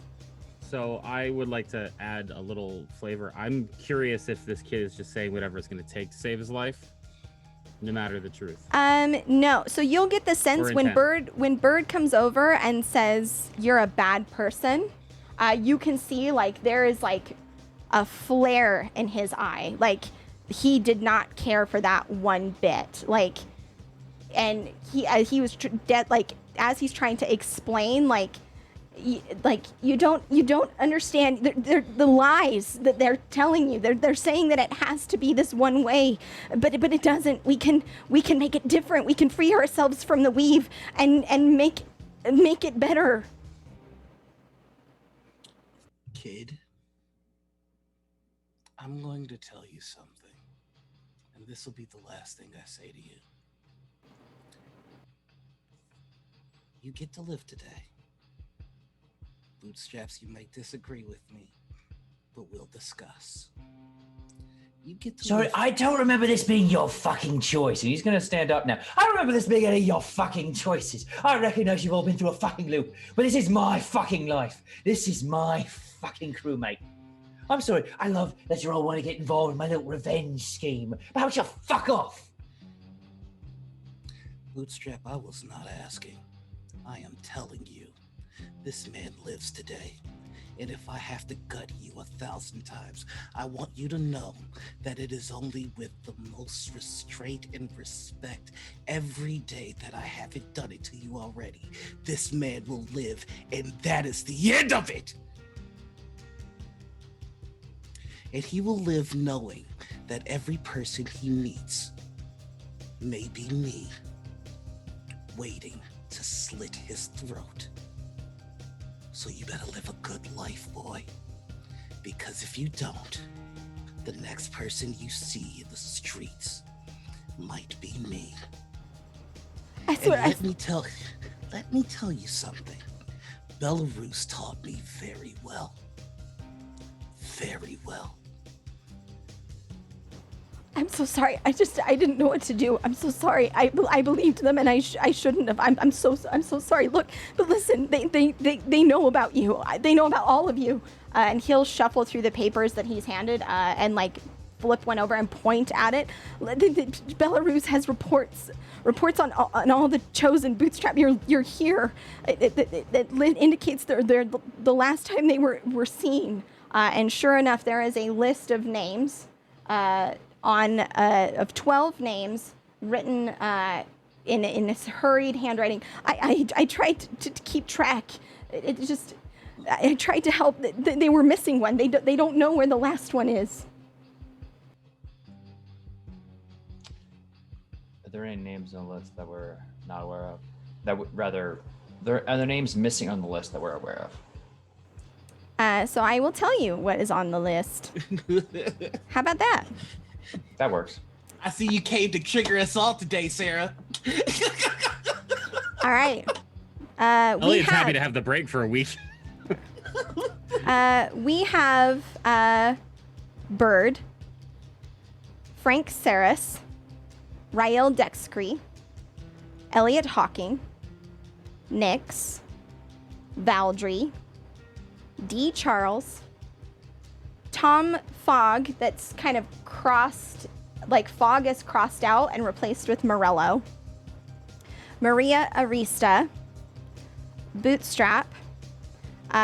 There is Colin Phillips is written and then crossed out with a question mark. Casarius Le Decora and Linux. Okay. I'm sorry. Out of character, that is a much different list than we have, right? Okay. Bird, Frank, Rayo, Elliot, Nix, Baldry, D. Tom is the new one. And Kaz as well. And Kaz. It might be first names and last names I don't have on here. Got it. Cool. Thanks. I hate to break up this, family reunion or whatever we got going on here, but this kid's just babbling by now. Kill him, let him go. I'm sure Tom here can fill in some gaps for us if we want to sit around the proverbial fire and see what's happened. Run, boy. Run. No. I'm going to grab him. He's still cuffed. I'm going to grab him and drag him off. I am going to aim at Bootstraps. I will not turn my body fully, but let you look at the scars on my back and say, better people have tried. Hey, well, this seems like we've got high tensions with it. I think we can probably say killing a prisoner is not right, and this man might have some information about whatever the hell's going on, right? Listen, if we can just get him back to General Love, I think that might be helpful to the cause, to the war that's brewing, maybe, and maybe don't kill a potential informant. I'm gonna look at 20. What's his read on that? You're looking at who? A 20 copper. Copper, he's just terrified. He's watching and please, please, I want to help. I'm sorry. And I know that this is, I just want to help. Whatever I can do to make my miserable life worth something, please just let me help. Still the same kid, aren't you? I swear, Bootstrap, I didn't mean to. I got so confused, and they killed you, and there was nothing I could do. I'm so sorry. I'm so sorry. I'm so sorry. And he'll try to, like, with his cuffed hands, like, try to reach out, like, to, like, grab your arm, but no, like, touching you is the wrong thing to do. So he'll kind of hold his hands and, like, openly start weeping. Like, I'm so sorry. I know. Right. Ryan was just gonna say, I know you well enough not to give you a warning shot, and I'm not going to. Bootstrap is looking off into the woods for a bit, chin raised up, and he's just gonna reach out a hand and, like, right around 20 Copper's neck and just, like, bring him in really close to his chest in a big, like, hug. Just A magnanimous dispensation. You're gonna live, 20. Greyface ain't gonna kill you. Thank you, Bootstrap. Thank you. I'm so sorry. I'm so sorry. He is just a puddle of a person. He's gonna hold him there for a bit, and then he's gonna unlock him. Now you go off and tell General Love, or you told me. We'll deal with this later. He'll kind of nod and say, I'll do my best. We'll have to wait. They're gonna be back soon. I know you will. And 20 Copper is going to kind of look at you and say, no. I mean, I guess I can come back. No, they are gonna be back. This lady with the Waterman, Ache and the dragon, they're coming back. Good. Oh, looks like the good cop, bad cop routine works, Tom. You see that? I'm gonna pull your fucking throat out, Frank. Hey, now, Tom is gonna whispering in turn around. confidence. Yeah, and Tom will turn around. Bootstrap, you're a big guy. You got nothing. Tom is massive. And as you say that, he turns with pure death and says, "You fucking touch him, I'll make what you look like a fucking picnic." What he said. I'll keep that in mind next time you're on the floor getting kicked by Babyface. I will pat his bicep and walk back. Tom, you want to fill us in on what you've been up to during your nice vacation here? It's a vacation. Right. Fuck. Yeah, they've gone out. They've tearing another spot in the wave. They took a bunch of the captives out there. They won't be bringing these ones back. Valdry's with them. I was able to figure out this. He's sleeping out on the ritual site. Something about the torn section of that wave. It helps the control that they have over them. It helps maintain it. Right. It's something. It's all about control. With them, they're telling these kids, they're telling everybody that they're gonna protect them, they're gonna save them, they're gonna give them the choice. But it's not. It's about pure control, keeping people weak and telling them lies. I saw it in Retford. But I think, listen, it seems to me, based on what I could hear, they've got stores of those ciphers, right? All along something called the warp. I don't know what that means. All along the warp. When we were able to move some of the shipments away from John, right? We moved them, and so their plan, that's why they happen to do this, right? It takes more time. So they've still got something. What the kid said, 2 months to get it sorted, but. The fucking bastards are out there. They're tearing the weave right now. If we can, whatever we're gonna do, we gotta make it quick, Frank. If Aiken and Waterman come back, and if we can't get Valdry, we're fucked. Yeah. So, quite simple. It looks like the Chosen will need to be where we need to be when the time comes. And, we know who all the chosen is now. It seems that the harmony seemingly is complete. If that sounds correct to everyone, or I'm just speaking nonsense again, maybe. Frank, what'd you do to mess it up the first time? Oh, well, it's super great being, chosen and having this grand destiny, but I just didn't care. I made that mistake the first time, and I don't really wish to make it again. And I know that you've all had a hard time with it, and you probably wish that you were never part of this, but seems like we have no choice and we need to do what we need to do.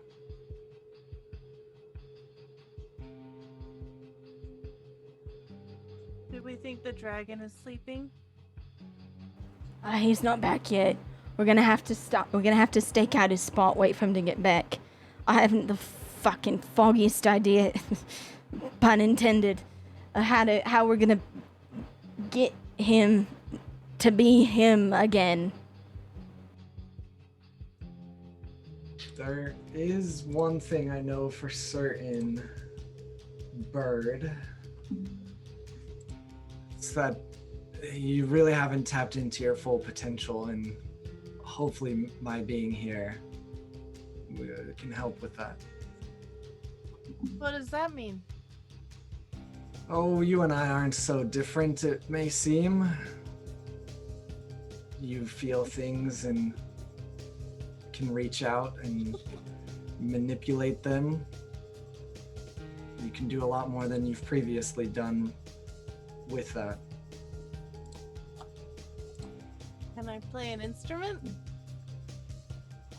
It's much stronger than an instrument, and he'll reach out his hand to Bird, gesturing to take his hand. Okay.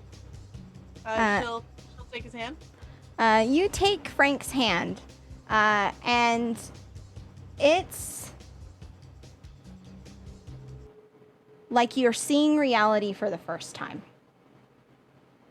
As you take his hand, the air around you shimmers in golden light as countless threads, like just are suddenly present all around you. It's shimmering in golden light, and kind of you feel, as you've touched other chosen before, there's been that resonance.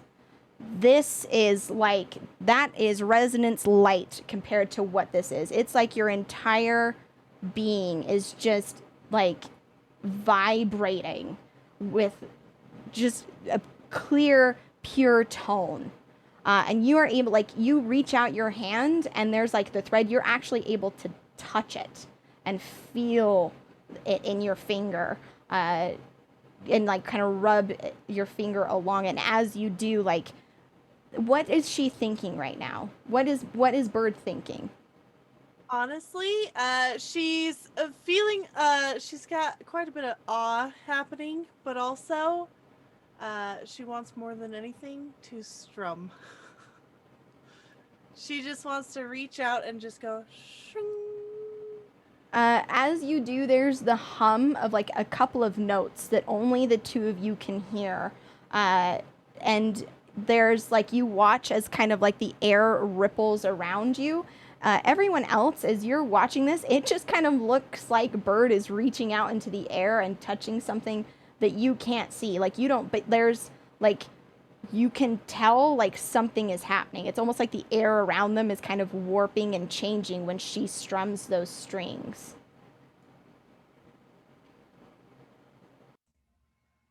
What the fuck are you doing? I was playing. And I will look back to Frank. Can you figure out which ones belong to what? That's a pretty deep question. I know what I can do with this, and what it shows to me, but only you can figure out what it shows to you and what you can do with it. I mean, I obviously play instruments, and a part of that comes in handy, but right now I know that I made a mistake previously and I was selfish, and as much as I begrudge it, I cannot make that mistake again. GM, if I look carefully at these strings, can I find which ones attach to my friends? These threads? You certainly can. Yep, you can. You see that there are like deep, like thick, like there are like threads, and then there are like cords, and you can see that there are indeed cords attaching to each of your friends, including Kaz, who's just kind of standing, arms folded, not certain what to do, off to the side. And you can tell that the connection to the weave is stronger than everything around you. And I need to be clear, everything around you that has life has threads connecting like into like this pattern. You're able to move through them, but when you want to reach out and touch, you can. I have so I'm just trying to react. If I see all these little things, I'm gonna try and like crouch down and see if I can find a tiny little thread of a blade of grass, and I'm going to strum it, and I'm going to just kind of whisper, "Can you be something else if I re-thread you?" Roll a d20 for me, please. I am a stick. I am a stick. You do that, and as you kind of like go to move the string and pull it, it's like it kind of warps away from you, and it doesn't work. Okay, you are a blade of grass. Okay, I'm gonna look up, and I am just going to try and see if I can find other chords out there. In reality, if I like look far enough, I assume like physical distance doesn't really matter. I want to try and find Baldry's chord, see if I can find him. You are kind of limited to like what you can see, Okay. like around you, and this is a very overwhelming kind of thing. Like she's literally just pushing the envelope right now. Like, what can I do right now? Yep. And like it feels like as you're like seeing, you recognize, like you see yourself in it. Like you realize like this, whatever this is, you are a part of it. Like just it is all. Is it a million fractal images of my own self looking back at me? It's like you feel a oneness with what you can see. Frank, you're watching Bird have the realization that you had all those years ago, and kind of watching as she's like afraid to like touch her, as she's pulling and playing, and there's kind of that like feeling of not being alone. Someone who can understand. Don't worry, Bird. You'll get the hang of it, but this also means that you and I might have the most to lose. Can help the most. And she's gonna reach out and take his hand. It's good to not be alone. Yes, both things you just said are correct, and I appreciate the enthusiasm. It's been a hard road, and staying my pleasant self isn't always the easiest. GM, I assume I'm gonna have to talk to you a lot during downtime to figure out what all I can play with. Correct. Okay. I can give you just a overview, but filled questions, and for chat's benefit, basically, Bird has discovered her innate, inherent connection with the weave, since she is an embodiment of magic itself, formed by the wish of a child. She is able to interact with the weave. She just needed to be shown it. Bird, you've kind of always known that you had this connection. You've always felt this kind of like trying to wish for things to happen. And now it kind of makes more sense that there's a reason that those things didn't work out, right?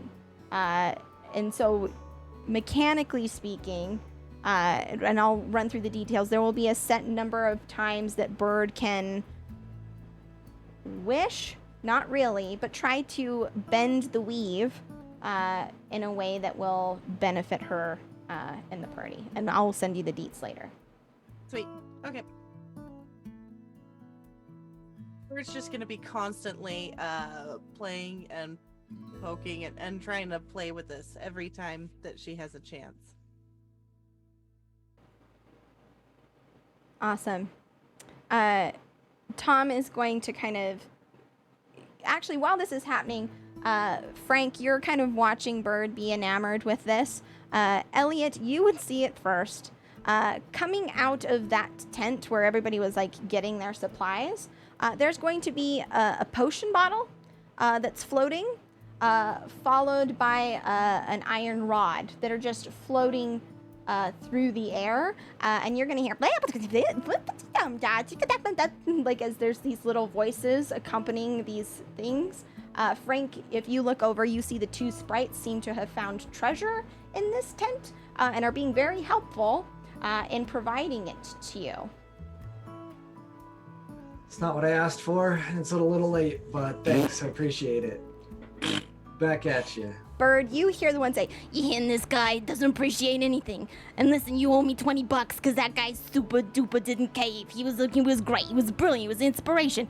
Oh, what do you know? Listen, there's more stuff. Let's go get it so we can be like friends already. Maybe he can like help twist it so we can go home. Yeah, I don't think he's gonna do that. I mean, he can't even understand us. It's like he's some big tough chosen guy or whatever. I've been listening to this guy go on and on about all this stuff, and it's just fucking, he can't even understand us. Well, I know it, but what are you gonna do? I could try and help you go home. Jesus Christ! You just hear play with it, like as these like little items get dropped into the grass. Frank, you can see them. Bird, you cannot. You can just hear them. Hey, so you can hear us? You know that we're here? Mm-hmm. Great. Listen, we've been trying to tell this guy all day, but he doesn't even listen to what we say. We knows about the dragons and we knows what you can do. Frank, your friends say they know about dragons and what we can do. Oh, you speak gibberish? It's Sylvan. It's the Oh. language of the fairies. Guy doesn't even know Sylvan, thinks he's some fancy pants. No, I should probably know Sylvan, but I lost it a long, long time ago. Bird's just gonna kind of like do little like smiles every time they say something kind of rude, and she's not translating that. Listen, you talk to her. I'll go get the rest of this stuff. You tell her the score. Bird, there will be something that kind of moves closer to your ear. Everyone else, it just sounds like Taz, like the Tasmanian devil, essentially. Bird, you'll hit. Right, so listen, there's the dragon, right? Is he trying to figure out how to do the thing? He sleeps up over yonder. I can't show. I guess I can kind of show you. Here, just I'm put your just hand. saying this out loud as he's telling me this. Put your hand out. Yeah, okay. And then you'll feel like two little hands kind of clasp around your finger, and kind of shake. Yeah, okay, yeah. So I can guide you. You can feel this, right? Okay, what's that? And as this is happening, Elliot, you see more little potions floating out of this tent and being placed in the grass by your feet. as this is going on. Right, so he sleeps up there. I think there's a nice outcropping. You know what an outcropping is? Back in the Feywilds, there's my an wife, she outcropping. put one in the yard. She said it looked nice. I don't know about that. But listen, there's a nice outcropping. I think you could probably, bunk down there, kind of hide, stay out of sight, and then... on it. Yeah, so right, you hide, and then, I don't know, you jump him, I don't know. He kind of, he talks in his sleep sometimes. I wasn't supposed to listen, but what can I say? I'm a shameless gossip. It is what it is. It is what it is. He does really like to gossip. Elliot, there are little gems that are now being carried out and placed Punk boy. at your feet. Anyways, he sometimes hums to himself. The dragon hums to himself in his sleep. Yeah, half of that was pretty jumbled and slightly unhelpful, but I think the gist of it helped. So thanks, and thanks for the items and everything. You said they want to go home, I think? Yes, you would like to go home, that's right. Yeah, listen, I'm late for dinner, and trust me, I'm never gonna hear the end of it, right? I'm never gonna hear the end of it. His son, he was graduating from Tooth Fairy School, ain't that right? Yeah, he was graduating tomorrow. It's really important. We're family men, you see. We gotta get back. Yes, they would like to go home, Frank. Well, do you want to, with your newfound discovery, try? Don't send us home yet. We gotta show you where to go. But they gotta show us where to go first. Oh, okay, great. I guess it's good we have a translator. Everyone, now that we've talked to fairies, we Well, ready now to... time out. We're sprites. Technically sprites. Yeah, technically sprites. What are they saying? They're sprites. Oh, my apologies, sprites. Don't worry, we just had a big bloody battle with a bunch of people, but let's worry over Fae semantics. Yes. Oh, how's- right. Just a minute. Listen to this fucking guy. You hearing this guy? I'm hearing this guy. It's really disrespectful. Yeah, what if I just start calling him, like, half-elf or, like, I don't know, like, something else like that? Like, hey, human. Like, they think this is all the same. Hey, goblin. What's going on? You a goblin? Does he like that? Hey, lady, does he like it? Just call him a goblin. See how he likes that. She's just gonna kind of and just giggle to herself, not passing this part along. Yeah, I know what's happening. I've been there before. Anyways, we're heading off. Yes. Yeah, I guess we can gather up the stuff. Will you please show us now? You want to rest? I mean, it could go sideways. Listen, y'all need to take a bit of care of yourself. Truly, if you don't take care of yourself first, you can't really be there for other people. That's what my therapist tells me. Yeah, You he's said going to we could therapy. hide Anger management there. problems, that guy. And I don't want anyone to come back to this camp. So I figured Oh, we could can hide probably there. go keep watch.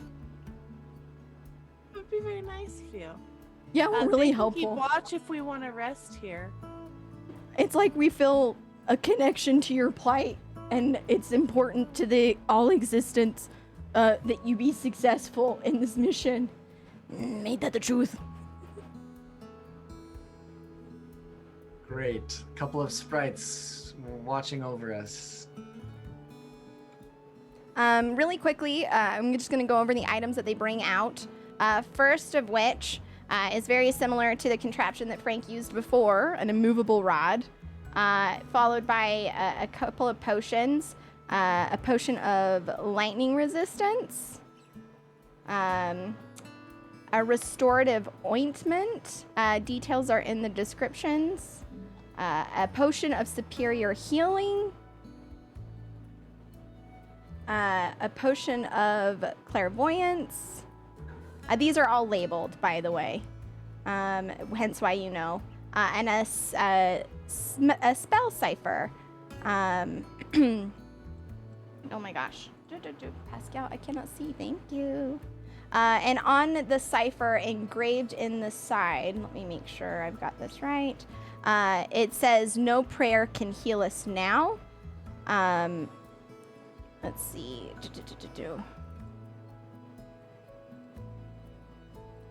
That definitely doesn't sound like an atom bomb.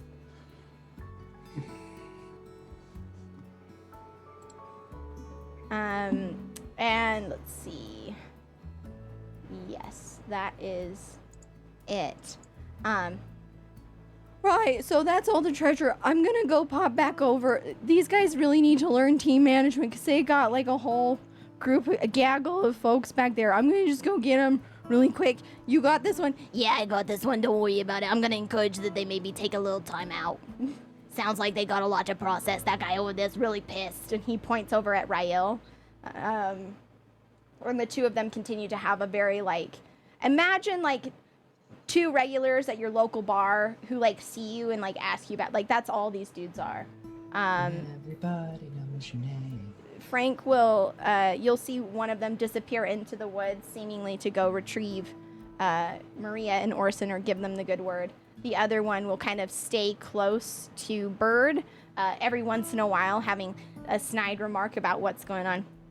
You see that? I think your friend, you know, the big tough guy with the tattoos, I just think he wasn't hugged enough as a kid. That's why I hug my son every day. Every day I get up, I tell him I love him and that he's important to me. Somebody should hug that guy. And Kaz is standing there, just flabbergasted, just kind of like, yeah, so, right, so I'll just be, seems like this is a bit much for me. Oh, no, I don't think you should go. I think you're one of us, or at least you're supposed to help. I don't, you're talking to invisible voices in the air, and he's got an arm over his shoulder, like a fucking psychopath. It doesn't get any easier. I dropped the arm, by the way. Can I try and just look out and see her cord and reach out and touch it and see if it'll hum for her so she can feel? You reach out and you can like put your hand on hers, and she'll draw back. She's like, no. She gestures to Frank. He tried that. No, you definitely felt the resonance, but she's like, listen. You know then. I don't know. I don't know what this is, and I didn't care for it. Didn't ask for this. I just would like very much to. Yeah, join the club. None of us asked for it, but you're here now. Pretending is very fun, but it's not real. This is real. When are we even supposed to, I don't. Tell me what, I'm a soldier? Just give me orders, tell me what to do. Come help us. Yep. We all need to be in the same place when the time comes. Side note, the little sprite also brought out a bag and kind of put some of 10 coral gems, each worth 100 gold apiece.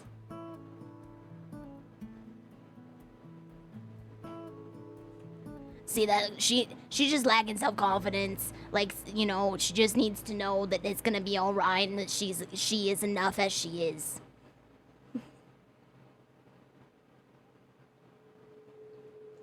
What are they saying now, Bird? Whatever take up another threat. They're just talking, making conversation. Sure. Listen, you're with us. We're all together. Save the world, right? That's the plan. No biggie. Well, yeah, I think we have to help Valdry if we can. Just really quickly too, I'm gonna show. This is Kaz. We've got Frank.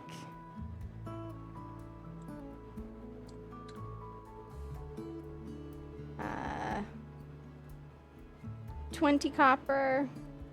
A headless Spice who lays just frozen on the edge of the forest. Oh man. An armless baby face. Did I get anything off of Spice's person? You certainly did. Stand by. Let me find it. Is this babyface art based on anyone specific? It is not. It was exactly what I wanted for that character. So I It looks a stole lot it. like Chad Gilbert, so somewhat. Let's see. Stan, I will have an answer to you, Rayo. In the meantime, you got one sprite going to get Maria. Other sprites hanging out. You're talking to Kaz. Tom's exhausted. You're kind of hanging around. What are y'all doing? Rael was not present for any of that. He's kind of made his way away from the group for a bit. And he's just praying the tear. Okay. Go ahead. Roll me a religion check, my dude. 20. Okay. What does your prayer sound like? It's basically, I don't know who's been pulling my strings more, you or Belarus. But I don't think I can be the guy that you want me to be and still deal with her. Because I am willing to burn everyone and everything to the ground to get to her. And I've been trying to believe, and it's... I need to stop her once and for all. You, as you're kind of sitting there praying, the first thing that sticks out to you is how peaceful this little campsite is, despite the violence and like the agonizing information that you've discovered. Like you're sitting there and there's anger and rage as you remember the family that was taken from you, and then like there's like the quiet around you, and as you pray you hear kind of in the back of your head you get this distinct impression. The image of the priest, the blind priest you spoke to in Bellport, kind of like comes into your mind's eye, and he smiles and just says, "I chose you for a reason."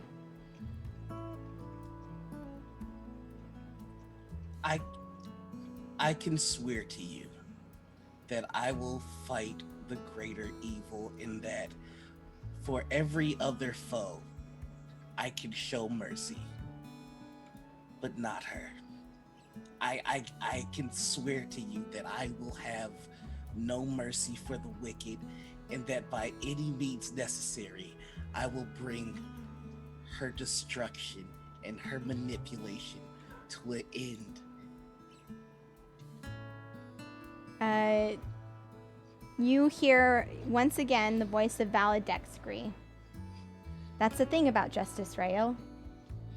It's the duty of the living to give it. It is inevitable, an eventuality of creation itself. There is always order, even in chaos. Okay.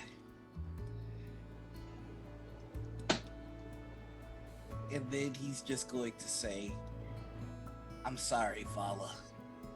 And he's going to start to head back to camp. All right. Elliot, my dude. Bootstrap, my dude. What you doing? dropping the arm on top of Babyface and gonna drag his body over to Spice and light them both up. Okay. A little funeral pyre kind of a deal. Yeah.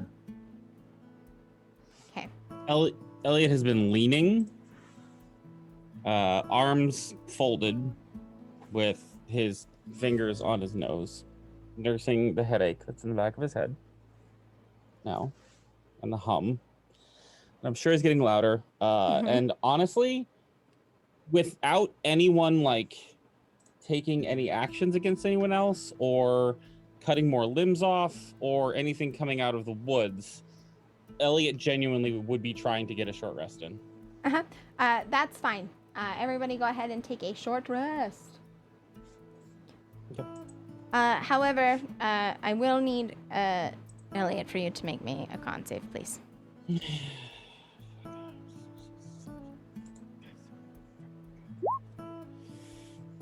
How about a nice round 24?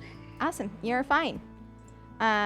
You guys sit, and during that long rest, Orson and Maria kind of come through the woods to join the group and kind of survey everything that's going on. Maria will say, I think we were able to find, there's a kind of burrow back there. We were able to kind of get everybody stored safely for the time being.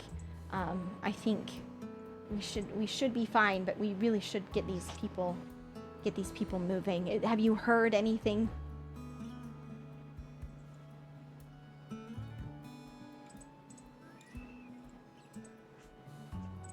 Do we have Who a are you- plan who are they chosen? talking to? All of you. Sorry, They're addressing I'm everybody. short resting, so. You're good. 1, 2,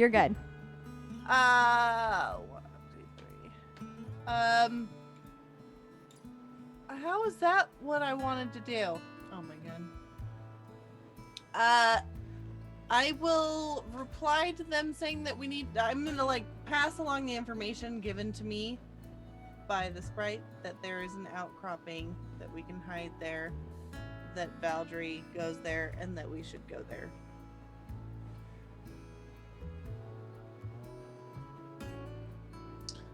Well, it seems like that's the most direct path that we have, so let's take it. Yeah. Listen, like I said, I'm just accepting that everything is broken, and let's keep going forward. Do I have the journal that they were very interested in previously? Yeah, you were able to retrieve all of your items, all your belongings in a satchel. You will retrieve pages that you ripped out of a journal that are still stained with blood, but you have them. Well, as we walk and leave, I'll just kind of casually pass them over to Elliot without really saying too much. I will read the pages. Okay. The pages are written by someone who signs off the notes as Comerford. And it seems like it's a journal, obviously. And in it, Comerford, you're able to gather he was an agent of the unseen. And had been for a long time. In the beginning, he details the beginning of the first cycle of the Chosen riding out into the wastes through the battlefield to the conclusion, and to save the world. It details Valdry's return. However, black and corrupted, and not knowing what to do to help, Valdry then fleeing. It details some efforts over the years of trying to kind of manage the balance, right? Kind of working to help local communities and uncertain of what happened. It seemed like there was a conflict, but no resolution. And then there's kind of like a big gap, and his notes become very specific. He talks about the return of Richard Staley. He details Staley's rise to political power within Retford, running on a platform of people's rights, a very pro-refugee stance. It details about Comerford trying to meet with Staley, asking him what went wrong, and it details Staley's account of what went wrong. It's a couple short lines, and Comerford writes, "It was clear that this was painful for Staley to recall. I'm sure that he's leaving out details. I will never forget the way that he looked at me and the pain on his face as he said, 'We were abandoned. We were given up. They sent us there to die. It's in our hands now.'" The journal continues as Staley continues to work, and Comerford follows him, noticing that he is taking a lot of meetings with various guild leaders. It documents movements of the cult within Norfordia. Ultimately, Comerford comes to the conclusion that a new cycle is beginning and makes notes of trying to find the new chosen. Will you roll a history check for me, Elliot? I would love nothing more. 20, dirty. Perfect. You remember in the home of the Rising Sea finding a dead body with a journal with a bunch of pages ripped out. However, there was still a page in the end. I believe Rael has those pages.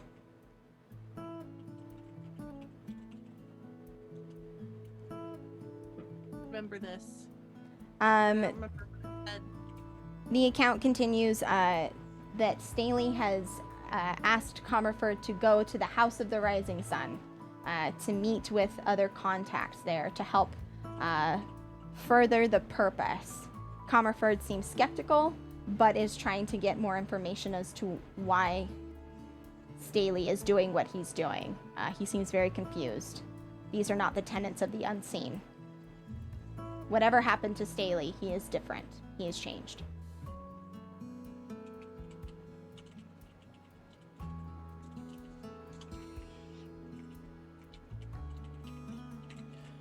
Hey, Frank. Yeah. You said that you were chosen before one of the other cycles, is that right? Well, I believe someone provided a lot more information about that than I wanted to share, but yes. Thank you, Orson. Orson was it just the grunts. Was it the first one? Like, were you with Staley? I mean, it's been so long, and I honestly found myself deep in a mug for a long time, and really what I remember most and what I need to hold on to is not making the same mistake I made the first time. And Staley and I were indeed close, but I don't believe the Staley that I first knew back then is the one that exists now. And just a point of note, it wasn't the first rhythm, but the most recent one before whatever is happening now. Orson will pipe up, "This is the way of creation, a constant ebb and flow." Chaos and order, chaos and order. And I want to be very clear. I am saying this loud enough for everyone to hear.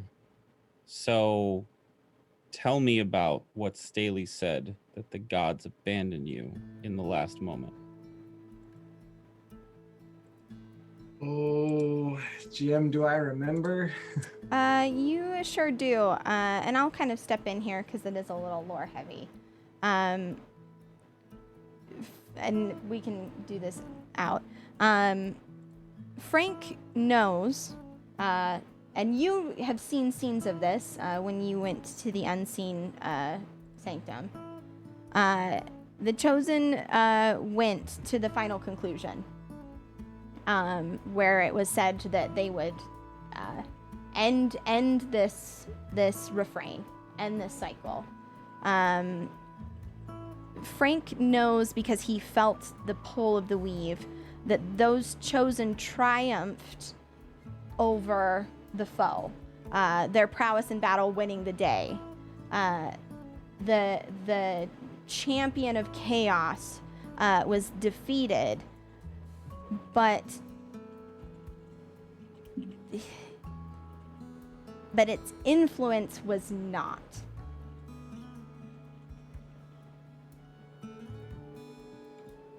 Since Frank wasn't there, he doesn't have like the particular details. Mm-hmm.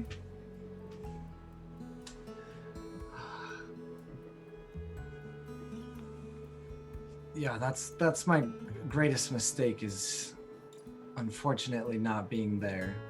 And it's probably why the rhythm is off, if I were to guess. Guess. Orson kind of like grunts to himself. Listen, Orson, I'm here now. We're doing the thing. I get it. I didn't ask to even exist. And now you just all of this is put on all of us, really? What? Can't give me that much of a hard time. I toss the book to Rael, turn to Orson, and say, Orson, I'm going to need you to shut the fuck up, because nothing you're doing or saying is helping anything. He just kind of puts his hands up and says, whatever the Chosen say, I'll just go make myself useful. And he will turn around and kind of storm off into the woods. Maria will watch as he goes and turns and go, you'll have to forgive him. This is kind of a touchy subject. I'll bite. Why? His wife was a Chosen. She never came back.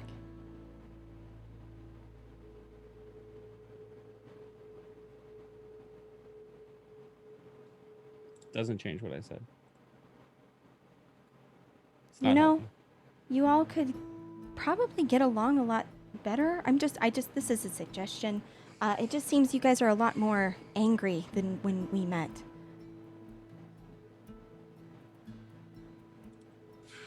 The weight of the world can do that to you. Sure, I hear you. But I find that acts of kindness is what makes it worth bearing. Like the ones you did for me. And the people that I love. Yeah, we're still in this. There's only so many times that you can give kindness like that without receiving it back before it breaks you.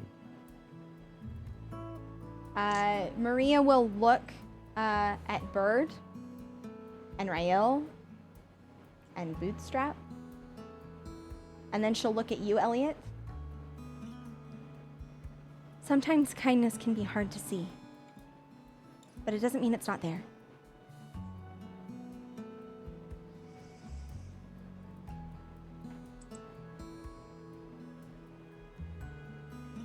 We'll agree to disagree. Bird, over. Bird, it's me. Bird, it's me. Bird, over. God painting. This is Bird. Over. Listen, do not reach out to Linux right now. She's quite angry, but I think she's going to have something sorted out to get those people out of there. It seems I'm rather impressed. Ogma chose well. It seems that she was able to convince the Council of Mages in Retford to expedite some teleportation for those people. So they should be fine. Over.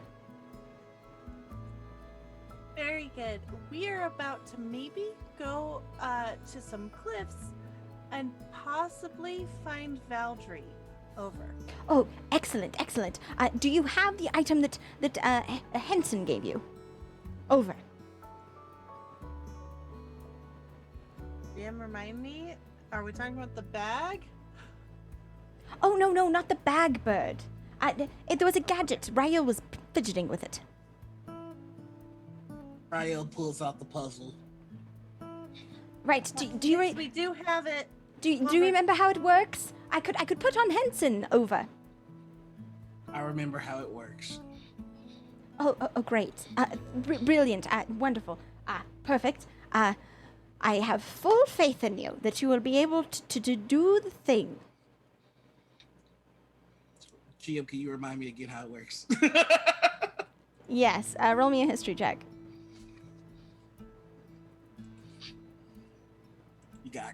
You caught Rael in his sad boy hours. How dare you? Listen, man. 16. You're able to recall the pattern Henson had shown you. There were 3 moves and a code word to activate it. The code word being Aspen Glow. Gotcha. Right. So, listen. If you're able to get him to be him, he can probably get you out right away. Anything else fun and exciting happening, Bird? Over.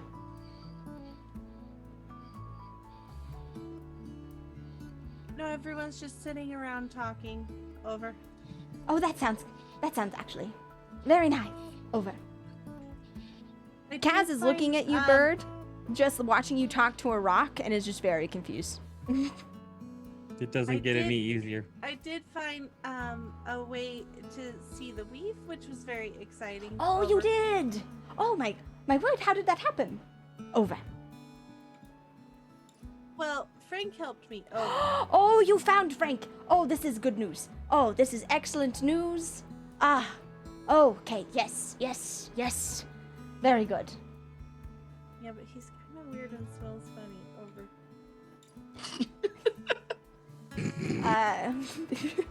Zuth will go. Now, Bird, it's not very nice to talk about people like that. Over. And I happen to know that he's had a very hard time. Multiple prisons, a horrible cart that they was not very accommodating. He kept dropping me. It was a whole thing. Over. I know, I'm just hoping we maybe find a stream on the way to this cliffside. Over. Well, he might be able to expedite. You should have a plan of where you want to go after you fix Valdry, because you should be able to get there post-haste. Always have an exit strategy, Bird. Always have an exit strategy. Over. Okay, will do. Over.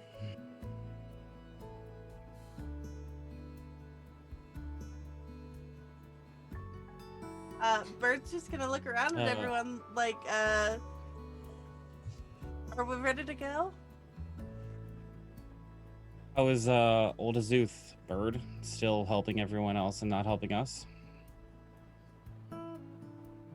He helps us. He brought back Rael. That is About that. I'm sorry. Azuth, can I ask you for something over? Yes, Rael. Whatever you would like. Well, I mean, not whatever you'd like. I am just a painting, but I can do my best. Over. Can you see if you or anyone at the Mirror in the Sky can get me the location of Quicksilver Quinn, please? You'll hear over the stone like a familiar, angry voice. Nobody knows where that bitch is. She lit my library on fire. Okay, thank you. And you're If you welcome, find her- by the way. For what exactly, over? Helping you out. You want to try and mobilize 100 mages on a notice in the middle of this? Without certain city officials knowing about it? You're really lucky I chose this side. I'm just saying. Consider that part of the invoice for saving the world, over. You'll hear, like, it's almost like Linux leaves the walkie-talkie, like, clicked, like, this is the problem with secret organizations. It's too much overhead, and you have all the stupid tokens and signs, and it doesn't make any sense, and just, like, she kind of rambles, and eventually it cuts off. That's why you should say over when you're done. All right, so what's the game plan, folks? Right, little lady. So if we go up there, they're gonna be back any second, right? It's the sun. Where's the sun? Oh, sun's on the other side. Yeah, I forget. Right, yeah. So the sun's going down. So we go over that way. I can lead yous. Hey, you gonna watch? No, you gonna come, right? You gonna come? Yeah, I'm gonna come. Okay. Great. You gonna come, and we're gonna get where we need to go. We're gonna take you to the outcropping. You're gonna send us home.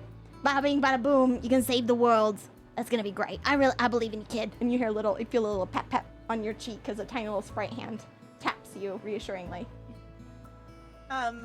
She's going to say, okay, they're going to lead us up to the outcropping, and then we can send them home. And Bob's your uncle. My uncle wasn't named Bob. Yeah, my uncle's name was definitely, well, I guess oh, it might be a curse word in your language, I'm not sure. Oh, hold up. I don't even have an uncle. Never mind. Where are we going? We're all gonna fucking die. Yeah, probably. And Great. this little sprite will then lead you where you need to go. Pulling on your finger, Kaz will reluctantly follow, falling in step next to Tom, trying to like hold him like up on her shoulder. They seem to have some bit of camaraderie. It seems that they were held together in captivity for some time. Thank you for the bits, Das Kunin. And thank you for the bad table earlier. I did use it. Thank you very much.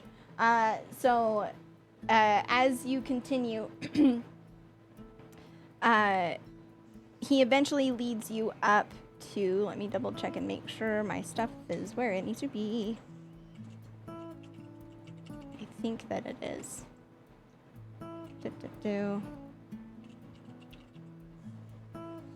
Okay, one second. We're gonna get rid of this. Shit. Awesome.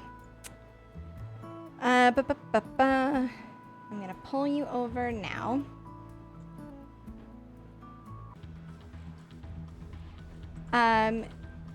This little sprite will lead you to a clearing in which you will see, as you kind of get up, those massive black crystals are just cutting out up from the ground. There's a flat, perfect glass center and these massive crystals that just jut out in each direction. He goes, all right, now be careful. Magic's a bit fucky here. Oh, sorry, pardon my language. It's a bit weird. And Bird, as you try to focus your eyes, you do see it's like the threads around here are fraying. Some are even just like, it's like they're dangling just loosely. Like it's clear that the weave here has been disrupted. And the little sprite will point and say, I was just gonna say, she's gonna turn the group. Okay, they say be careful because magic's a bit fucky here. Good. Bootstrap, you know that your tattoos like move and things, right? That's not natural. I'm just awesome. Magically, Awesome. I think that guy might be an idiot. Or a genius, I can't tell. I don't know who they're talking about right now, but it's probably one of us. I don't know what the fuck they're saying. Do you? Oh, I have no fucking idea. So if I need to cut one of them, I'll be real sad about it. Listen, when this is over, can you try to cut one of them? I would like to watch that, actually. Listen, that's what I'm telling you. This Elliot guy, he gets it. He gets my humor. He's very funny. Oh, I think I goofed. I think I pissed off him. I think, oh man, it's a good thing the little lady's gonna send us home.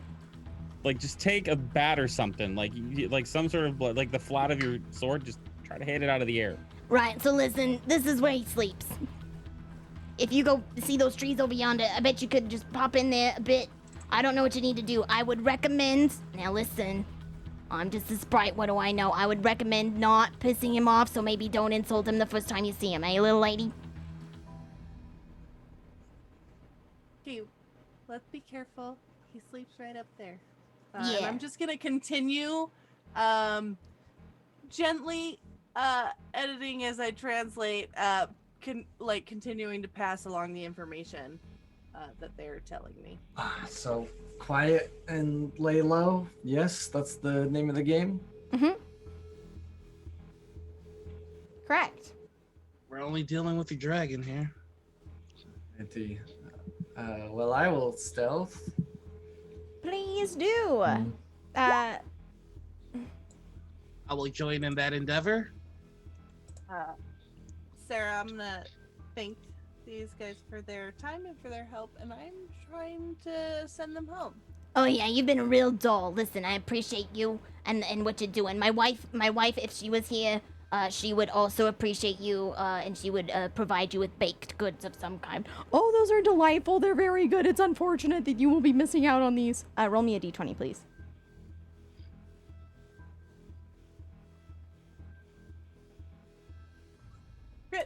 You reach out into the weave and you are you see the little threads that connect to them, and you take them, and with the intent you grab and twist, and they are like, as they're kind of like excited, they're like, right, see you never. You twist, and they pop out of existence, and you get the sense that they have returned home. Okay, cool. Great. Brilliant. You guys are all able to successfully hide in the trees. For narrative purposes, all the other chosen homies have kind of stood back, choosing to let you engage with this directly, as you guys seem to understand what you need to do. And more people just seems like more fuss. The sun is hanging low in the sky, starting to tip down below the trees, and you wait for the return of Stockton, Valdry. At this point, who knows, right? It's all just craziness. And sure enough, as night fades, or day fades into night, you hear the flapping of wings. And a massive black dragon descends from the sky, spiraling once, twice, 3 times, and resting down into the gem circle, kind of like a cat curling up in the crystals. It will kind of, he hunches down and rests his head. And as he does, the crystals around begin to kind of crackle with electric energy. And he sits there quietly. Hey, Elliot. Yeah. You know what I need from you, man. Is it a Constitution saving throw? Yeah, it sure is. This just doesn't get any better, does it? 23.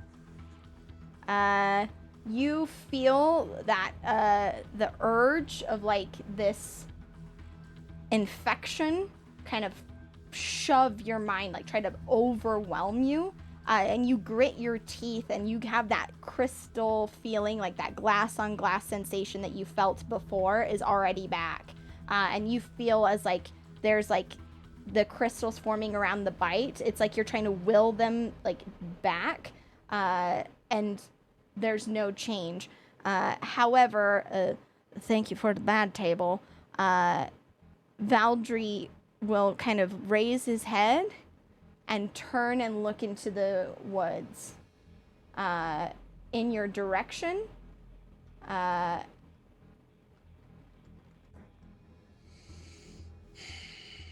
You're close.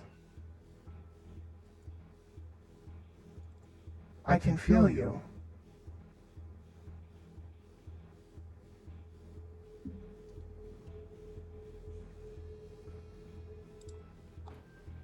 The voice is emanating from Valdry.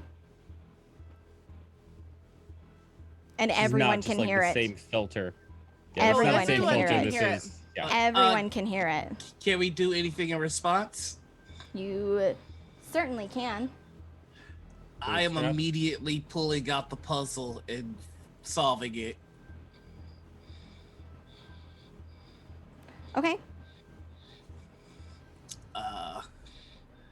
The 3 moves and then the keyword. I forgot the keyword. Yep. You Aspen Glow. Aspen Glow. There you go. And that, if I recall correctly, that plays a melody that meant something to Stockton. Correct? Yeah, so you do that, and sure enough, the little music box starts playing. And the dragon will tilt its head to the side and look.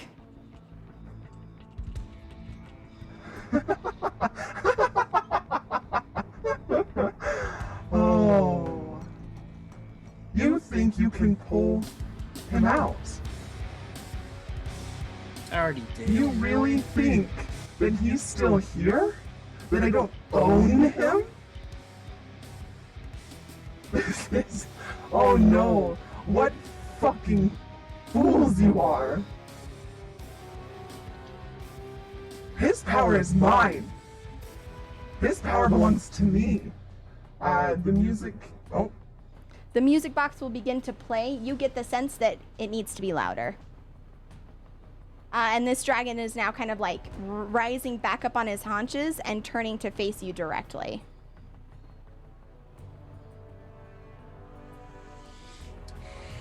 Can go I ahead. use Druid Craft to make the sound louder? I know it's not exactly thaumaturgy, but I can do things with sound. I can manipulate sound with it. Can you project them? Create sensory effects. Okay. Yeah, you can do that. This music, oh, that is very loud. You kind of reach out and cast your craft. Where are you focusing this origin of the sound? The origin or the result? I want it right result. around Valdry's head so that he can hear it. Like, I'm just gonna fit this sound just all right around where he will hear it the loudest. He will. Oh, go for it, Rael. Oh no, go ahead. Go ahead. I'll let this. We'll see That this go happens. first. He'll kind of turn his head to the side. why should any of us suffer at the hands of fate? Why do you choose this when you could choose freedom? You choose to suffer the ideas of these paltry beings, serve them when you could serve yourselves. I will never understand you. And he, like, as he's saying that, ice is kind of forming in its breath. Okay, I have a wild idea. Hit me with it. This was given to you by Nyx, right? This is like a sound effect. This music box or something is Yeah. from that. Yeah. Oh, go ahead. I was gonna try to do something real quick because I think it might work. Which is, and this is what happened last time. This is how we figured out he's still in there. I'd like to cast Detect Thoughts. Please post it in the chat. I'm pretty sure I remember how it works. Yep. Arigato. I'm also gonna free action, turn to Rael and be like, "Can you look like Nyx, but a little younger?" I don't know what he looked like when he was younger, but I think I can whip something up. Yeah, just try and like take her features and like, you know, young them up a little. Or just like Nyx, how we last saw her. I think he's gonna switch into what she looked like last. Okay. You transform into Nyx, which I've thrown up there for the benefit of everyone. You morph into Nyx, and you cast Detect Thoughts. The surface thoughts that you hear is just a cacophony of chaos. It is pure, just like unadulterated, like just noise, much like that. It like voices over voices over voices. Raging against you. Are you going to try and delve deeper? So here's what I would like to petition for, GM. It says you questions verbally directed at the target. Instead of asking the target questions internally, can I just have the music play with our joint connection, like in their head?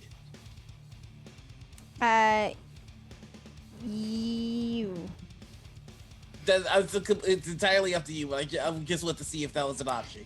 Because it's not really like saying, like you can't embed thoughts. You're just detecting his. So I'm gonna say no.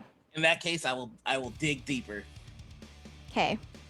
And I'm digging specifically for him. Like, hey, get your shit together.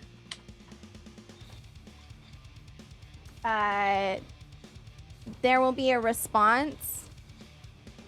I am practically a god in this form. Sarcasm won't save you.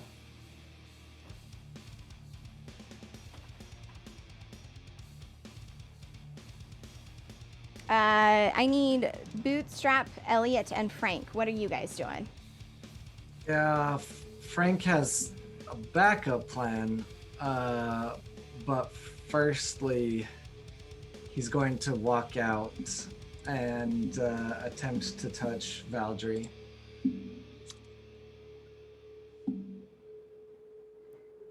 All right. Let's see. Are you just walking out? Yeah, yep.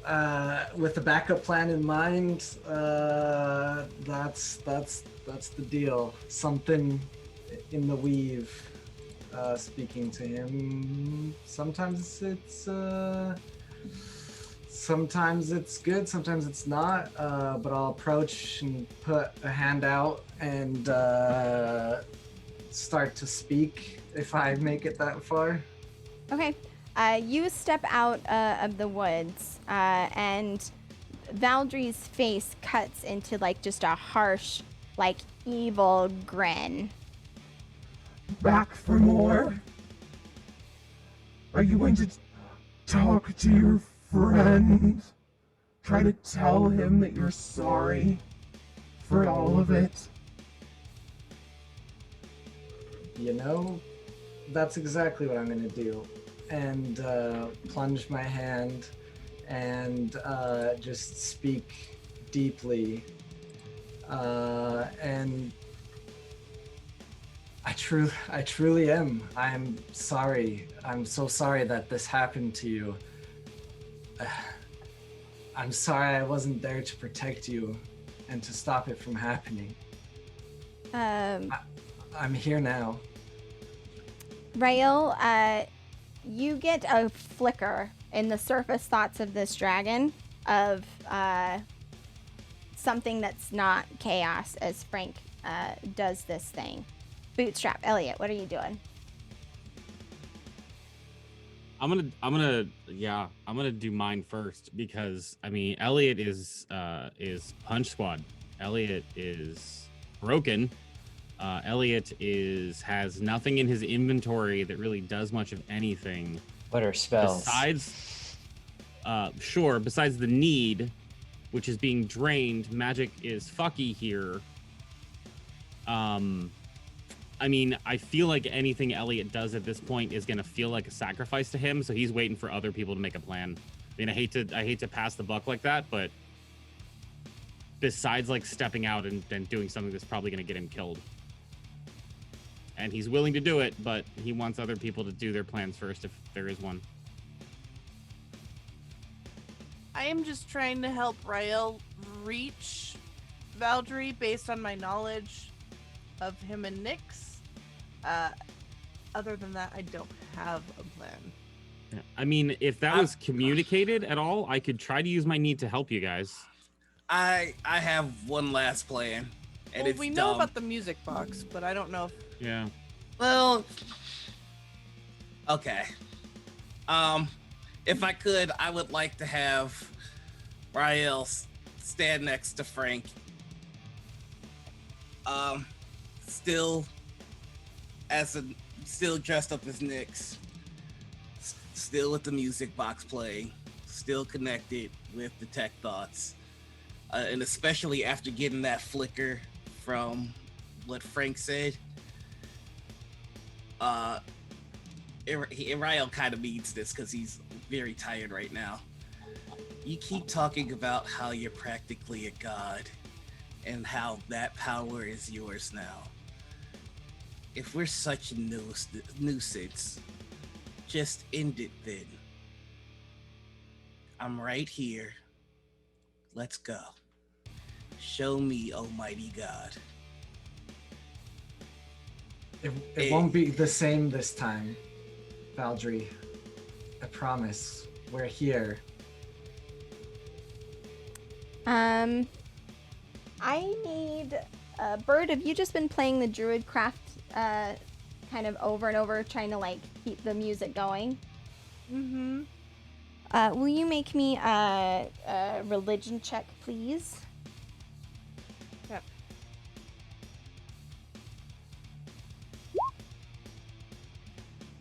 $14.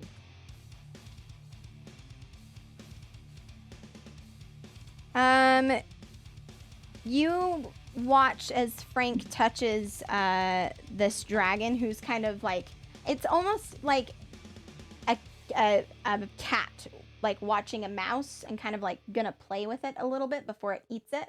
It's like almost like entertaining this idea.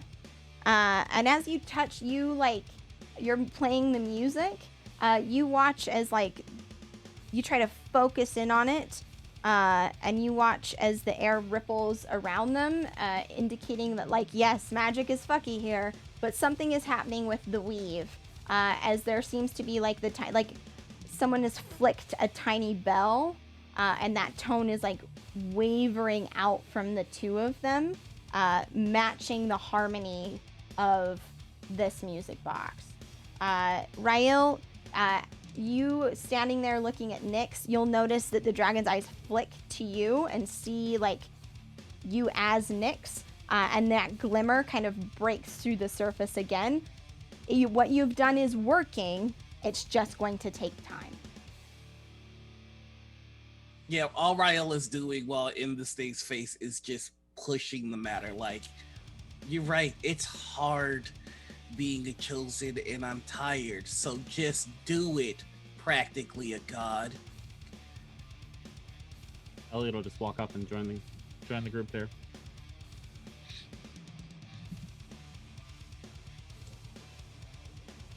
Bootstrap? Fucking crazy people are gonna get themselves killed. They're gonna stand in front of all you crazy motherfuckers. So to paint a picture, how many different entities are we technically standing in front of? Frank would know that there are technically 2. Mm-hmm. And the actual dragon is what Frank would consider to be the enemy, right? No, an actual dragon is Valdry. It's whatever cool. is speaking through him. Okay, yeah, so what he can see is the dragon. If... That's good, that's good. So I'm gonna enact part 1 of backup plan, and he's going to speak to what he can't see then, and like can't see at all, right? It's like, you know this. Valdry has been taken, like the chaos has like is consuming Valdry and is like driving the bus, like possessing Valdry. Well, Who you're talking to right now is chaos. Yeah, so I'm gonna speak directly to chaos and say, you've failed before and you won't even show yourself now. You use others to do your work for you. And I'm going to actually use a bonus action to direct unsettling words directly at that. And the chaos must subtract 1d12 on its next saving throw. Okay. As we continue to stick with what we're doing now. Do you want me to roll the d12 or do you want to? I'll have you roll the d12. I think that's wonderful. So if it comes in handy, it'll be a -8. Okay. Can I recognize what Frank is doing? How much experience do you have with bards? Probably not a lot, but I study magic. Maybe you can detect that there's some sort of magic that he is doing, but I don't know if you would know exactly what it does. Okay. I would like to use the distraction to dig deeper again. Awesome. And that does involve an intelligence save. Okay. Let's do it. Can I? No, never mind. -8. Sorry. So that is going to be 12. That is a fail. My DC is 16. Okay, great. And I am with my delving deeper, I'm looking to get to him, not the chaos, not the dragon. Mhm. I'm looking to get to him, like I did at the mirror in the sky. Okay. Like, hey, I've cut through the bullshit. You got a line. Let's go. Great.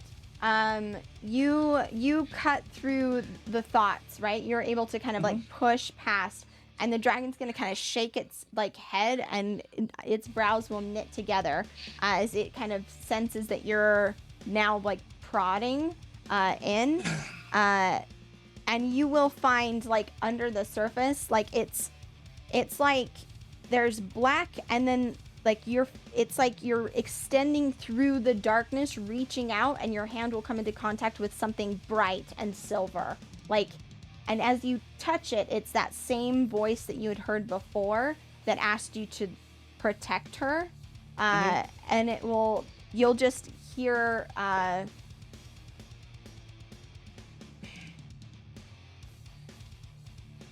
sing. Oh, you've got to be fucking kidding. Like, he hears that in Nix's voice. Oh. In return, can I just say, give me the words? Stand by.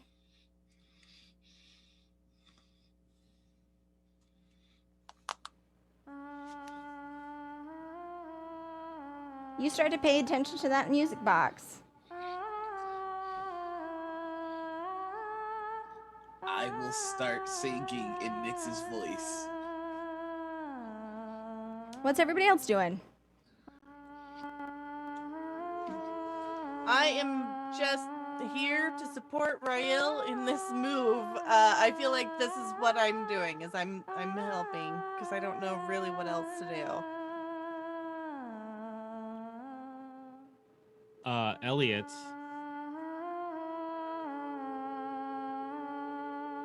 recognizing a little bit of like tactics from what people are doing.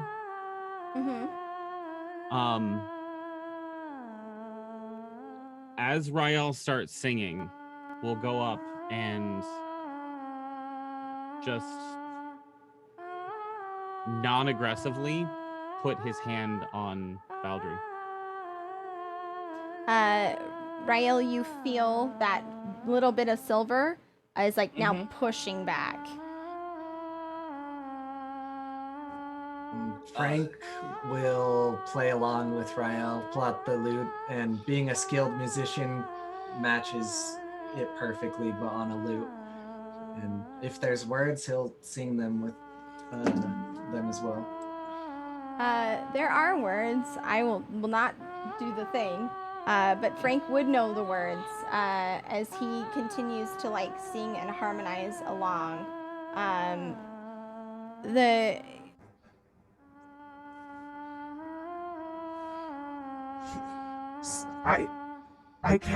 I cannot.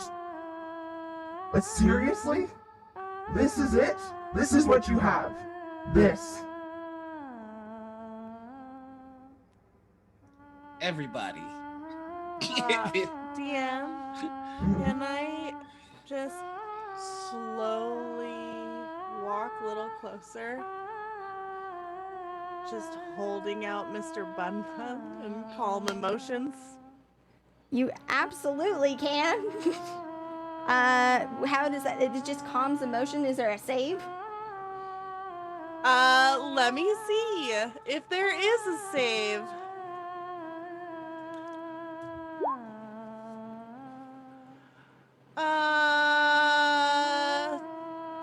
DC of 12 plus my charisma modifier, so just like a 14. I rolled a 13, so there you have it. Again, that Rael, you'll get the sense the thoughts are becoming less chaotic, and there's hope now as you start to hear like it's like a calmer presence resurfacing out of the dark.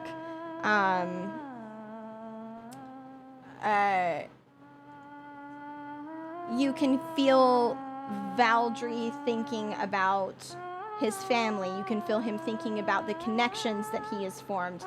You can hear him missing the people he cares about.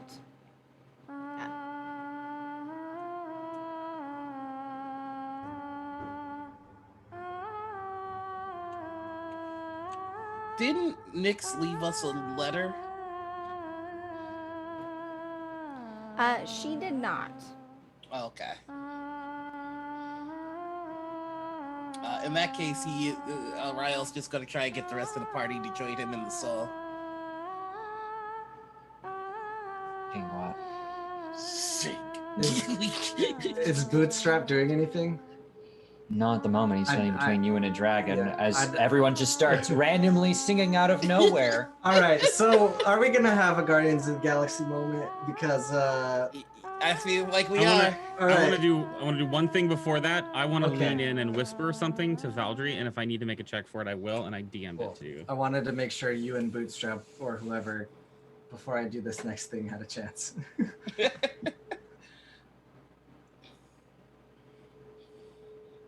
That's it. I can roll if you need me to, but otherwise I'm done. That's all I wanted to do. I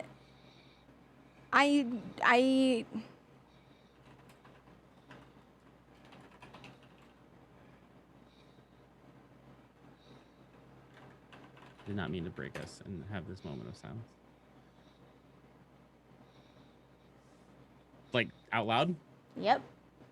So Elliot leans in and repeats something that he had said to Valdry when it was in Valdry, or when it was in Elliot's head, and leans in and whispers, "See, I told you, you have no power over us." Let Roll go. intimidation for me, please. It's only a 12. You see it wince.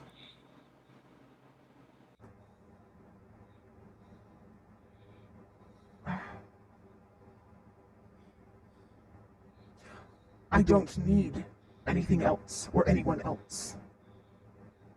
I am creation itself. I am the thing that gives anything meaning.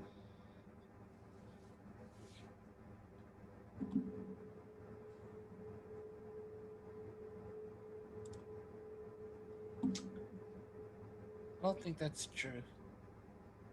All right. Well, on that note, I bet you're a terrible dancer too. And I'm going to unsettling words again, using a bonus action. And I then am going to follow it up with immediately casting Otto's Irresistible Dance and make the whole entity dance along to the music. Okay. This is wonderful, and I'm highly supportive. What's the save? It's a wisdom save. Okay, he's not. And what am I minusing? Oh, He rolled yes, a that's good 4, point. plus a 2, so. Minus a 9. You do the same, and this dragon starts to. Here, let me find the right thing here. Stand by.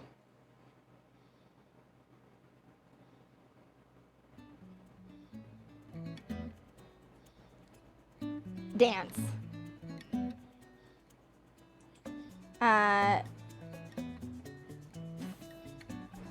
Bootstrap, roll me a religion, please.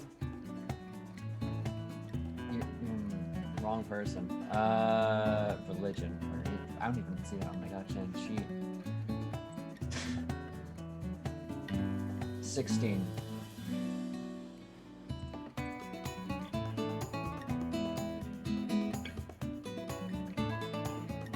Listen here, son. These people need you to stop fucking about.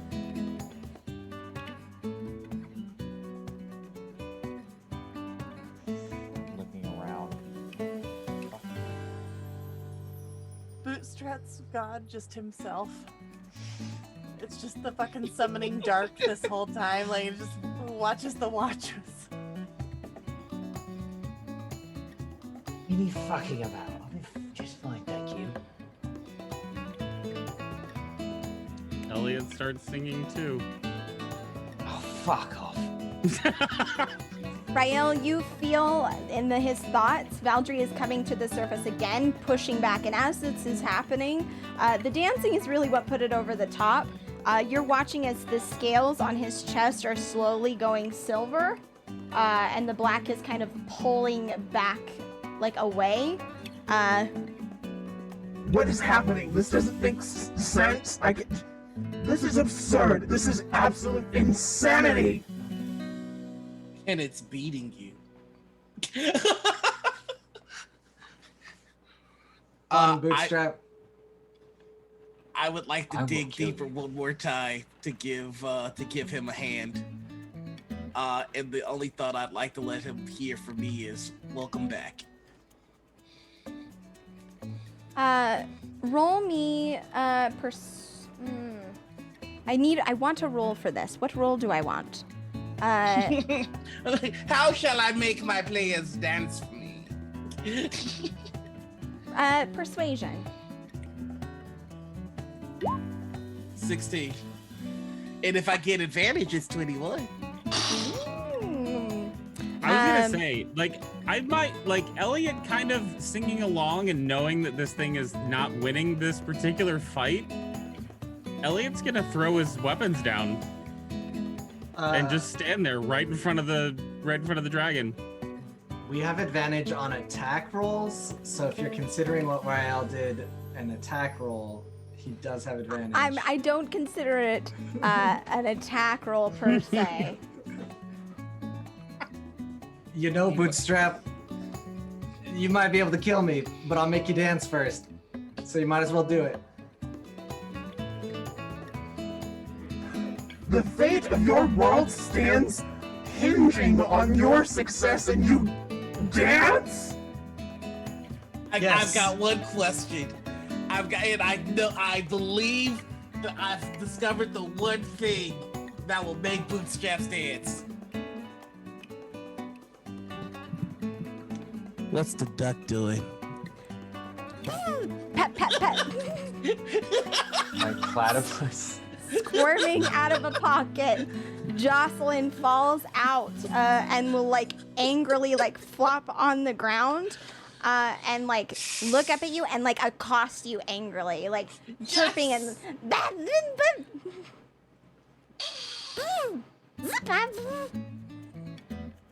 Listen, Bootstrap, Chaos, our connections, that's what make us strong. Come on now.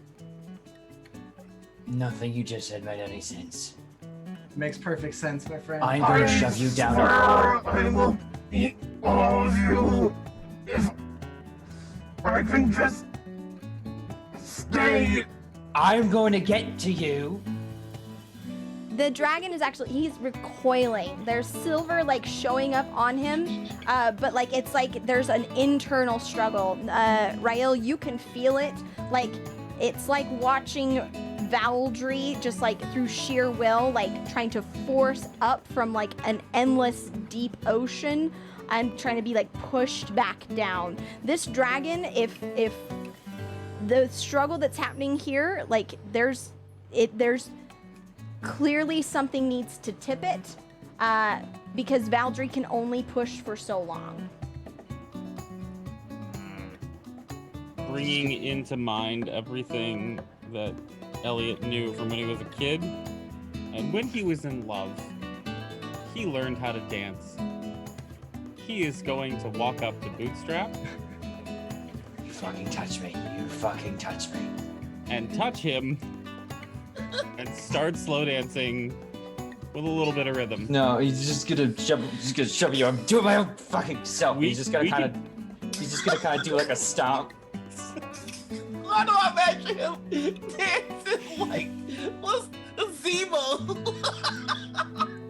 I imagine it like the kid from the meme gif where he's just like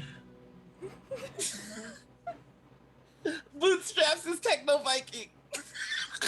Oh my god, yes. Oh my god! Oh my god! Rael's gonna look at the dragon and go, you can continue to be upset about losing your power, or you can dance. Come on. Oh, they already dancing. You can't watch, stop. there's the electricity in the crystals is like shaking and like twisting, and the dragon is like twitching as like wings like fluttering as like there's the black is kind of being pushed back, like scales like slowly becoming silver. Bird, as you watch this happen, like the threads around were warping. Frank, you will see this as well. The threads were warping, and you're able, like, as the silver kind of pushes back at the center of him, you see as it's like the threads of the weave come and coalesce in the center, but it's like a tangle. It's like the weave has, like, it's not broken. It's like it's, you know, when you sleep and your hair gets all matted and weird, like snarly. God damn it. Sarah, I'm so mad at you right now. Do I have any idea how I could undo this snarl? How do you undo a snarl, Luca? Well, like, is this something, I am not sure if I'm restricted by physical limitation. Can I reach up and attempt to undo it, or do I need to somehow get up there? Roll me a d20.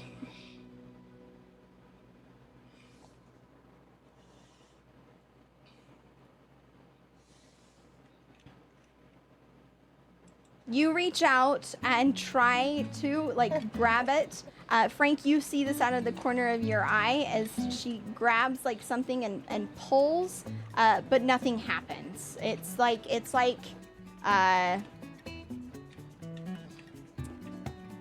she just didn't quite get a good handhold. Yeah, I'll try to reach out if possible and like aid in like manipulating it to make it easier. Yep. And just kind of like nodding, like follow after me. Okay. Okay. I will follow. Roll with advantage if you are assisting each other. Okay.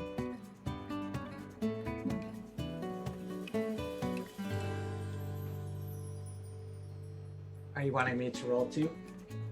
I need somebody to do the thing. I have no preference. Whoever does it at advantage. Do you want me to? Oh, Okay, perfect. so just Boom. roll again. Yeah. Okay. Yep. 13. Frank kind of like, it's like he's playing and the music kind of nudges your hand, like, and you grasp something just right to the side and you pull it.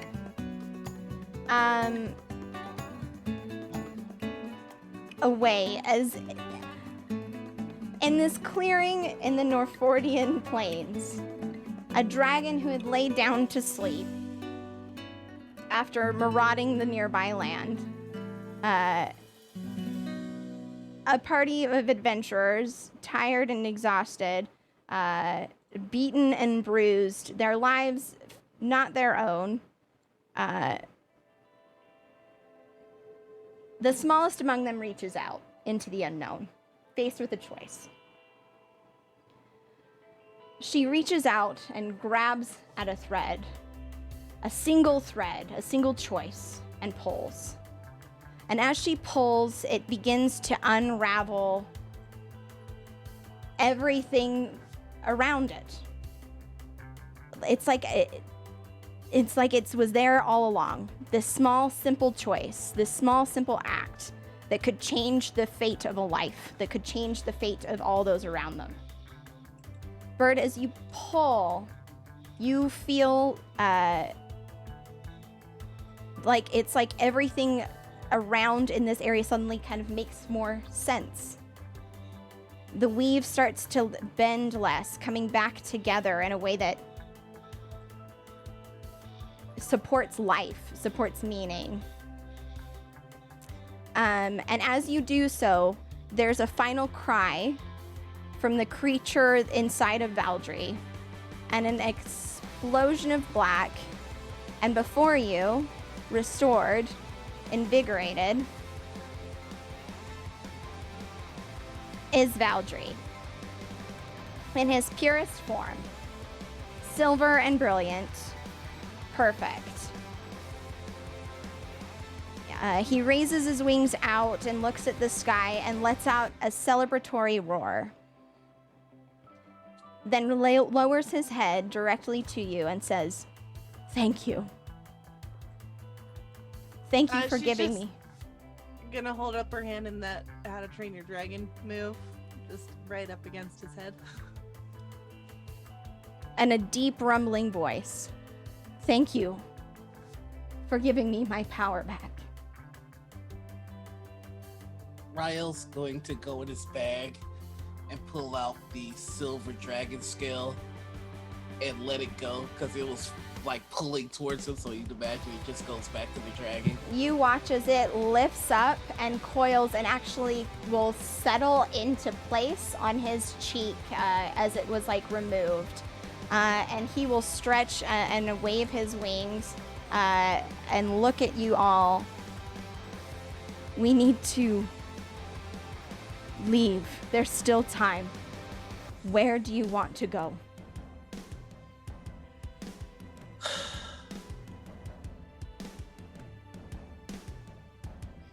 I will look at Frank and see, where do we need to go? Oh, that's a grand question, and while Frank ponders that, he'll stand next to Bird and reach out and just grab Valdry's face. Hello, old friend. As I said, this time will be different. He will look at you, Frank, and like really see you. It already is. We can go wherever we want. Just We're this once. together.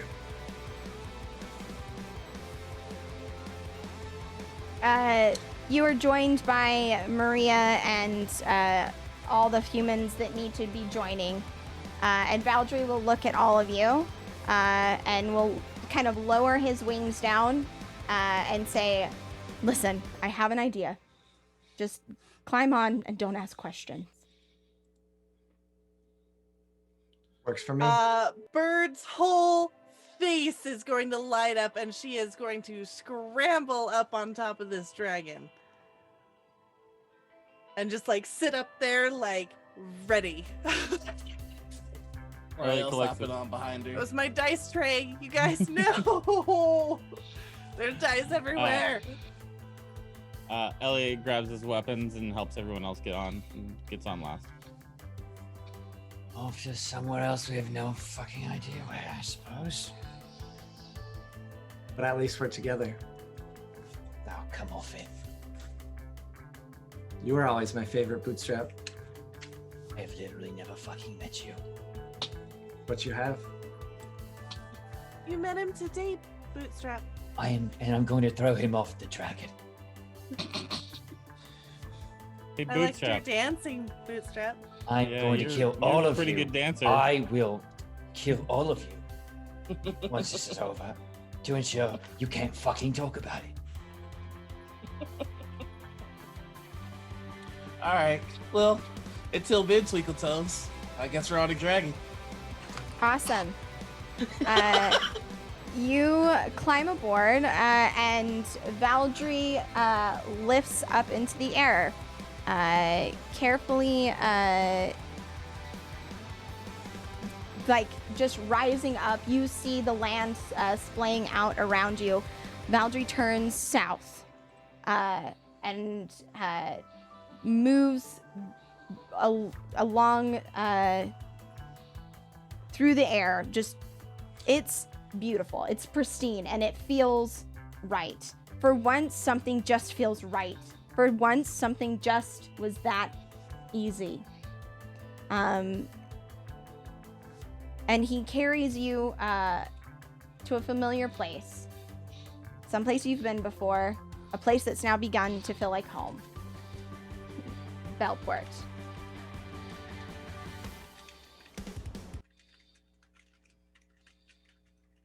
Frank. You are sitting in a room. There is a fire crackling in the hearth. It's a comfort of home that you've not experienced for a long time. There are comfortable blankets draped over chairs.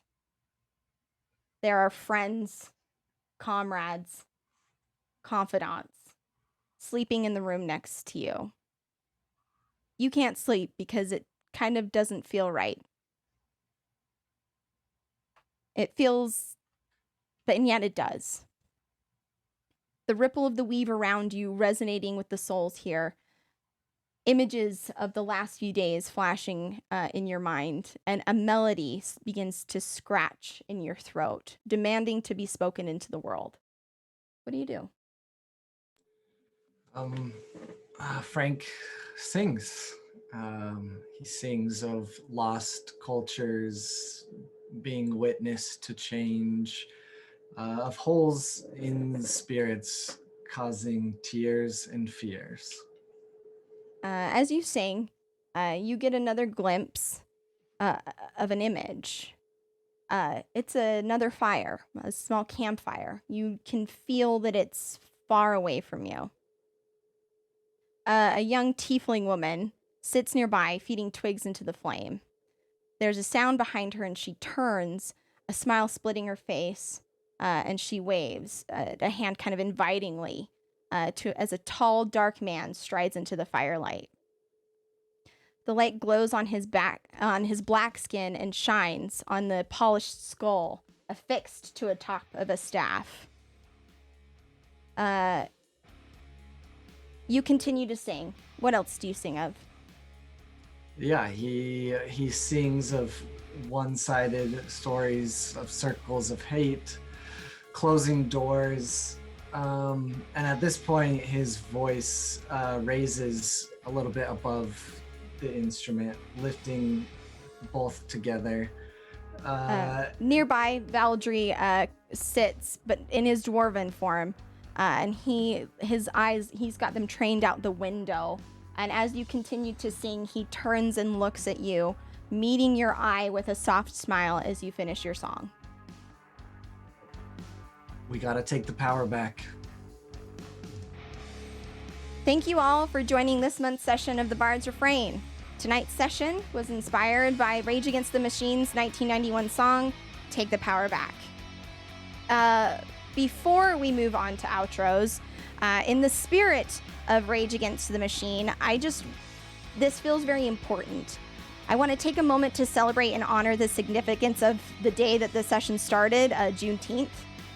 Over the last year, incredible humans have gone above and beyond, organizing, educating those around themselves. The uncomfortable reality is that there is still so many things that we as people need to do to make things better.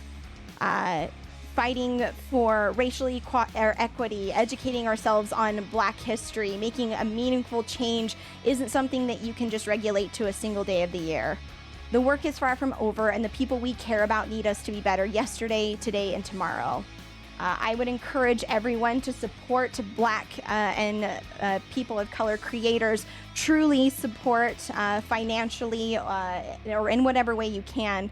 Fight racism wherever it's found, even in the ones that you care about, and never stop striving for a just world. We need to check the interior of a system that only cares about one culture. We need to break it down. We need to give the power back. It has been my pleasure to DM tonight's session. I'm sad to be going, but first, a huge thank to my cast, players, starting with Bootstrap. Please let the people know where they can find you, what you've got going on, and any thoughts you might have.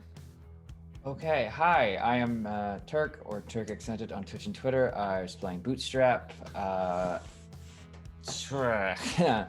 Whole bunch. But things coming up this week. Tomorrow, in addition to the absolutely wonderful Women in Gaming that we'll be having here on TBK, at the end of all that, we'll be having a TBK Total Party recap with myself, Kohlrabi, who's on your screens and not in bed, and Sir Hexu in the chat. After that, of course, will be Tuesday with the Fully Armored Himbo Ulrich joining with the Harpers. Should be a whole lot of fun. Apparently we need a boat, so that's worked so well before. Thursday, I'll be over on Net 20 with Roundhouse Alpha as Oscar Anderson. The fourth wall just doesn't exist anymore, so it should be extra fun there. Then Sunday, I'll be over on Neon Lights with Foxy and Heck and Purple blowing up some heretics in Only War, or rather in His Divine Name, the Only War campaign that we run over there. It's really fun. Be sure to check it out. Yeah, I'm just gonna throw it over to Saint. You're a Saint. You are needed. Hi, I'm DMF Saint. You can find me on Twitch and Twitter at DMF Saint. I'm only gonna pitch one thing for myself, and that's there is no morning start tomorrow. If any of you guys watch that over on Nat 20, I would like to take a moment and pitch out again my friend's new kind of dice situation they got going on called Black Knight Dice. You can find them on Instagram at instagram.com/blackknightdice. And then obviously Neon Lights Roleplay is a pretty stellar community too, so go check them out. Hey, Noir. Hey, that's me. Hi, everybody. I'm Noir. You can find me all over the internet as the Noir Enigma. That's Twitter, Twitch, YouTube, TikTok, and Instagram. Check out Critical Miss's VOD of Morning Ritual. We had Latia Chakis. on this morning, and she told embarrassing stories about me from high school. So you want to check that out. The only thing I'm pitching is July. I'm going to do a stream marathon. I'm streaming every day that month, and I could really use your support because I'm trying to get to 1,000 followers on my Twitch channel before my birthday, July 29th. So let's make it happen. But that's it. Is it me? Yep. It's me. Hi, I am Luke Locke.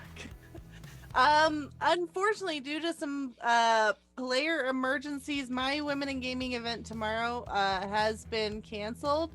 But please hang around for the rest of it to support a good cause. There's a panel and a D&D game weekend at Strahd that is happening during the afternoon. And then catch me back here Monday and Tuesday for Altered Carbon and Harper's. And tonight I danced as Bird, the half-elf druid. That's it for me. Awesome. Hi, I am going to kick it over to our wonderful guest star, the incredible, incomparable Kohlrabi.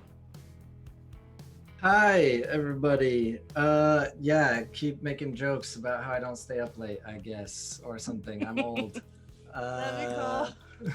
Welcome to the big leagues. We go hard. So, tomorrow is Women in Gaming, and then Toll Party recap. I have a boat, so I can help you out there, Turk, on Tuesday. Other than that, really, I just want to say thank you, Sarah, for everything you said at the end of session, involving Juneteenth and everything else. Definitely want to,